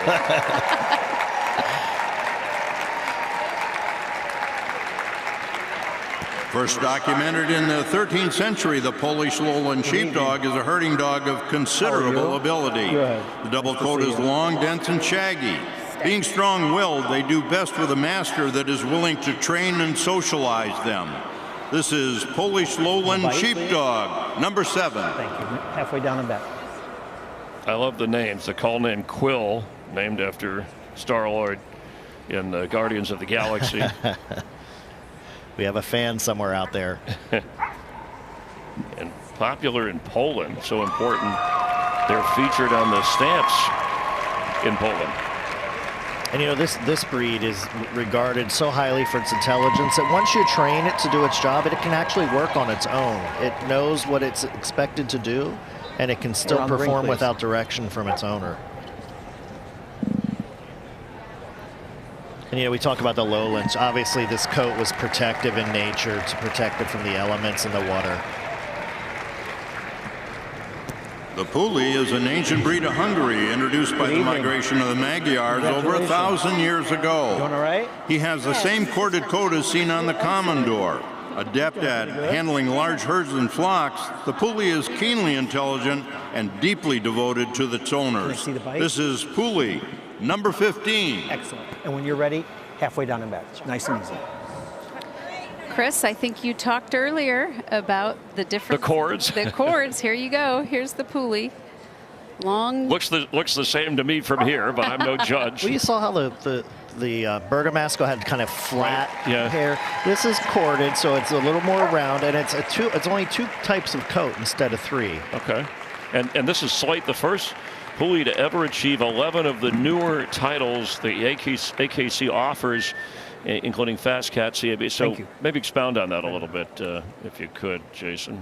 Well, all of these titles, we have Fast Cat, which is a straight line race that they do. So there's all these traits that the dog can do. That they're measured by. An ancient Hungarian herding breed, the Pumi was developed by shepherds who developed a dog that would herd cattle, sheep, and pigs on small farms in western Hungary. This medium-sized spirited dog with a wavy and curly hair is intelligent, willing to work, and a quick learner. The breed is characterized by its square outline, circular tail, semi-erect ears, and whimsical expression. This is Pumi, number 9. That was a great shot of the ears that give it that whimsical expression. Yes. And you know, Valerie, this dog actually worked very close to the livestock, so they would use quick movements, barking, and they'd even nip at the heels to make the dogs move, whereas some of these other dogs worked a little more far-ranging. Right. And you'll notice the coat on this dog as well. Small, dense curls. 4 more to go. The Pyrenean Shepherd hails from the Pyrenees Mountains of France. They were traditional working companions of the larger dog, the Great Pyrenees. They were bred to herd sheep and other livestock. They come in 2 varieties, the smooth-faced and the rough-faced, referring to short or shaggy hair. These shepherds excel in agility events and also make wonderful family companions. This is Pyrenean Shepherd, number 8. Chris, do you think they named this dog to aim for success here? It's purple. The colors at the Empire State Building is lit up in with, and you see the colors of the purple and gold. Look at this little dog go. That's true. And you know, they've described this gait as shaving the earth. And you can see that low reach on the dog that just clips the earth. Around the ring. Weekly grooming needed here. It's a great shot of the movement. Isn't it? There, yeah. Cool eyes. He's flying. The Shetland Sheepdog originated in the Shetland Islands, developing there and on the British mainland as a popular, affectionate companion and farm dog.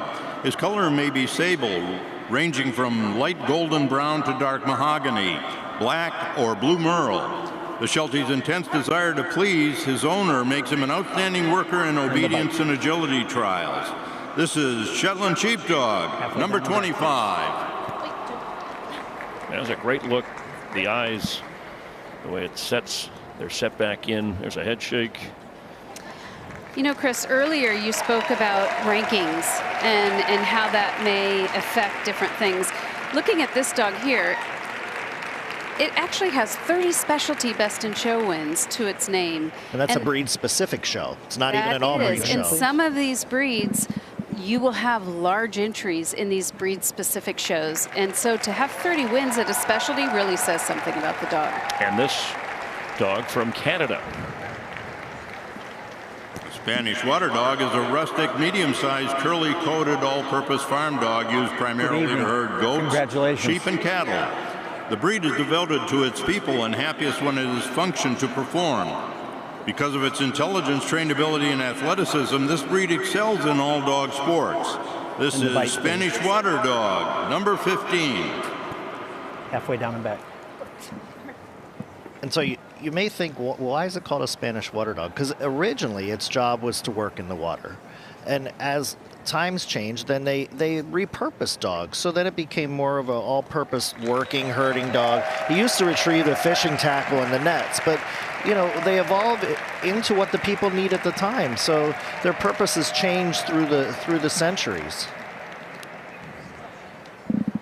And you'll see the cords again here, Chris. That's right. More cords.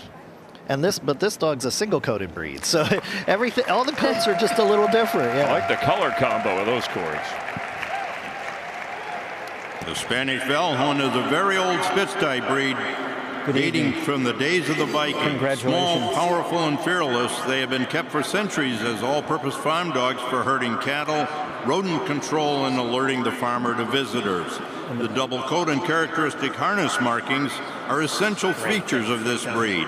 The tail may be long, stub, or bob. This is Swedish Valhund, number 15. Halfway down and back, please. So we recognize the Lancashire Heeler. This is another one of the Heeler breeds. So, and you can see kind of the similarities.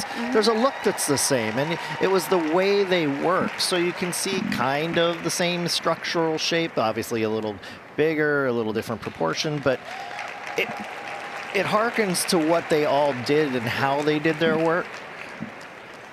And these are good. These are very good pets, playful. Around the ring, please. And they do best at a house where they get to move around a little bit. They're not a very aggressive dog. No, and clearly he's magnificent. No. Gabe the Magnificent. I love so. He's not very modest. We know that. No, he's a proud little magnificent dog. Good for him. Good for Gabe. 33 dogs in the herding group that Michael Faulkner will sort through and name our fourth group winner of the night. Of an Afghan, a Shih Tzu, and a miniature poodle. Collie's coming out. Bearded Collie. The Canaan dog. The Shepherd. The Boohoon. The Old English. The Corgi. The Pumi. All right. Michael, I knew Michael would be very decisive in his picks today. Back up, please. Back up. One at a time, around the ring, controlled and steady, and I want you to stop right over there.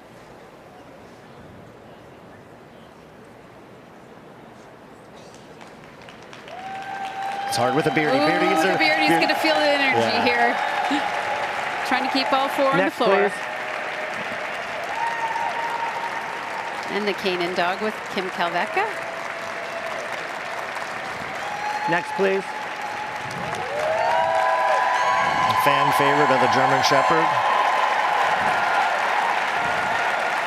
Next, please. Norwegian Boohound. I figured this would play into the group. Yeah. Next, please.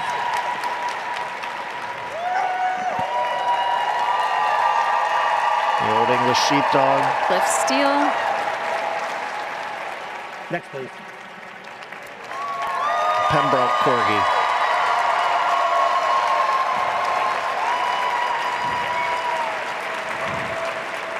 Next, please. And Michelle Scott with the Pumi. Isn't it great to see all the different types of gaits that we see as they go around the ring? All very distinct and different. Sir.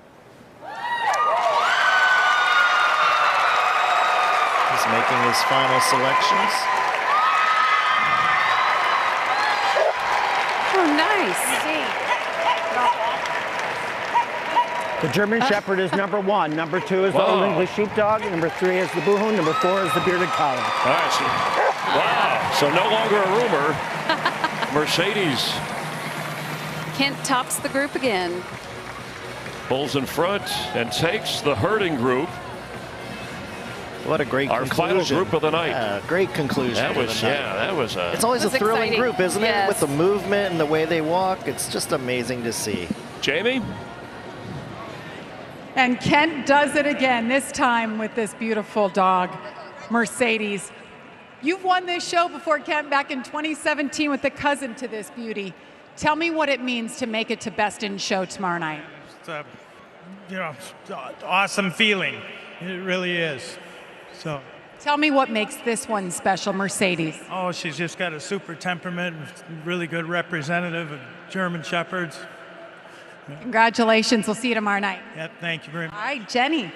Congratulations to Mercedes. We have our 4 winners who will advance to tomorrow night's Best in Show. To remind you, it was the Afghan Hound from the Hound Group. We also had Comet, the Shih Tzu, who will be representing from the toys. And in the non-sporting group, Sage, the miniature poodle, strutting their stuff. From the herding group just now, Mercedes, the German Shepherd. And we will wrap up the night and preview tomorrow after the break.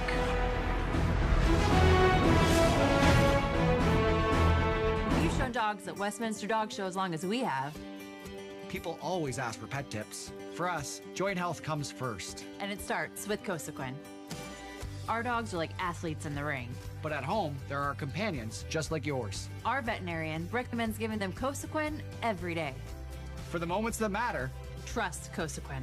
Cosequin, the #1 vet-recommended retail joint health brand and official joint health supplement of the Westminster Dog Show. ProPlan is proud to have fueled 16 of the last 17 Westminster Best in Show winners. It's Buddy Holly. With Buddy Holly taking home the title in 2023. Now, as the best of the best compete, it all leads up to this moment. Best in Show tonight. Who will be the next Westminster Best in Show champion? Best of luck from Purina Pro Plan. Nutrition that performs. Introducing a tail-wagging trip through time. Dog TV proudly presents the Westminster Archive channel. Dive into a vault of awesome programs spanning from the roaring 20s to today. Every leap, every bark, every triumph. Now available on Dog TV. Join us for endless hours of the greatest shows on pause. Only on Dog TV. Subscribe today at dogtv.com. Unleash the joy. ProPlan is always advancing with game-changing formulas that help contenders become champions, that maintain lean muscles, joint health, and a shiny coat. Win after win, year after year. See what nutrition can do. Purina Pro Plan, always advancing.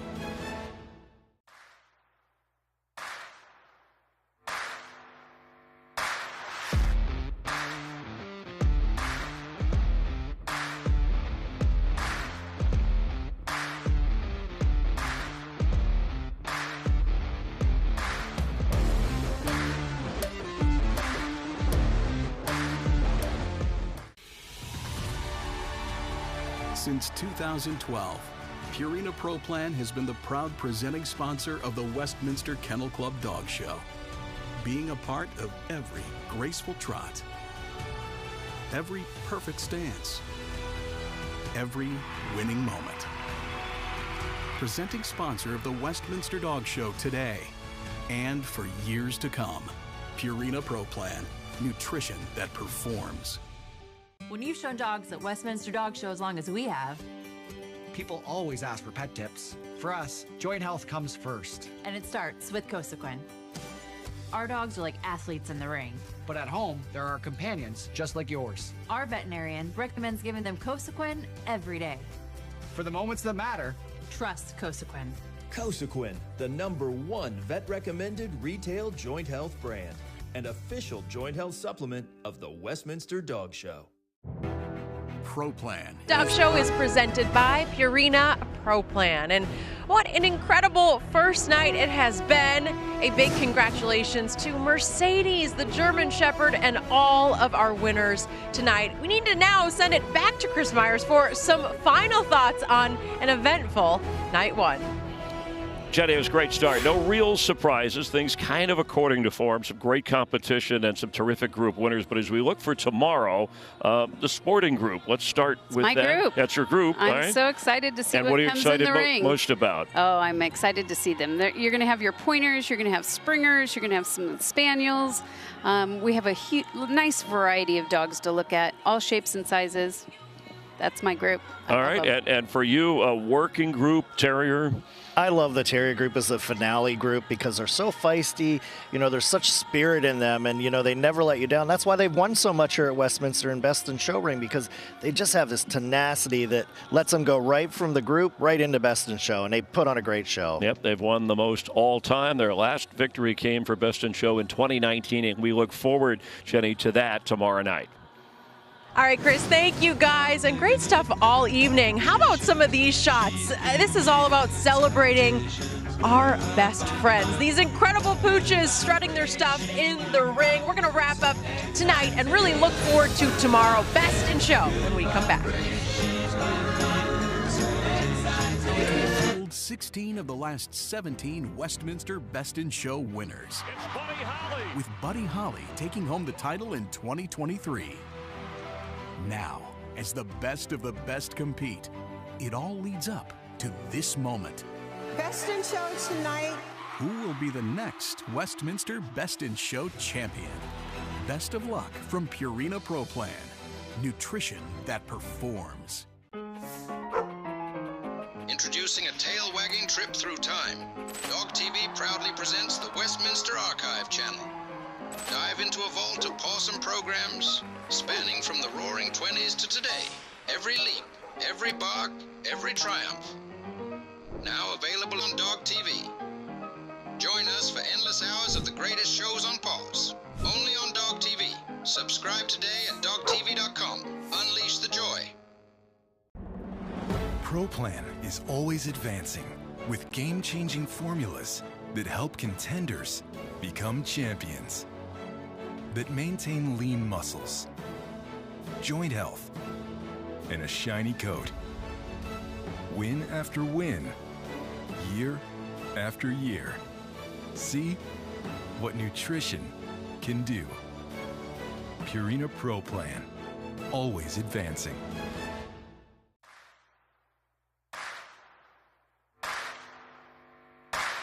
Dog Show is presented by Purina Pro Plan. Good news for us, we are back tomorrow with another full day and night of coverage from Flushing Meadows, beginning with breed judging and the junior showmanship preliminaries at 1 Eastern on FS2 and Fox streaming networks. Our evening kicks off on FS1 at 7 Eastern with Westminster Pre-Show Live, followed by judging for 3 remaining groups and culminating with the ultimate prize, the naming of Best in Show. For everyone in front of and behind the camera tonight, thank you so much for joining us. We will see you again tomorrow. Go hug your dogs and join us again tomorrow night.